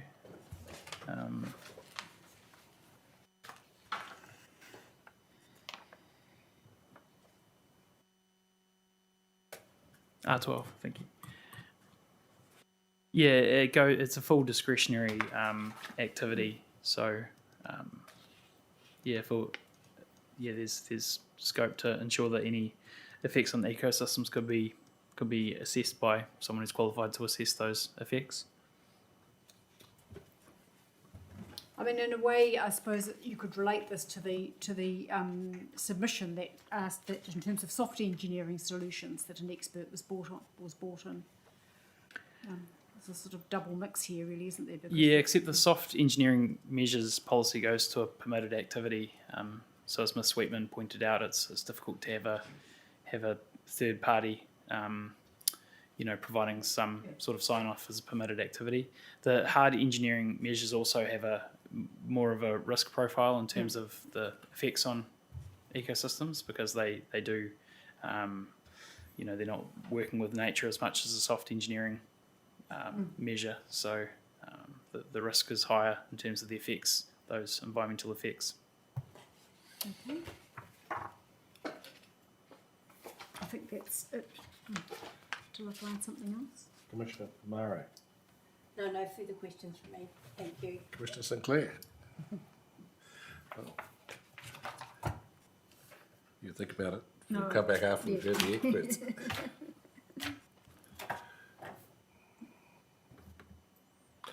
Looks like that might be it. Touch wood.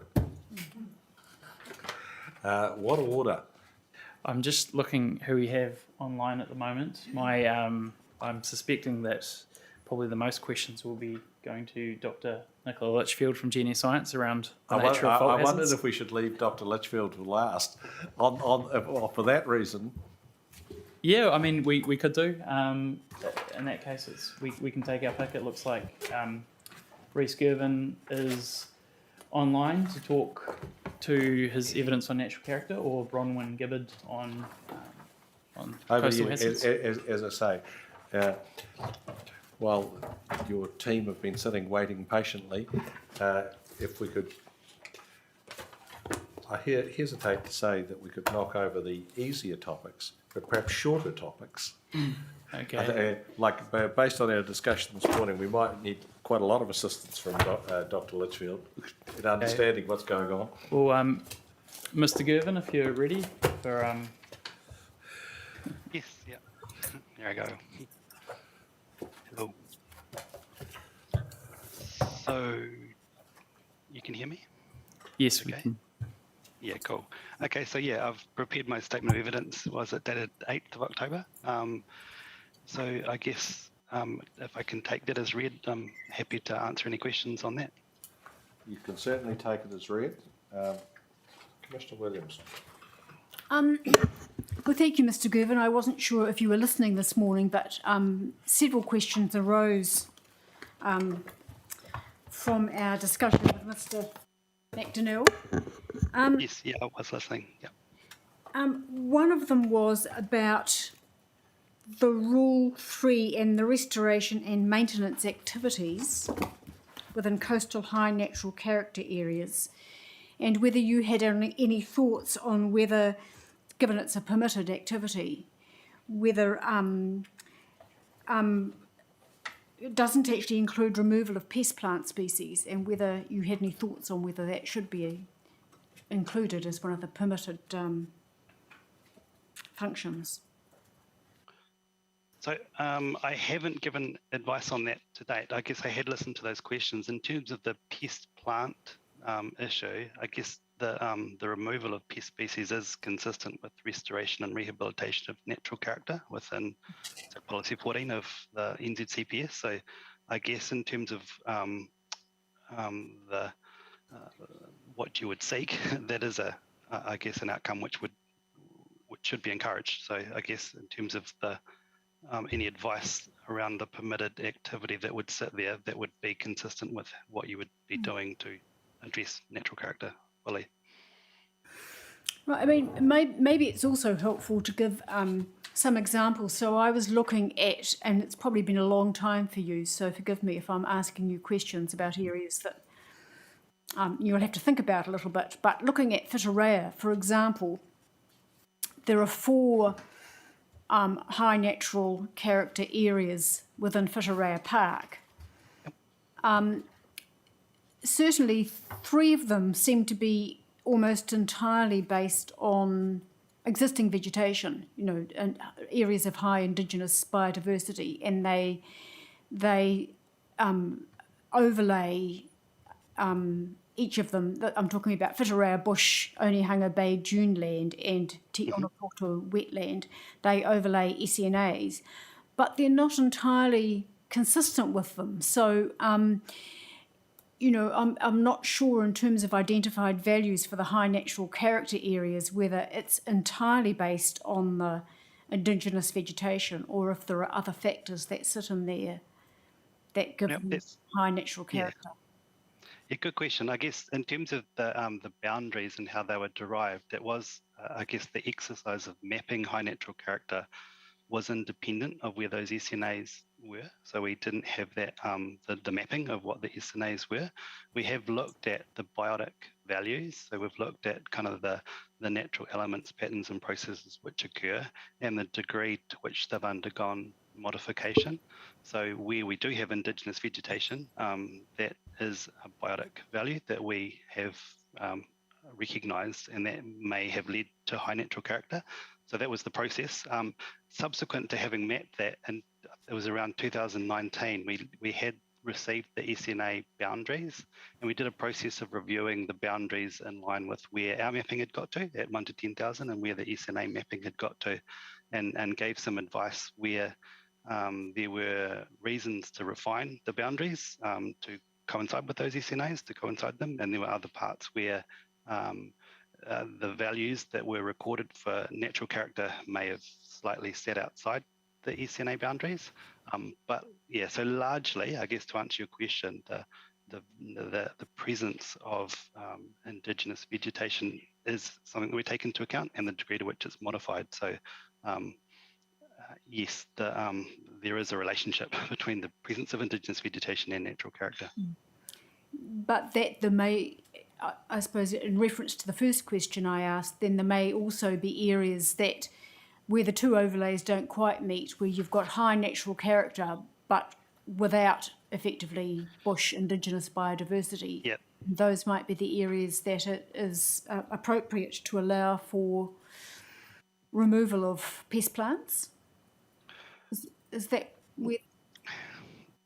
Yes, I guess that's true. Like in terms of the landform element, so when you have high natural character without Indigenous vegetation, you might have a landform that has less modification apparent. So yeah, the native vegetation, the presence of native vegetation isn't a factor which has led to high natural character. So that does occur. I guess that's sort of the where you've got invasive weeds going into where there is native vegetation, which is the reason for high natural character. And I guess there still could be good justification for removing pest plants in those contexts as well. So yeah, I think not exclusively would be my response there. I'm sort of keen to tease it out because Ms. Smith has submitted that no Indigenous vegetation should be removed at all from areas of high natural coastal character. Would you have any comment on that? I guess, yeah, so you're talking about pest plants originally. I think in terms of the actual kind of effects that could occur through removing Indigenous vegetation within those areas, I think we'd have to be very cautious in terms of they are the values of high natural, well, they could be the value of high natural character that's recognised. So I mean, there is a permitted activity level, which is, I'm trying to... That was your question. Yeah, was it 50 square metres of that's right. earthworks over 5 years? And I think, I guess that comes, and we haven't given advice on this in terms of kind of that level, but I think in terms of kind of the values that are recognised, I think there is a point where just the values can be maintained and the natural character can be preserved, accepting that there is some ongoing need for some level of modification. And I guess at that level, that's pretty consistent with the kind of minimal level of intervention that you might expect in those contexts. So, I guess my view is I guess go back to NCPS, the policy structure is to avoid significant adverse effects on all areas of the coastal environment. We're not an outstanding natural character here, so we're not avoid. So we have to avoid the significant adverse effects. So I guess my comment would be there is sometimes there would be good reason to do some very limited level of modification to maintain the levels of natural character that are recognised in those areas. So I think an avoid policy, avoid all change, avoid all effects is higher than probably the values that have been recognised in those contexts. So yeah, things for like earthworks for I guess maintaining tracks that may occur or other kinds of modification which is consistent with maintaining high natural character. I think there is I can see why there would be some kind of level of permitted activity in that context. Right, and so, I mean, would I get from that in each case you would go back to the identified values rather than rely entirely on Indigenous biodiversity or entirely on natural landforms? It's the combination, it's the descriptor of those values that. That's right, and that's why we've captured kind of an understanding within the schedule of the justification for why high natural character has been identified. So and it comes across in terms of those. The three aspects are there's an abiotic aspect, so the landform and the systems that occur in that sense, and there's the biotic, so the things, the habitats and the indigenous vegetation which occur, and the experiential aspect of natural character as well. So we have captured those dimensions for the reasons that an area of high natural character qualifies. Thank you. But, yeah. Yep. I think that's me. Thank you, Trevor. The just an issue of terminology, Mr. Given. I picked out as an example where you're discussing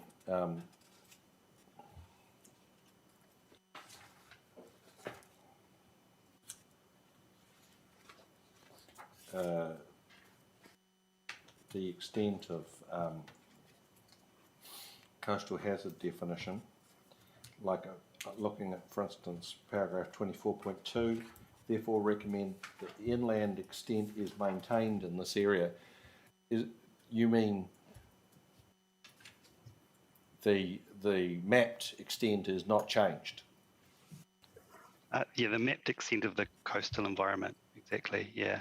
Yeah, I see that. In terms of, I guess, that term, the inland extent of the coastal environment, that's, I guess, a consistent way that we've described this through other assessments throughout the country. So I get the RPS comment around it being the landward extent, but to answer your question, yes, that's where the significant coastal processes, qualities and influences stop and become something of the coastal context. That's that line that we've mapped as the coastal environment extent. The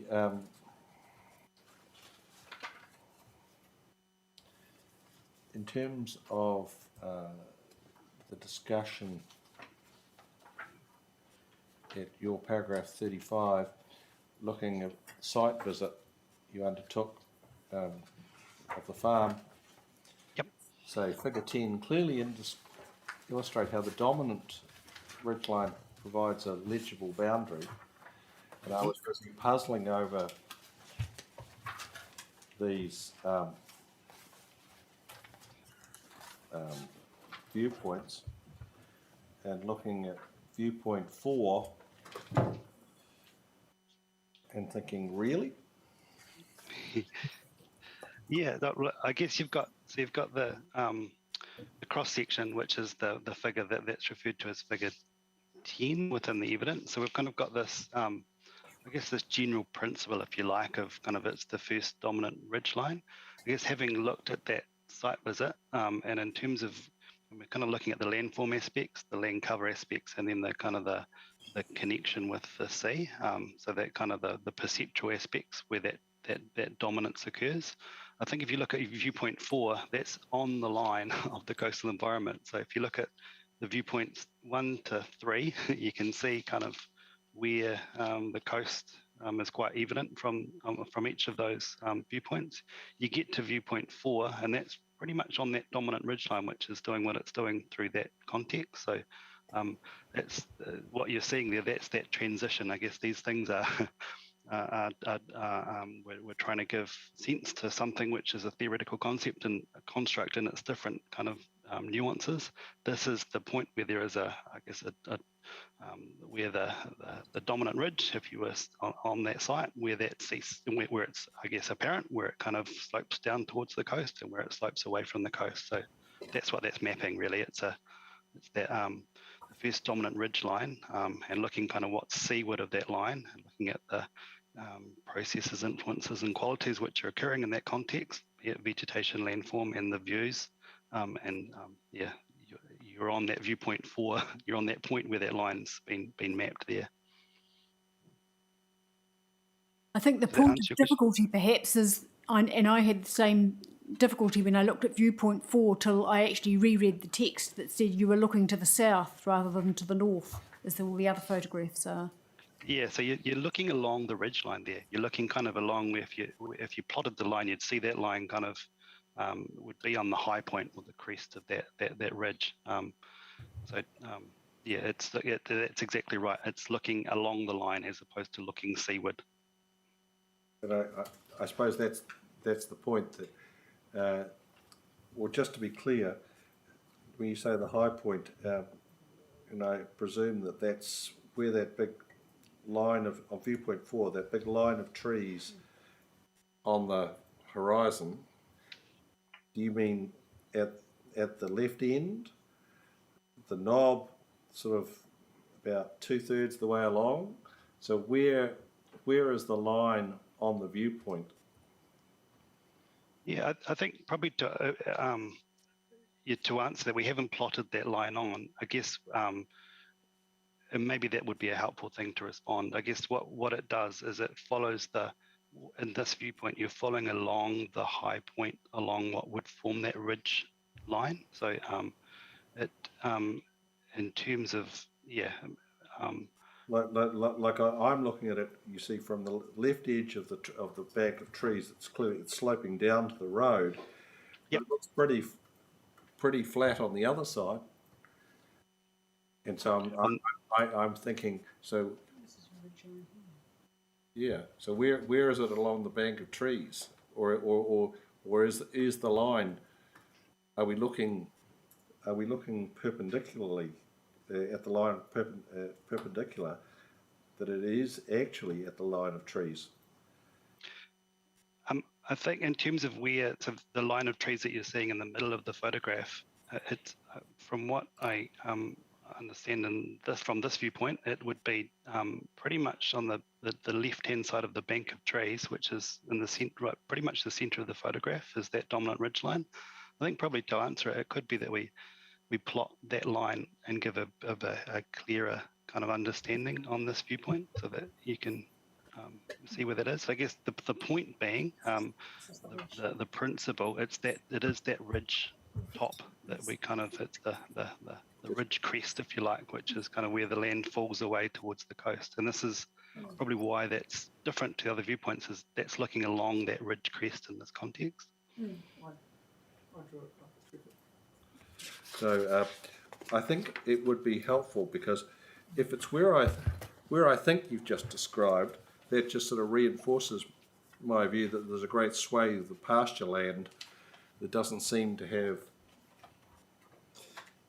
like there is a slight drop in elevation left to right, but it's not huge.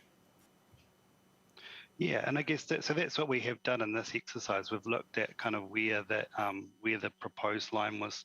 I guess the submitter's line here, and that's plotted on my appendix 1. So the boundary where they had the line, and I guess the point was that where we've defined it is where it was as notified is the if you've got figure 1, appendix 1. Figure 7 in front of you. So we would previously defined it was that the blue line, which was kind of following that principle of the main ridge line. We've maintained that principle, but there is, I guess, having been to the site and looked at kind of the nuances of where that ridge top alignment is, there was room to shift that slightly to where viewpoint 4 was.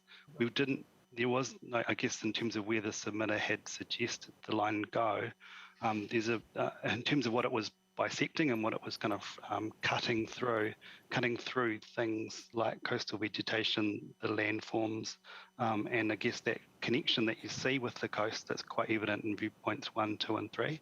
There was no rationale or reason to bisect those significant processes, influences, or qualities which rightly do form part of that coastal environment. So yeah, we do. It's a transition. We get those kind of those questiony kind of is it there or there at this point? But I guess the point is we've refined it to be where we believe it is along that dominant ridgeline, without accepting that it goes a lot further towards the sea, basically, where the submitter was suggesting, and off what would be quite clearly perceived as that dominant ridgeline. Wonder if I could ask you, Mr. Gervin, to do something for us. Yep. Looking first at your figure 7, which is identifying where these viewpoints are, whether you could supply us with a copy of that plan with the contours on it. Yep. And secondly, if you could please, rather than leave it, I've now started to draw lines all over your viewpoint, trying to figure out what you've described. if you could supply a copy of viewpoint 4 With the line on, yeah. with a dotted line showing, well, a line of some description showing where you are recommending the margin of the coastal environment, Yep, that's fine. and that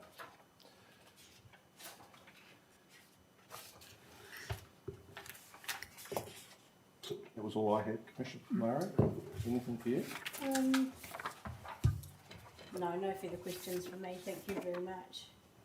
Cool, thank you. Can I just ask one more? Yes, certainly. Mr. Gervin, can I just bring you back, please, to paragraph 23? Yep. Just where you're talking about the fact that the delineation of the inland extent of the coastal environment may actually change depending on climate change and associated adaptations, because we've talked about that a bit today. What sort of changes would have to occur to relocate the line? So could you give an example of what sort of change might occur? And I guess, I mean, the coastal hazard one was an interesting kind of context where that has occurred. And I guess there could be, through climate change, sea level rise, where you do get the current coastal hazards changing. And that's what we have looked at in terms of what that understanding was, and ensured that as one of the matters that are considered under Policy 1, you might take that into account. It's probably the key one that would happen in that kind of context, because a lot of the other ones, the dominant ridge lines and stuff, they're kind of further from, and it's not like the coastal environment line, if you like, would extend beyond something which is quite significant, like a landform to that extent. So I think the coastal hazard would be the thing. I guess the other thing might be where there is aspects of managed retreat or other kind of aspects where those significant processes, influences, or qualities may extend beyond the line. I guess that often the level of modification is a reason that the inland extent is drawn where it is. So if there was scenarios where the level of modification was reduced and other coastal processes, influences, or qualities were introduced into an area which that isn't the case at the moment, that could be a reason that the coastal environment could include that. So yeah, it's typically in those interface areas where the where change is most apparent, basically. Thank you.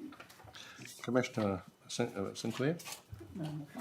Well, that's it from us, Mr. Kevin. Thank you for your assistance. We'll look forward to seeing those additional documents in due course. Excellent, thank you.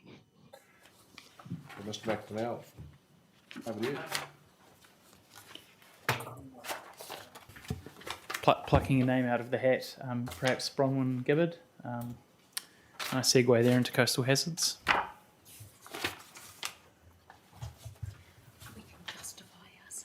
Good afternoon, you can hear me? Yes, we can hear you. Yeah. Hi, obviously I've provided my evidence and I assume that can be taken as read, and I'm happy to provide a bit of a summary for the panel if that's useful, or if you prefer, in the interest of time, I can simply answer questions. Happy for you to give us a summary. Yep. I guess the main, not too many submissions, but one of the main concerns raised is that the hazard overlays cover areas of land that haven't been observed to be impacted by coastal hazards in the past, or that the restrictions are being placed on land where there's a real uncertainty about that level of risk. So, and related to that was some confusion about the labels of the overlays, which I think is being dealt with by Mr. McDonnell's work. Just to, I guess, the difference with coastal hazards is we have a current coastal hazard overlays for inundation and for erosion, and we also have future inundation and erosion overlays because of the, I guess, the very sensitive nature of these hazards to future sea level rise. So the current coastal inundation and current coastal erosion hazard areas, they reflect not necessarily, I guess, the coastal hazard that's happening today, but what we expect to see, the full extent of that hazard that we could expect to see given current sea level and current processes. So there has been a little bit of confusion about that, and hopefully relabeling and clarifying that will help. So, for example, a current coastal erosion hazard area, may have long-term dynamic cycles of erosion and accretion that happen over quite a few decades within the bounds of the current processes and current sea level that we have now. So we may not see this erosion today, we may only see it in 50 years, but it's still included in that current coastal overlay.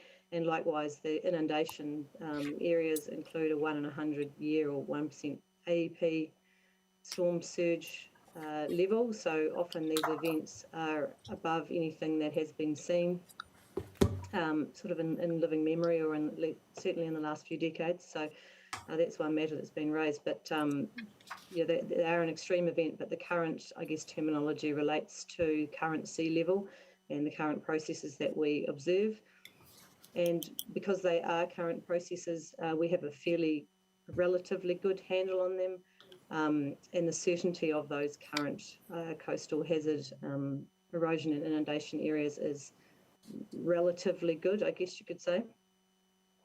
Where the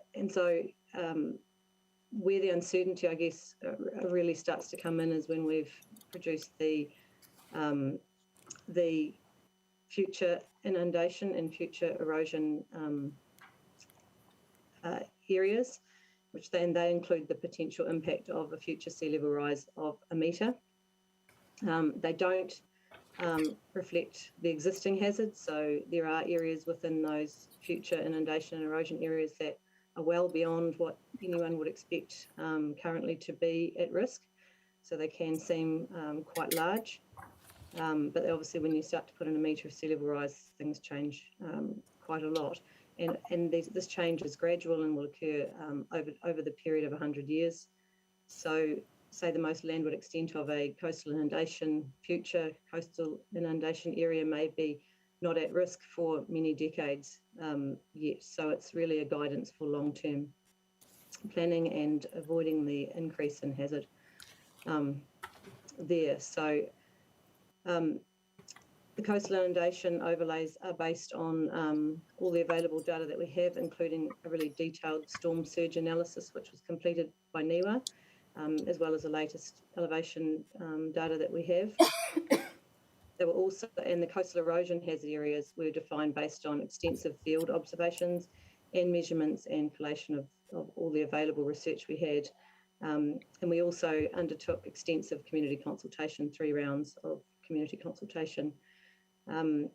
Both coastal erosion and inundation hazards are highly sensitive to sea level rise and will be both expected to become more severe over time. So in my opinion, it's really critically important that these areas of coastal margin are very carefully managed and developed in the future.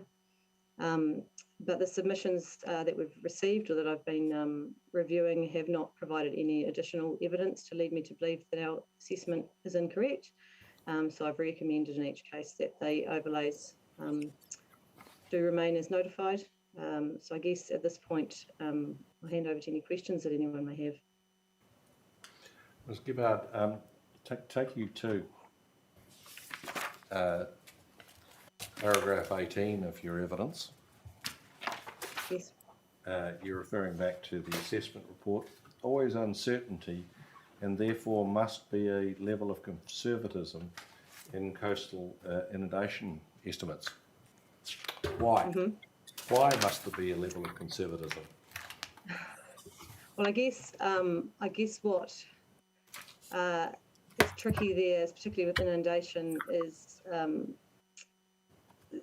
they have to be modelled. I guess when you're trying to model a 1 in 100 year, in this case, storm surge elevation that was modelled by NIWA, we can't. They've done their best to model what they can with the information they have and simulate these 1 in 100 year events, but I guess there's we don't have a lot of on the ground measurements of them. And there may be cases, particularly where the inundation areas are, we've used a bathtub model, which basically maps any areas below the elevation that we would expect of the storm surge. So where there are very wide low areas, it's possible that as the storm is duration limited, it may not flow quite that far inland. Without really, really detailed modelling, it's very tricky to delineate those areas absolutely perfectly, I guess. I suppose the issue that's in my mind is whenever we talk about a level of conservatism, the question in my mind is, well, how much conservatism, and to what extent is there already conservatism within the model that's been employed? Sure. I guess I can't, I mean, the detail of the actual elevations produced were done in a study by NIWA. What we have done to try to not go too far with adding more and more conservatism is we've not included any allowance for freeboard or error in the digital elevation model. So there is a chance, in fact, that some of those areas are slightly below. There is an error in the elevations in the data that we have. So we haven't sort of added any of those conservatisms in there. So that's one way that we've tried not to really, ramp it up. It's not using we haven't used, I guess, some coastal inundation approaches use what's the word I'm looking for, a step model where you add the worst case to the worst case to the worst case and all the components within a storm surge. That's not the approach that was taken. It was looking very much at historic 1 in 100 year or rare storms and what effect they had was the work that NIWA did. So they've certainly done their best to not add conservatism, but I guess particularly in terms of that landward flooding extent on the ground, it's very difficult to allow for every single, to know how long a storm might last and that sort of thing and how far things will flow inland. But we've done our best to not add conservatism where we don't have to. And in terms of, future 1 metre level sea level rise, how far into the future are we talking? Like I know that requires a very well polished crystal ball. And about the track that global climate change takes and the consequences, and about 502 other things that will factor into the equation. But what's the best estimate of how far out into the future that you're talking about? I guess one of the things with sea level rise planning these days is there's no best estimate. There's just a bunch of plausible scenarios, I guess. The 1 metre was used because that was sort of the guidance given to us by national sort of guidance for planning where there hasn't been a really detailed adaptive management strategy put in place. So the 1 metre, I wouldn't like to give you a time. We've called it 100 years. It may be less than that. It may be more. I guess what I've tried to say in that paragraph 18 is that we know that sea level is rising. How fast is the $1 million question, as you note. But we do know that, for example, somewhere that's currently a 1 in 100 year storm may only cause shallow flooding, just 20 or 30 centimetres of sea level rise, which is quite realistic in the next sort of 30, 40 years, can turn that into an annual event. So we do know these things are going to get worse. We don't know exactly how fast, but because of the nature of the sort of storm distribution curve, very small changes in sea level cause very big changes in the frequency of these events. So I guess it comes, it is a really tricky question. I can't give you an answer for how long, unfortunately. I understand that there's no precision, but you've given me a sense of the answer, which is what I was looking for. Thank you. Commissioner Williams. No questions. Mr. Sinclair. All right, that was good. Kia ora, thank you very much for your evidence. It's really very helpful, if not somewhat perplexing, and I'm sure that that would be the situation for landowners who find themselves in a situation where they're having to deal with coastal hazard future inundation overlays being added to their LIM reports. And I note that at your paragraph 20, you do refer to that and the importance of understanding that that these overlays don't represent an existing hazard, but a long-term future hazard, which is what we've been discussing. And I found your answers, your responses to the questions asked of you very helpful.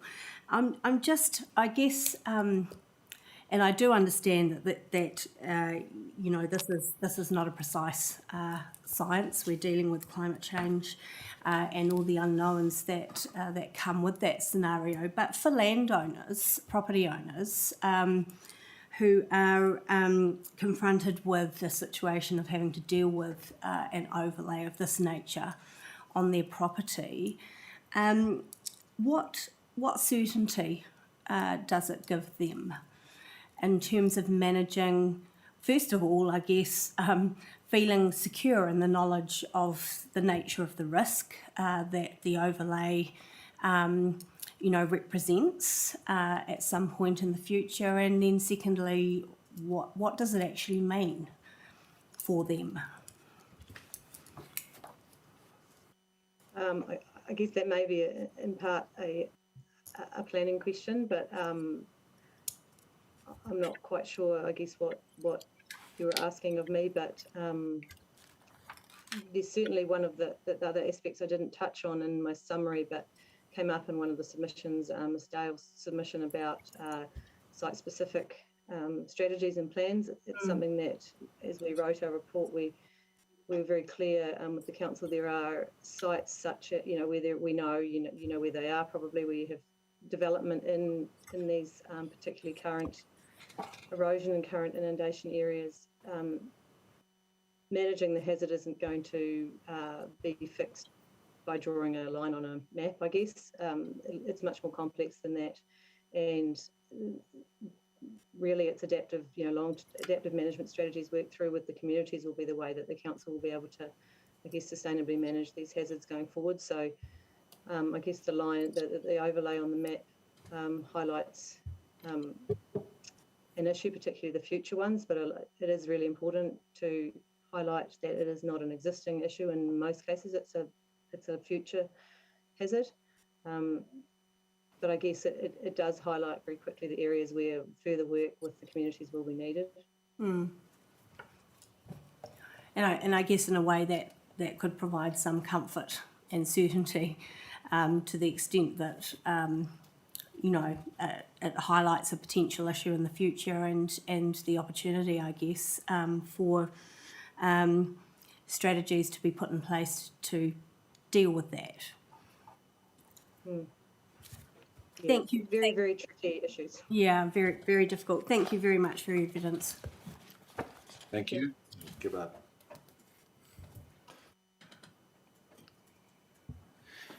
Okay, thank you, Bronwyn. Yes. Dr. Power, I guess, will be the next on the run sheet. If you're awake and listening, Dr. Power. There he is. Hello, good afternoon. Can you hear me? Yes, we can hear you. Okay, what would be most helpful? Shall I just go to questions, or would you like a quick summary of my evidence? Well, if you could give us a quick summary, Dr. Power, that would be of assistance. That gives the right frame of mind. Okay, certainly. So I've been asked to look at a couple of submissions related to the tsunami hazard layers. The tsunami hazard modelling is, well, it is model-based. There were two submissions I looked at. One was at 99 to 109 St Andrews Road, where there was an issue of inundation to a property from the Taupo stream that I agreed with the submitter was not was an artifact of the modelling, which wasn't properly resolving the stream and the area around it. I also looked at a second submission, which was to do with 112 Mana Esplanade. So the original question from the submitter was around sort of inconsistency with the boundary line for the 1 to 1,000 year inundation hazard with the neighbouring properties. And although I didn't feel that what was shown at that property was particularly inconsistent with the neighbouring properties, when I looked in greater detail at the inundation boundary for that property, I felt there were a couple of issues. One was, in my view, a technical issue with the way the modelling results are sort of converted to and from GIS, which had slightly extended the tsunami inundation boundary. And related to that was the difficulty of the way that the hazard layer had been set to exactly to the zero flow depth, so it was no freeboard, and the difficulty that the model is using a kind of smoothed out elevation model into question of robustness around sort of small details in the topography. So for that property, I have suggested changing to a 10 centimetre freeboard to try and remove those two issues, which moves the inundation line about 10 metres back. Yeah, that's my quick summary.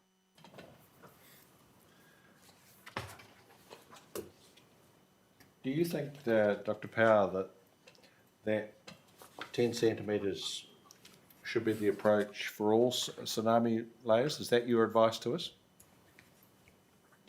I would like to suggest that that be considered. The one caveat I have is that I've only really looked carefully at this one location. I do think that having some freeboard is good from the point of view of robustness, because I can see that the issues that are present at that property are not unique to it. I think I would suggest just having a little bit of a look at how it affects a few other contexts first before making the general statement of, you know, this is definitely the way to handle it everywhere. But I do think it's an issue that is present elsewhere, sure. Bit constrained by the technology. I'm waiting for the land maps to ramp up, but when I tried to follow your evidence, Dr. Power, I saw the patch, which seemed very odd, which is what the submitter about St Andrews Road was demonstrating. But there's another patch quite close, as I guess hopefully we might get some action here. I'll describe where I think where it is. Now we have a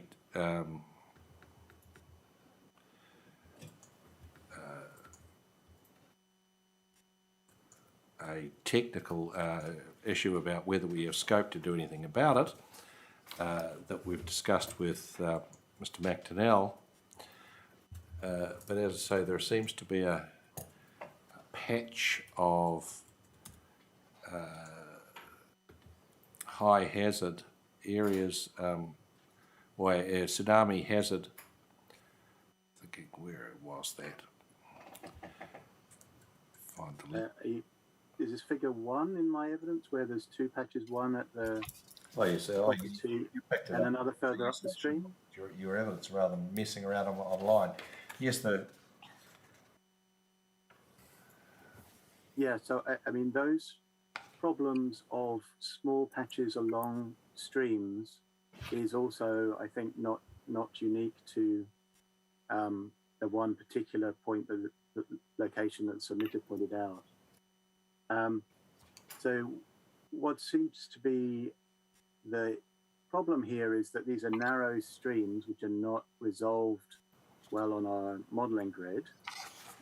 And so they appear not as a sort of continuous feature, but as a sort of a broken set of depressions, if you like. And some of those are, the stream bed is being picked out as below the level of sea level rise plus high tide. So they appear as sort of wet points, but in fact the tsunami is not reaching those points. So I agree this is an artifact of the modelling process. It's an artifact of the model rather than a true prediction. Is that? Yes. Well, there is a subtle distinction here. The model doesn't show any waves or water reaching those points during a tsunami.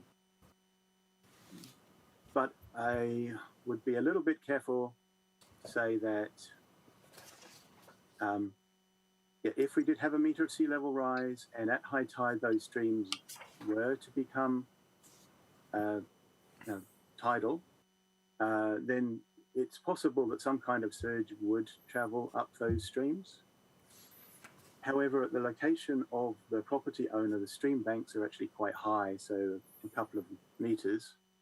So I think there's really two reasons for thinking it wouldn't enter his property. First is we can't prove it from the model because the model doesn't show it. And secondly, even if in reality there was a surge to travel up that stream, it would seem very unlikely to be large enough to go up the stream bank. So yeah, I would suggest that those areas that are not reached by the tsunami model itself should be removed. But I'm also aware that the model is not resolving what might be small surges coming up some of these streams. So there are two separate issues going on. As you say, one, the model is only just reaching the area, and second, up these stream beds. No, so the modelled tsunami is not reaching these areas. They're marked as wet because of their elevation, but in the model, the tsunami does not reach them. In reality, a small surge may travel up the stream, which is not being caught by the model because the model doesn't have the resolution to resolve these small streams, narrow streams. But even so, I don't think it would then be large enough to pass up the stream, this high stream banks. Thank you. That's all I had, Commissioner Sinclair. Nothing for you. Nothing from you. Commissioner Power. Nothing further. That's all from us. Thank you, Dr. Power. Much appreciated. You appreciate your time. Thank you. You're welcome. Contribution. Oh, thank you, Dr. Powell. You're welcome. So next will be Dr. Litchfield from GNS, and she's number 4 of 5 this afternoon. The 5th Nadia Nietzsche I've advised will likely be after afternoon tea. So Yes, possibly a safe call. Hello, Dr. Litchfield. Thank you for joining us. Don't know how much of the rather tortured discussion we had with Mr. McDonnell you followed. There seemed to be a lot of hospital passes going in your direction. Yes, I was following all of that. So how would you like to proceed? As I say, there are lots of things that are puzzling us, but about the subject matter of your evidence. I'm not suggesting that's because of your evidence, but perhaps, well, over to you. How would you like to present it? Would you like us to just throw all our questions at you and then take stock as to where that leaves us, or would you like to summarise your evidence and then we'll start? Over to you. Whatever suits. I'll just say a really brief summary, because we nearly need to take most of the time for questions. So my expert evidence, and we had the pre-conferencing and the joint witness statement, was on a range of submissions, and one of the themes that had come up was terminology. So we do need to try and clarify that as much as possible. I guess some common themes were that the fault avoidance zones on the PDP are from our fault avoidance zones following those MFB Act fault guidelines from 2003. It's a consistent methodology we've used throughout the region, Wellington region and beyond in New Zealand. It's all a desktop study, GIS mapping. The plan uses the most up-to-date information, except for at Kenepuru landings, where there's been more work done, which I'm sure we'll talk about. It's only the 3 faults. We know a bit about the Oharu fault, a little bit about the Porirua, and very little about the Moonshine fault. So there are a lot of uncertainties, particularly in the recurrence interval, the average time between earthquakes, which gives you those high, medium, and low risk zones. So that's like a really quick, some key points. You can ask questions now. Right. The first thing, please, if you could, for my benefit, explain the technical or the process you go through for identifying fault rupture zones. Sure. I thought it might... We're particularly, I'm particularly interested in what determines the spatial extent. So Mr. McDonnell pointed out to us that some zones were 60 metres wide and others were 800. On what basis are you making those judgments? What are you looking for? What are you seeing on the ground? What are the processes that give rise to those differences? Sure. I thought it might be easier to show a photo of a rupture zone that I could point to. So with your permission, yes, can I please. share a photo?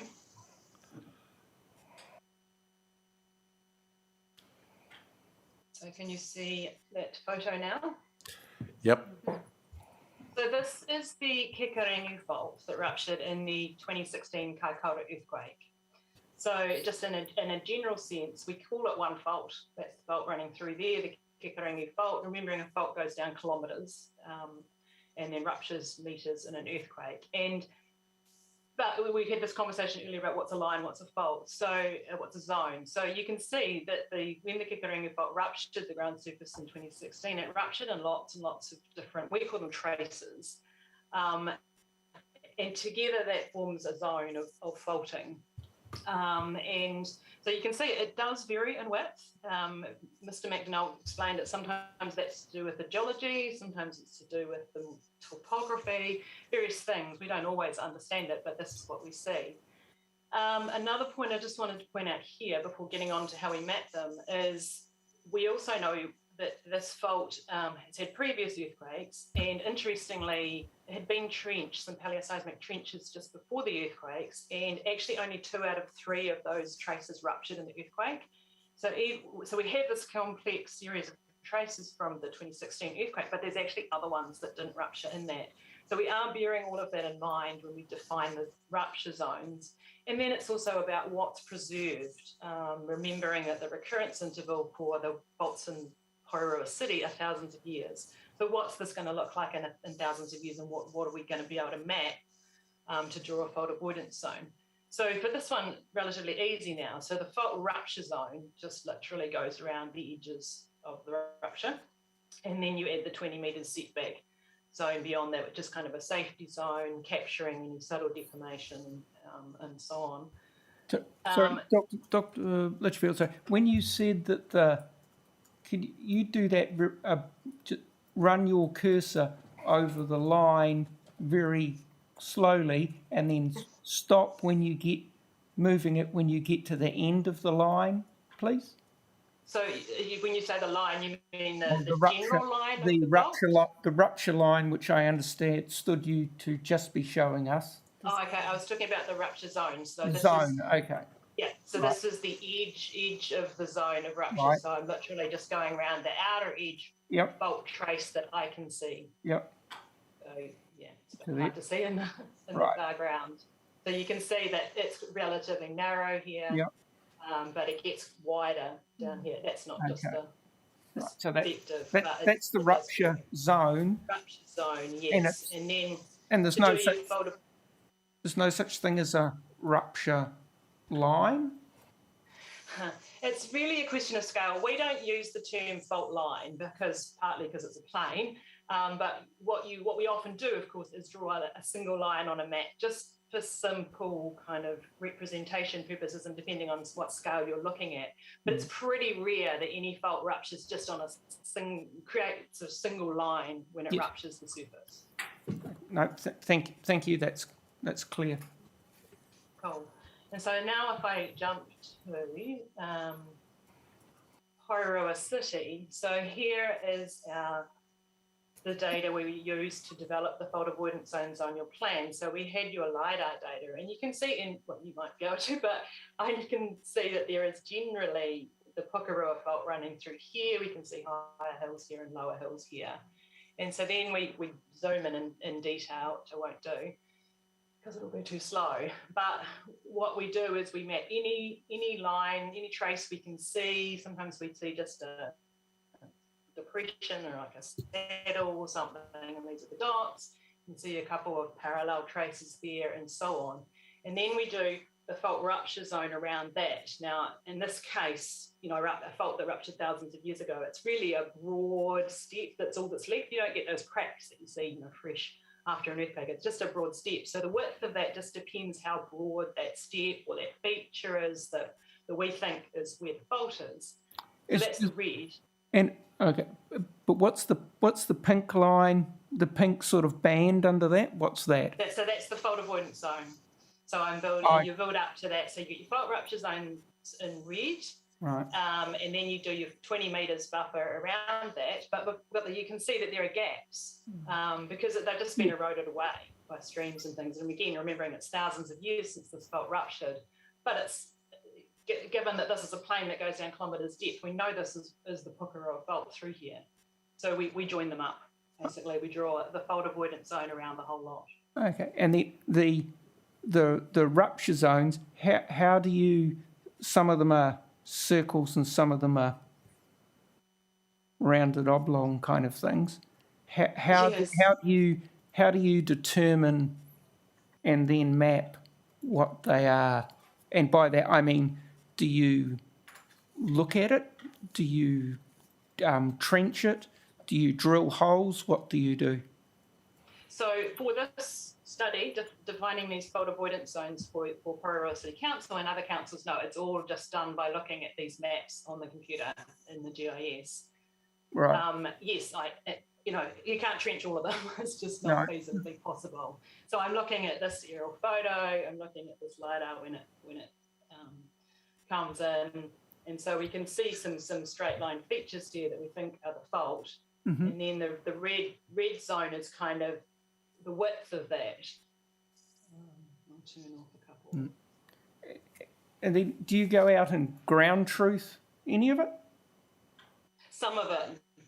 We did some in our report. We checked out part of the Porirua fault and the Oharu fault. We had done previous work in some of this area in Porirua City, but no, we can't check all of it. No. We do a limited amount. And in terms of where you have gaps in the surface traces, you're inferring the connection. Yes. So here we can see you've got a little stream that's cut. It's just eroded it away, but it originally would have gone across there. Here we've got a little step, but again, it's been modified. That looks like more man-made modification that happens. Probably some kind of landsliding and gullying and things. So that's just, over thousands of years, bits of the fault get eroded away. And we join it up as a single zone. Gotcha. And the nature of any inference is that there's presumably more uncertainty where you're inferring than where you're relying on actual surface traces. Yes, yeah. Sometimes this is pretty good through here, but in some places we widen the zones and we change the complexity to uncertain constrained and uncertain fully constrained and so on. So yeah, it gets wide. And as Mr. McDonnell mentioned earlier, it's really wide beneath the harbour because we just don't know where it is. So we're conservatively wide there. Can I just finish there before Commissioner Sinclair takes over? You're looking at surface traces. I'm aware, of course, that the surface trace of a fault rupture is the proverbial tip of the iceberg, and it's going hundreds, if not thousands, of metres underground. Yep, kilometres, yeah. For this sort of purpose, should we care what's going on beneath our feet? Can we assume that it's vertical below the fault surface? Is it likely to have the whole fault be shifting at an angle? So what might be at the surface, you've got one location at the surface, but if you go down 500 metres, the fault is set off some horizontal distance that we only have an imperfect idea of. Is that the same? Should we care? I don't think the faults in Porirua City are generally pretty vertical. They actually move side to side, and so in an earthquake, one side might go up relative to the other, so that's important for anything that's built across it.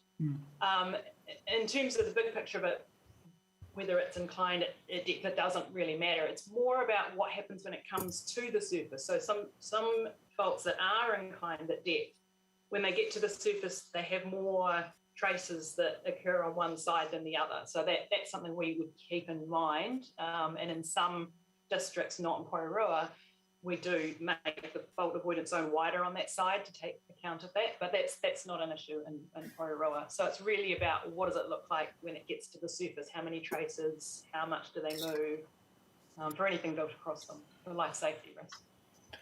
Yes, Commissioner Sinclair. So, sorry, I might have missed this, but you've done the red bits, which are the rupture zone parts. What methodology do you use to work out how to move from that to your fault avoidance zone? So the red zone is the rupture zone. You add the 20-metre buffer, and then it's just a case of filling in the gaps if there are gaps and you think the fault continues through there. So in terms of working out what the rupture zone is, that's the part where it's the difference between, 60 metres and 800 metres, as referred to by Mr. McDonnell, and then which means that the rupture zone, and when you link them all up with the inferred parts, that it has that snake, and you've filled in the gaps, as it were. Then you add the 20 metres for the. That's right. So all of the fault avoidance. Yep. Okay. I'm happy with that. Where do you get the 20 metres from, though? The 20 metres is what's recommended in the MFE Active Fault Guidelines, and that's kind of a standard around the world. Japan, USA, everyone uses 20-metre buffer safety zone, and it's really to pick up those really the smaller traces that you no longer can see. They're just, it's capturing some of that uncertainty. Can you tell me, repeat what guideline was that you were referring to? The MFE Active Fault Guidelines 2003, Mr. McDonnell referred to them earlier.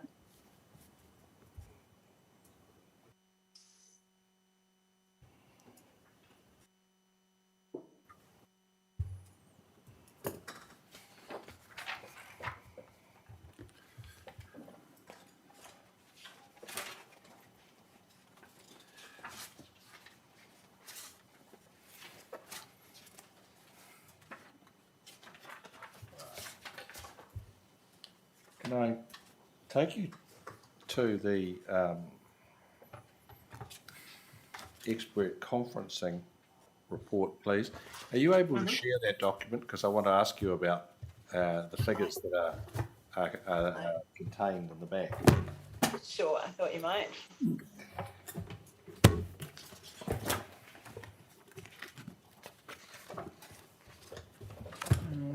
That's the one. Can you see that now? Yes. Can you expand them a little? Yes, we should probably do them one by one so we've got them at a decent size. That's So the first point you agreed on is the northwestern side of the southern FRZ is agreed. Can you point out to me where you're talking? yes. So I'm clear about what it is that's agreed. So it's this boundary here. I think you need to shift it up because your cursor's on, you're showing us the top map, but I think your cursor's on the bottom map. Oh, no, Oh no? Yes. sorry. Oh yes. Yep. Yeah, so it's around the light pink salmony coloured one. So yeah, so that's the one that's the first one that's agreed.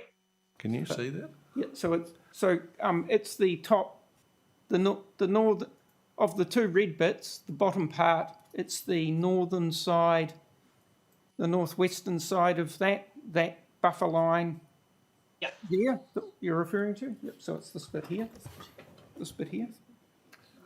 Right. Gotcha. And then southeastern side of the northern. I think I can probably figure this out for myself now. So that's, if you can see my mouse, that's this side here. That line there. Yep. This line. That one's that one, and that one. Yep. Perhaps if you could go to the second figure, please, the next one down, and where you've said the southeastern side of the southern FRZ, area A That's that bit there. is that bit there, Right. and can you summarise for me the competing viewpoints? Like, Sure. tell me your view and the reason for your view, and then tell me your understanding of Mr. Sullivan's view and your understanding of the reasons for that view. Obviously, I'll be asking him the inverse of these questions. Of course, yeah. So I do need to just flick back to A just for a second to show you. So we drew, following the same methodology, you drew your rupture zone and you have your 20-metre buffer here, but Coffees have undertaken trenches along here, and in this one here, it was all rock and there was no sign of faulting. So what we've done is pulled in the side of the fault avoidance zone to the edge of that. So that's this point here. And they have argued that this whole edge should be pulled in, and I didn't see any evidence to do that.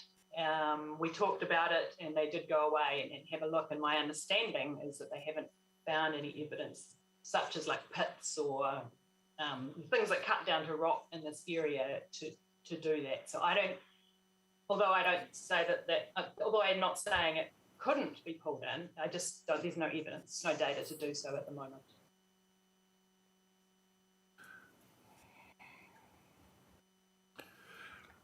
I suppose the devil's advocate question would be, in terms of the exercise you're engaged in, is it a matter of finding evidence to reduce the area or finding evidence to expand it?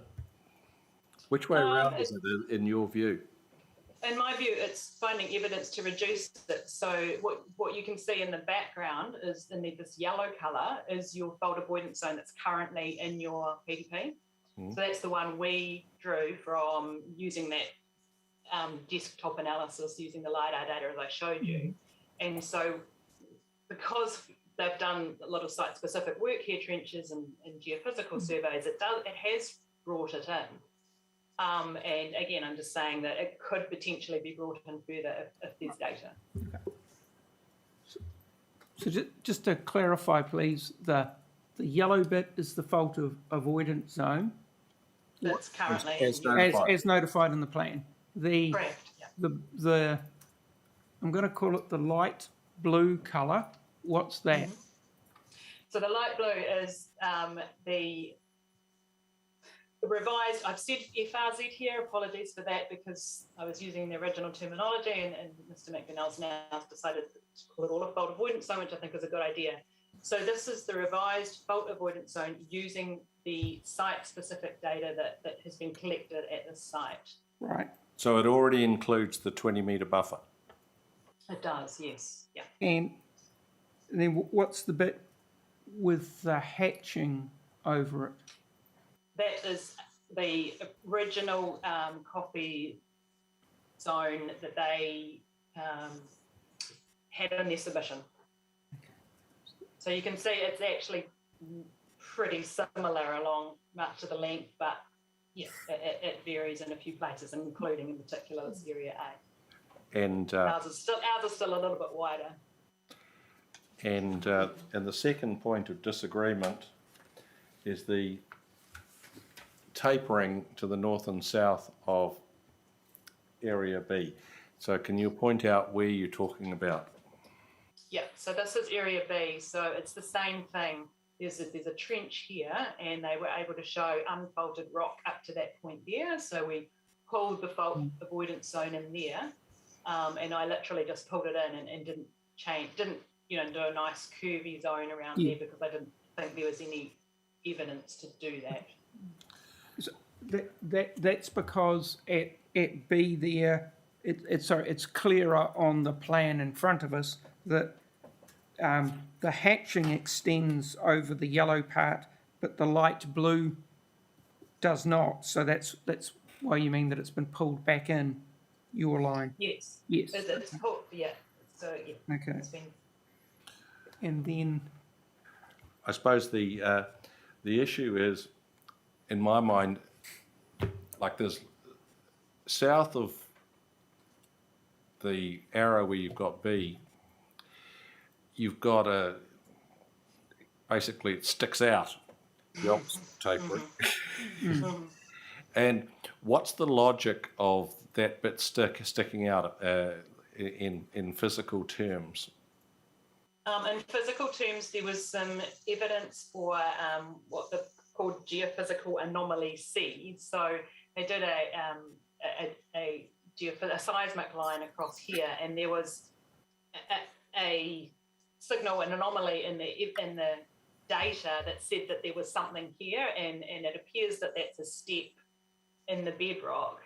And they proposed that that's a riverbank, basically the edge of the stream that runs around here, a former riverbank of that stream. I'm saying it could be that, but it could also be the fault. So I guess I'm being a little bit conservative, saying that the fault could be here. And again, I sort of stand back and think of those Kikaringu fault ruptures and so on, that faulting's complex, and when it actually ruptures to the surface. So I don't want to pull it in too narrow. It's a life safety risk issue. People are going to be built houses on top of this. So I don't think it's unnecessarily conservative, but I'm willing to pull it in if there's data and evidence to do that. And we've had discussions about what could be done. One of the big problems with the site is it's highly modified. You've got the original modifications of when the hospital was built, but since then there's been so much earthworks, and when we went to the stand at the site in the site visit, it's been built up 5 metres or so since they did the geophysical line and the trenching, and so it's really hard. We talked about potentially doing some drill holes, which is point E, but we do both agree that there is a risk that it still won't resolve it. So basically, until you put a trench or a bore down, there is no way of knowing at this point who is correct. No, unfortunately, no. Stay conservative.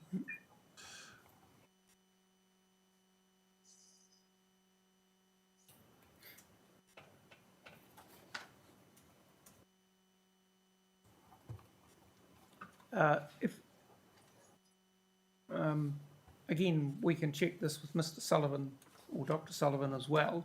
But the area A, if that came out, would that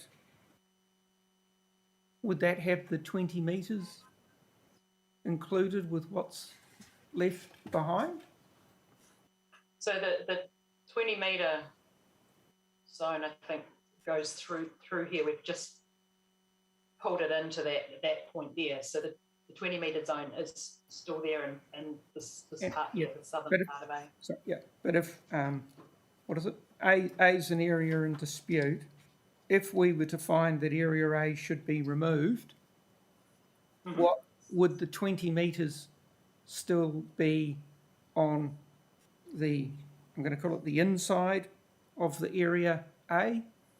So If there's evidence that there is no faulting anywhere in here, then we could, because it's site-specific information, we could pull the we don't need the 20 metre zone anymore. We would pull the edge of the fault rupture zone into here.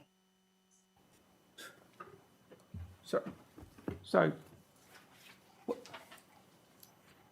my understanding though was that for all of the line, all of the FAZs, they included a fault rupture zone plus 20 metres. Is that not the case? Yes, it is the case, and we defined them, but there is provisions in the guidelines to reduce that 20 metre zone if you can demonstrate that there's no faulting there, which is what they've done.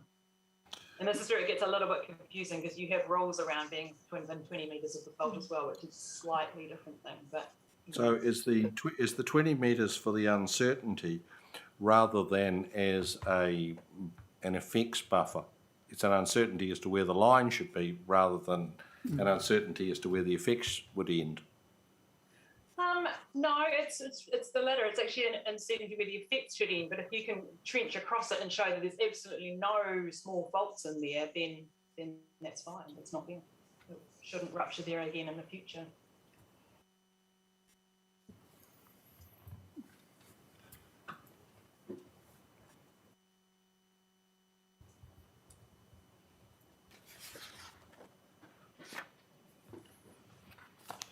In your, as you say, Dr. Litchfield, basically the penultimate line says further examination of data could result in further changes.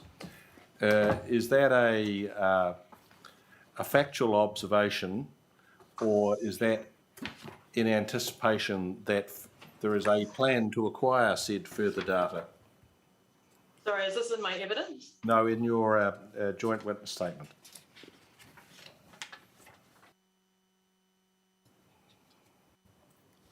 Which point? Literally the second to last line. Below the diagrams. Oh. The last sentence. Right, got it. Further examination of data at Area A and Anomaly B could result in further changes. As I say, Yes. is that a factual observation, or is that in anticipation that there will be further examination? It's a factual observation, I think. We've talked about what could be done, and acknowledging it is quite difficult. So I'm not sure what the submitters are planning to do.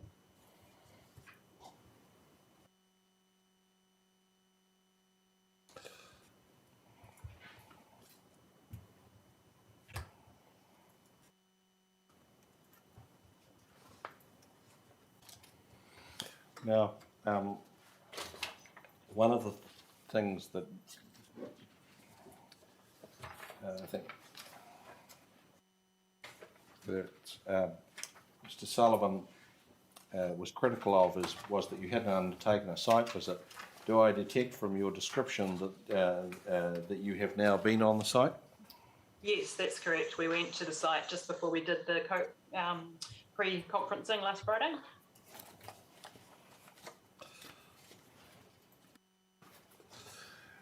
And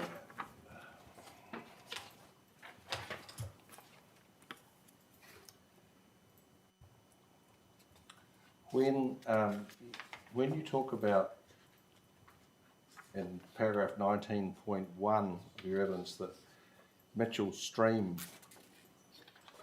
appears to have moved northwest, can you identify on the plan how far, like where you're talking about, where it was, the 1940s aerial photos showed it to be?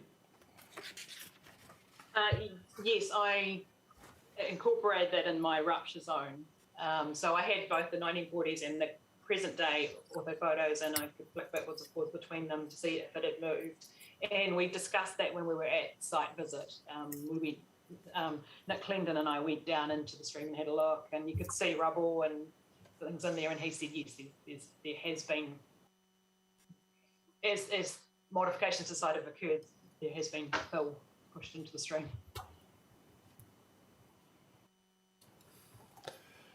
The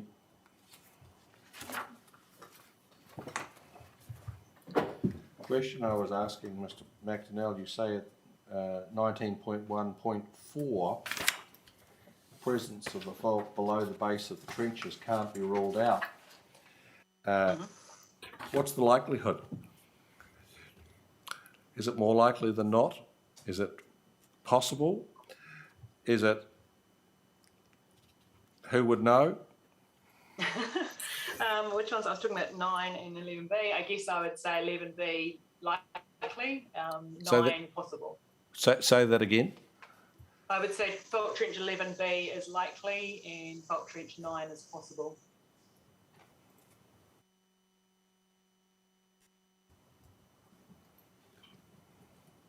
Mainly on the basis that 11B is right down by the stream, which is where we think the fault is.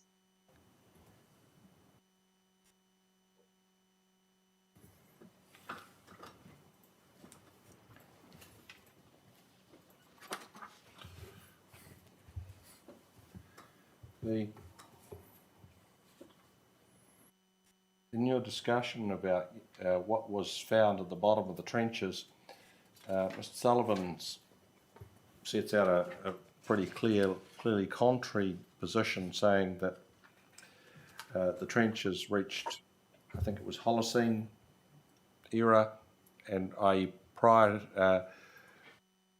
to the last fault rupture. What's your response to that? Yes, I think the site visit showed to me that the soils probably are older than 1,000 years ago. The challenge is still that it's not so much, it's not just the age of the soils that you see in the trench, it's also whether you can just see anything. If it's our experience of trenching faults such as the Porirua fault, is if you've got all like silt or gravels, which is what was in the bottom of most of those trenches, it's just really hard to see the fault. You need to see some really nice layering so that you can see movement either side of the fault. So it was really about the depth of the trenches rather than the age of the soils, just seeing enough, because there's so much fill over the site. So a lot of the trenches, they half the trench or whatever was in fill, and so you only just saw a little bit of natural ground at the bottom. And yeah, ideally they should have been deeper than that to really see if the fault was there.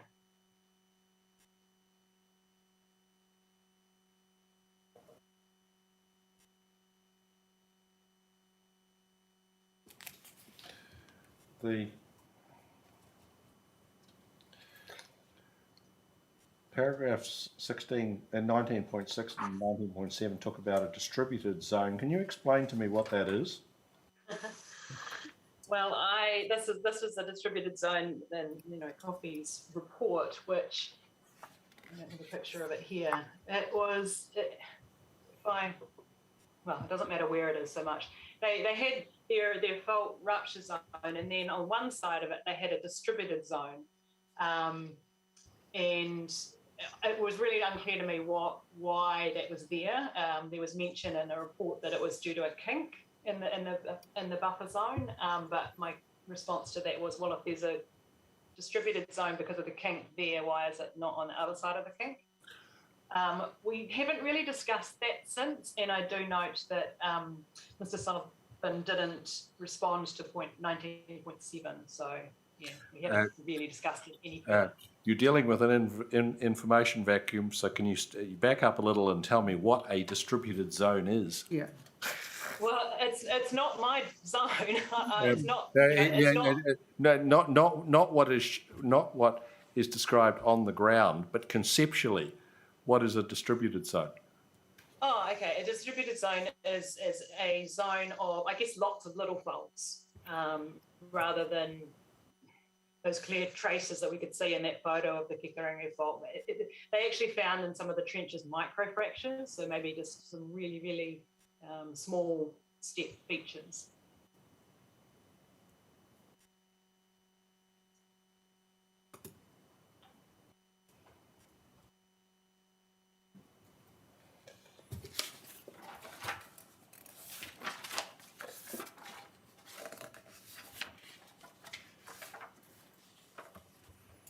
Oh yes, looking at your evidence, the figures in your evidence in chief, the second figure, it's not labelled, but I think it's a coffee figure, is the quote distributed zone unquote. The green, well, like a wedge on the north east side of West side, yes. northwest side. Get my yeah on the left side. Yes. I don't know what happened to the figure caption. Sorry. Yep, that's it.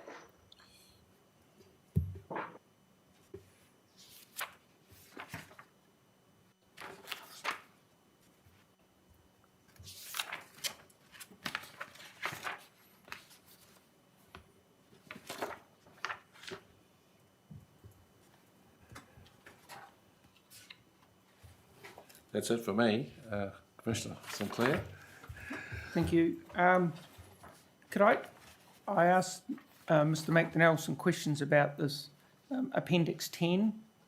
And this is to do with the, in the plan, and Table 1, which is about the likelihood guidance, and then over the page, the natural hazards layers and the high, medium and low that's attached to those. Mm-hmm. So can you, I'm interested, how do you know, how do we know, or what was used to put this likelihood ranking for each of these different AEPs? How did, Okay, well, I wasn't involved in that oh, part of okay. the process. I'm not a planner, but I understand the concept, and that it's the relative ranking of high, medium, low, let's say, is based on the recurrence interval. So the recurrence interval of the Haru fault, it's been classified as 2,000 to 3,500 years, Porirua 3,500 to 5,000, Moonshine 5,000 to 10,000. So the activity rate, the likelihood of rupture is lower for the Moonshine fault than the Oharu fault. So that's why it's deemed as a lower risk. But isn't the risk a combination of probability and, what is it, consequence? So Yeah, so the consequence is pretty much the same for all of these faults. They're all going to rupture about 3, 4, 5 metres or so. It's really about just the likelihood. It's just the fact that the Moonshine fault doesn't rupture very often, so it's a lower likelihood fault. and then I also asked him about, it's called fault in Table 3 in the natural hazard overlays. It's referred to fault rupture zone for Oharu, and that's 20 metres or closer. But if it's the, what is it, FAZ, and the 20 metres is already included, and that's high, whereas down further down in the table, it's got fault rupture zone, Oharu, excluding the 20 metres, and that's low. And I was trying, are you able to, why is there a difference for the Oharu fault if it's all got it's all got an FAZ, then whether it's 20 metres or closer or not, that just tells me where the rupture zone is. Yeah, so the 20 metres or closer is the fault avoidance zone. Mr. McNeil's changed that terminology. Again, I wasn't involved in developing this planning policy, but my understanding is that example that we've just been looking at Kenepuru landing site. So where you're able to do some site-specific investigations and narrow the fault avoidance zone, then it's the area that's left outside of it that's deemed the low hazard zone for the Oharu fault. So going back to the joint witness statement, the figure 1B, the area that's still in yellow would be the low hazard zone for the Oharu fault at that location. Is the problem, like Mr. McDonnell's been manfully trying to sort out the language, but is the problem that the word excluding is wrong and it should be beyond? That might clarify it. Like conceptually, you're talking about the area outside the fault rupture zone plus the 20 metres. It's the area beyond that, which is the low hazard area. It sounds like excluding the 20 metres means you're coming inwards, which is the wrong direction. Oh, I see. Right. It's probably a good idea to change that.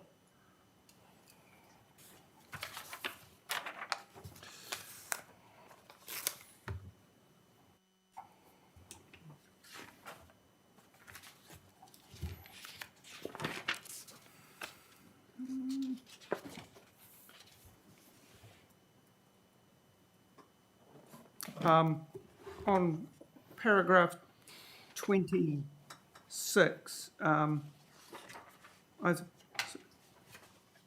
geotechnical safety in considering the topography in Moonshine rupture zone. So what's geotechnical safety? What is that?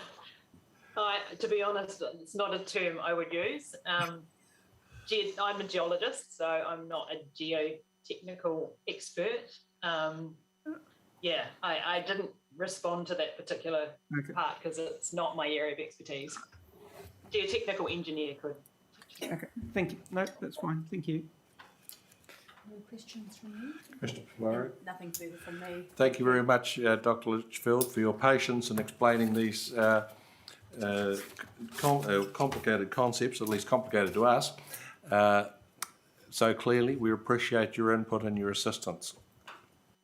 You're welcome. Thanks. I think we might have earned a cup of tea. Have a 15-minute break, thank you.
back in business.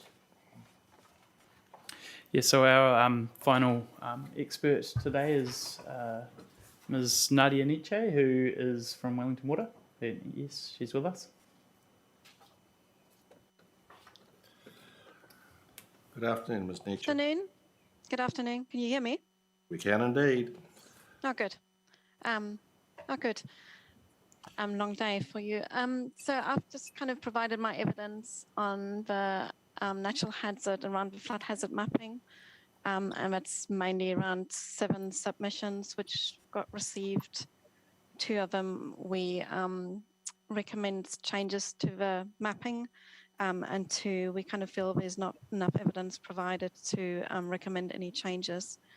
And so just kind of wondering whether you want me just to kind of summarize that and go through the evidence, or whether it would be more helpful. I think if you could give us a high-level summary. We've all read your evidence, so you don't need to take us through it. Cool. Perfect. So just to kind of quick background around the flood mapping. So we've modeled around 60% of Porirua using hydraulic models and validated against flood events. So mostly 2015, 2016, because that's where we had a lot of data to kind of verify the models. And we also had community engagement to kind of get that feedback on local issues, just to kind of represent them as well, and make sure that what we're showing is what gets seen from the community as well. And so all of them are mapped for the extreme event, the 100-year plus climate change. So that's 20% rainfall increase and 1 meter sea level rise. Yeah. So the outputs of the models have been kind of categorized in 3 different hazard layers. It's the stream corridors, overland flow paths, and the ponding layer. And they're kind of shown with different colors, as you know. So stream corridors are the more hazardous, is the more hazardous kind of flow. It's the more deep flow, the fast flowing flow, mostly seen in streams, which I guess that's why it's called stream corridor. But yeah, so that's kind of quite high hazard. The overland flow paths is when the primary network gets overwhelmed in an extreme event and the water kind of finds its way towards the streams or the sea.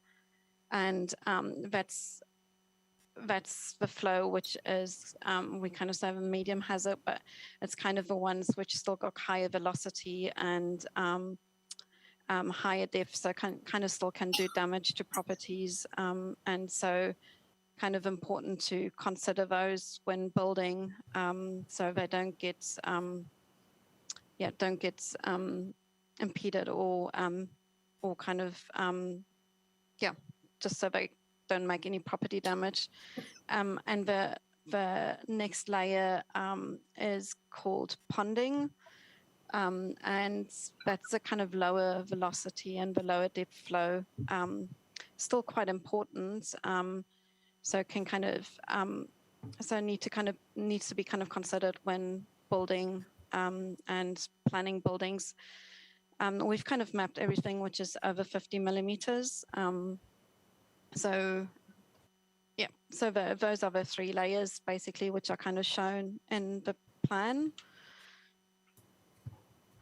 So the 7 statements, the 7 submissions, which we kind of got around the flood layers, I'll just go through them. The first 3, sorry, I'll just start again.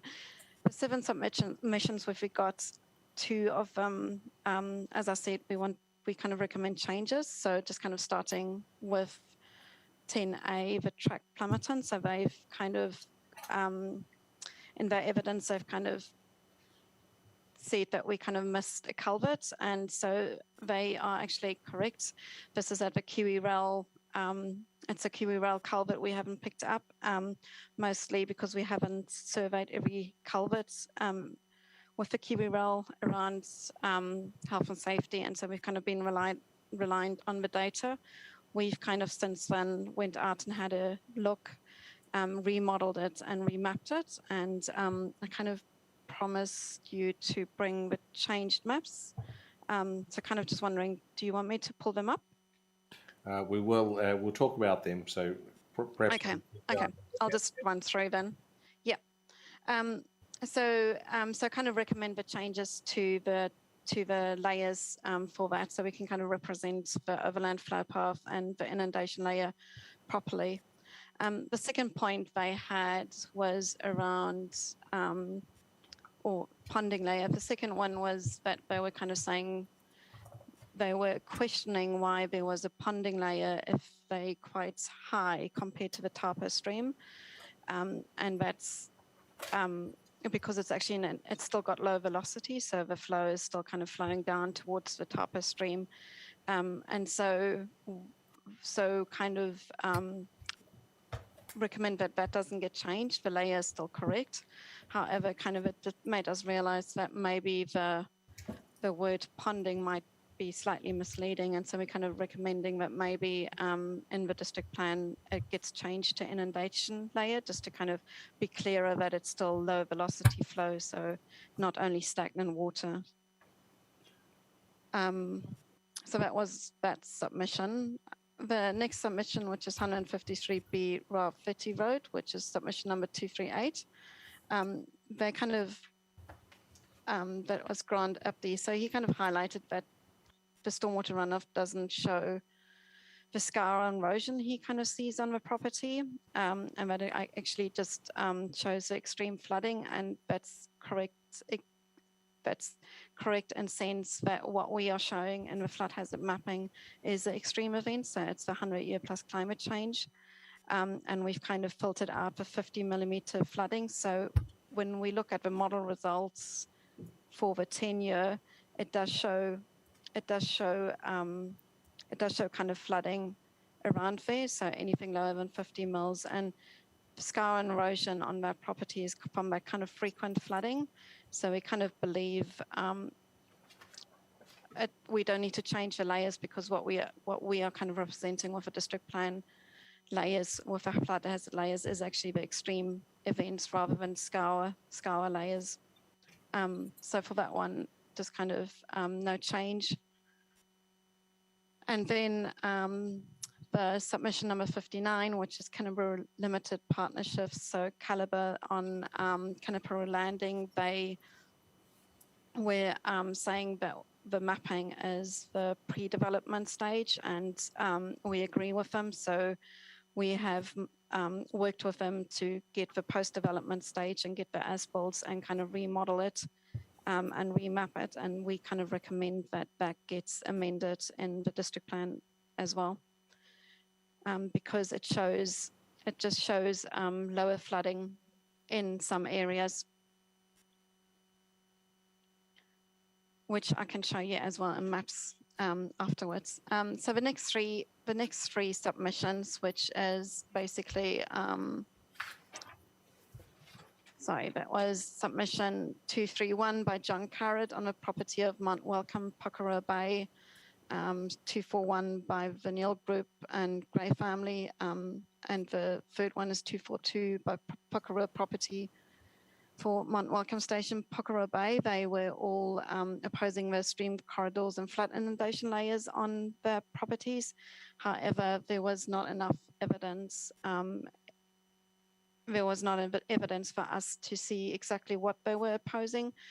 And some of the development plans I had in my submissions actually indicated the same stream layers as we kind of got. So for those, we kind of proposed no changes either, due to the lack of evidence, really. And then the last one in my evidence is the submission 158 by Grant, 99 to 109 St Andrews Road in Plumerton. And he was questioning the flooding on his property as well, and was saying that in the recent November 2020 floods, they didn't flood. So that property is actually downstream of three catchments which kind of come together and then find their way out to the sea. And there's been known flooding in 2015 and 2016. So with the kind of statement that there was no flooding in the 2020s, that flood event or that rainfall event in 2020 was about a 30-year rainfall event. So when looking at the 10-year models, they do actually not show flooding on his property. So so there's not enough evidence for us to kind of change that mapping either, because there's enough evidence that there's a lot of flooding upstream, which kind of finds its way to that property. So that was really just a really quick summary of everything. So happy to take questions and show you them in the maps if you want to see them. The start with the nature of the model. You said the model had been validated against events in 2015 and 2016. What recurrence interval were they? What AEP were they? They were more around the 80-year. It kind of changed slightly, but they, especially in Plymouton, were an 80-year flood. So there was quite extensive flooding and quite a lot of properties which got flooded at that stage. And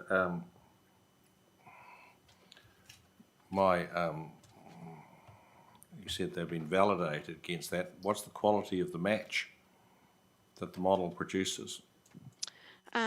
Yeah, so basically what we kind of check is we've got pictures, and there's been a lot of newspaper articles as well, and we kind of just check the extent as well as the depth, and just kind of make sure that it kind of reflects the same, as well as the community engagements. That's why the community engagements has been quite important for us, because they could often exactly say how far it's gone and how far it hasn't gone in those events. A lot of them obviously have been there on the 2015 and 2016 flooding event. And last general question I had, the model is, how have the uncertainties in the model inputs been addressed? Yeah, so we've done sensitivity analysis afterwards. So once we kind of validated the models, we checked what happens if we block the culverts, if streams have more sediment, which just kind of visualized areas which we might want to kind of investigate on site a bit more. So kind of done the site visits as well. Yeah, checked. Obviously, the validation is the biggest, to kind of make sure that we capture what we really see on site. Don't know if that answers your question. Thank you. When we talk about the both the submission at 10A, the track. Yeah.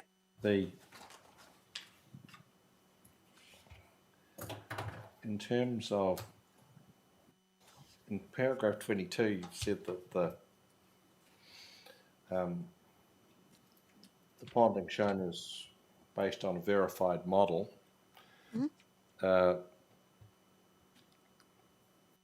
My initial reaction was, well, if the culvert's in a materially different place, surely that will influence the model outputs.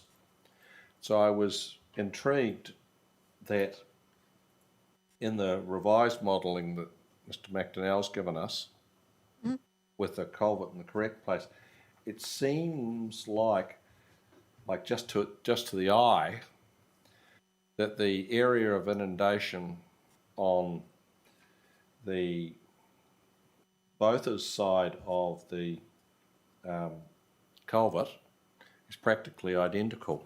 Yeah. Well, first of all, is my eyeball assessment correct? Obviously, the overland flow path has changed to reflect where the culvert is, but the inundation seems to be about the same shape. Is that correct? Like, it's hard to tell because there are different scales.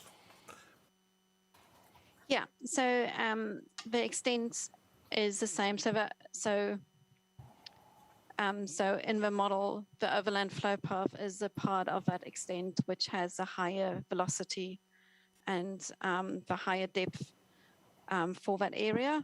So where before it was kind of meandering across to the culverts, which we didn't have correct. The quick flow still goes through the culvert. So it kind of just changed. It basically, the extent is the same of the flooding because it gets how should I say, squeezed through a culvert. So it kind of backs up with the extent. But it just means that the high velocity kind of goes to a different area. But if you can see, the extent coming out of the culvert has changed slightly. So it's on the other side of the property where, on the other side of the railway where it has changed due to the changes in the culvert. In simple terms, is the area of inundation because the culvert's not big enough? Yes. Yes. So it kind of backs up. So if a culvert was big enough for a 100-year event, we would most probably just see the overland flow path and no inundation. Or just a small layer of inundation going through. Does that mean, sorry, that all the inundation would be on the eastern side of the railway line then at the bottom of the, because you'd have the same volume of water going through, but it would be on the other side of the railway line. Is that right?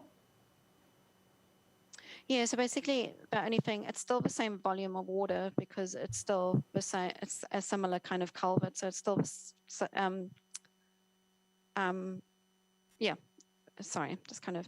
the same kind of volume of water which kind of tries to go through the culvert. So the water on the western side hasn't changed. It's just that the flow, the high velocity flow path line has changed. But obviously where the water's coming out on the eastern side, that's changed. So the location has changed, but the volume of water wouldn't have changed at all. No, but if you had a bigger culvert, you would drain the Bothas property quickly, but greater inundation on the other side of the railway line. Was that not necessarily so? No, not necessarily so, because on the other side of the railway line, the water most probably can flow quite quickly because there's not another embankment which kind of holds the water up. So the railway really acts as a dam, and downstream of a dam, the water can just flow quicker. So it might still be the same. Will be actually less because it kind of most probably can go quicker. Thank you. Go ahead, Commissioner Sinclair. Hi. Just in terms of those, the properties that you've looked at in relation to the submissions, I just wanted to check, have you undertaken a site visit to each of those as well as doing the modelling? Carry on. Yeah, so to the ones where there was enough evidence to grant a site visit, yeah. There's those submissions where there hasn't actually been any kind of evidence around what needed to be changed. No, okay, thank you. That's clear. Then, in terms of the changes that are the result of where there is evidence and you've checked it, and you've given these examples here, are any of those have wider implications for the mapping and which properties they affect beyond which the submission's actually related to? If that makes sense? Yeah, so whether there's any effect on other properties with those changes, no, there's not. It's only really that first one, the Rafferty one, which has changes with the kind of culvert changing.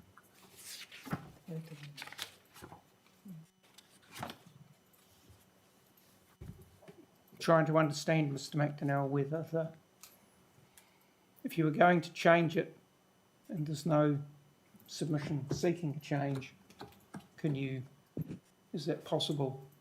I know it certainly reflect what the modelling would show, but if it was only sought in relation to one property, one submission about how this, but if we fix it, then it has these other consequences in terms of other changes to where the flood hazard zone might apply. Well, I think that the only one is the Botha one. The Yep. question is, how was Mr. Botha's submission framed in terms of... So as I was listening to Ms. Nietzsche there, it sounds like the changes to the mapping in relation to Paul Botha's property doesn't have any change downstream of that culvert. Is that correct? I think it does. What she was saying was that if the culvert was bigger, it wouldn't necessarily change. But if you compare the map you've given us with the map in Ms. Nietzsche's evidence in chief, there is an area of inundation on the eastern side of the railway embankment that is new. So the question is, whose land is that? And is it Taupo? The commissioner beside me is saying it's Taupo Swamp, so it may make that academic. No, well, it's shown on that. I don't know. I'm looking for someone to tell us. Yeah. Yeah, I'm just having a look at the wording of Mr. Botha's submission point. As Ms. Nietzsche, I've got it correct that in terms of the two figures that, and I'm referring to Mr. McDonnell's supplementary evidence here. There's one with red and lime green lines, which is figure 1. That one. And that's the old, the one on the left is the as notified, and the one on the right is the new one, correct? Yes. Okay, so the one on the right looks to have more areas in blue than there are areas in lime green on the one on the left. Yes. Yeah, so this is the area that's changed, really. Yep. So I see And that. I see what. yeah, I see what you're what you're driving at.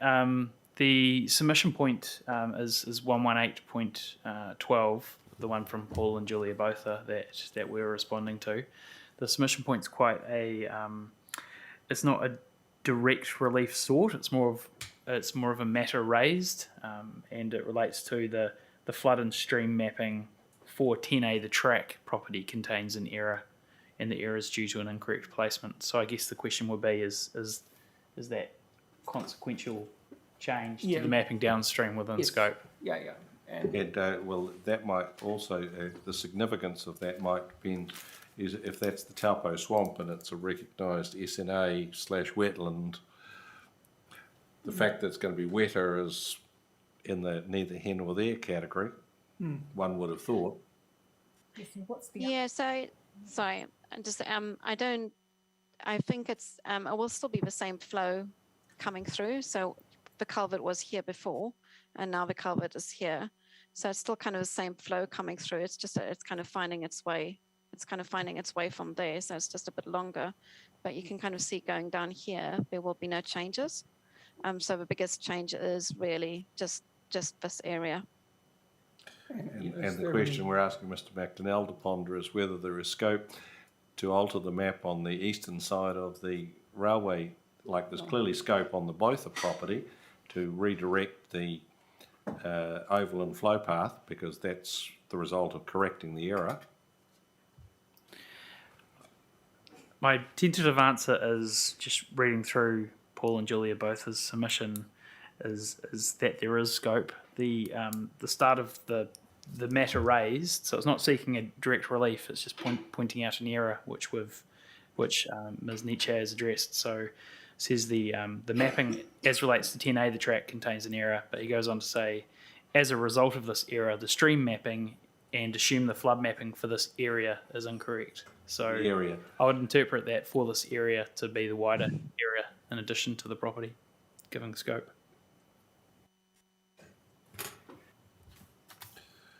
Thank you.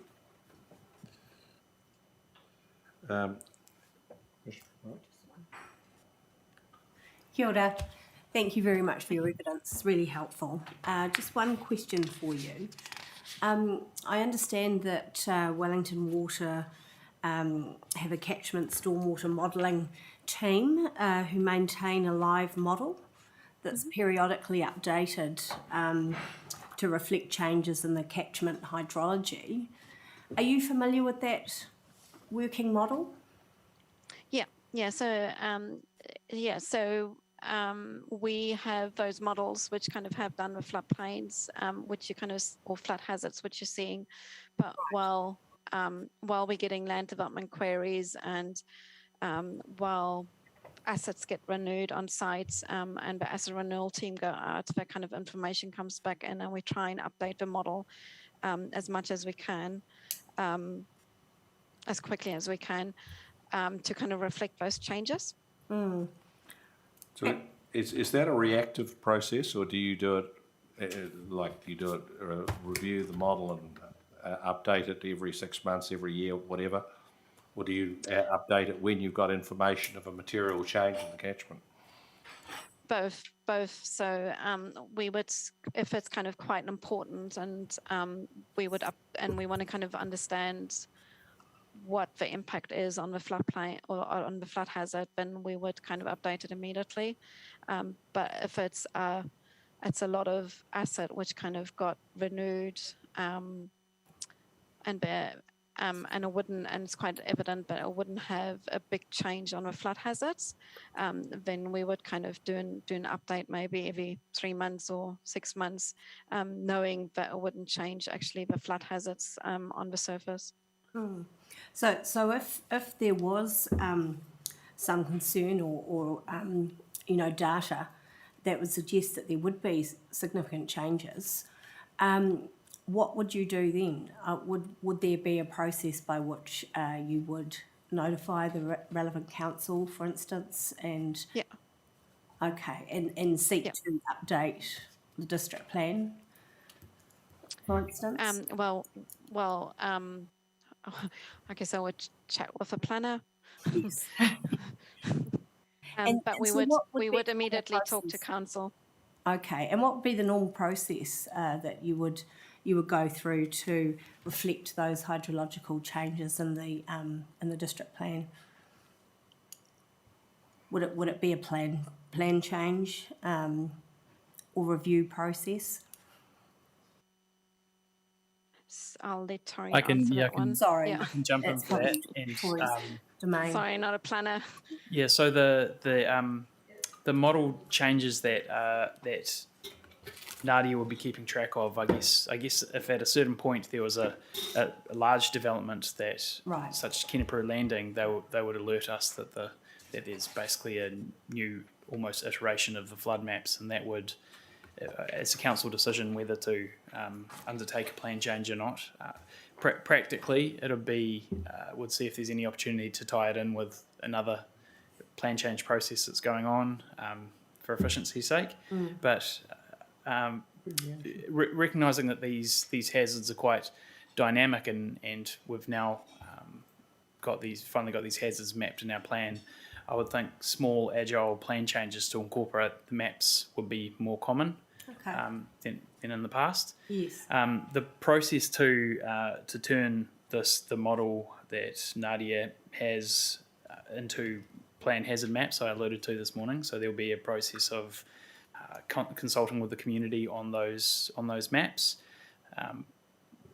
We've recently done, for instance, a consultation on some new mapping for a catchment that's not in the plan, and that was all because of lockdown done digitally. So people can bring forward information about the nature of the flood hazard in the area, photos, recollections, which all gets built in to the model.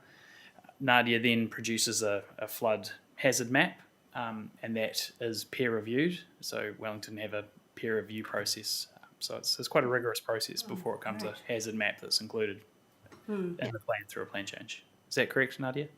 Yes, that's correct. We obviously, like you kind of say, we want it thoroughly reviewed before it gets kind of updated. So kind of, Tori summarised it quite well. Thanks very much for that. And I'm just interested, is there a higher level of community engagement now, and potentially I'd imagine going forward, given climate change impacts and related flooding issues and things, than there was in the past? Well, I'm unsure what was done in the past, but I definitely feel like the community engagements we have done for these flood hazards maps has been extremely valuable, and still kind of with the kind of, even with the digital community engagement, which we've kind of done for the other catchments, as Tori said, there's that kind of opportunity for community still to kind of come back and give us evidence of flooding, which will help us a lot, because it kind of takes away, or not takes away, it gives us kind of that data where we can kind of verify the models with. Great, thank you very much. No further questions from me. I think that's all from us. Thank you very much, Ms. Neach. Oh, thank you. Hope you have a good afternoon still. Yes, indeed. Thank you for your contribution. Mr. McDonnell, I think that might be it, but I'll just check with my colleagues if there are any follow-ups. One question. One. Mr. McDonnell, Ms. Nietzsche recommended that perhaps the term ponding be replaced with inundation if there was scope. Is there any scope in any submission to do that? Yes, I have. I've recommended that myself.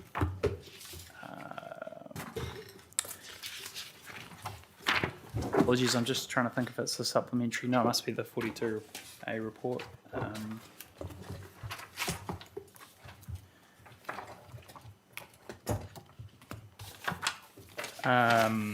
So it's section, the matters addressed in section 3.8 of my evidence.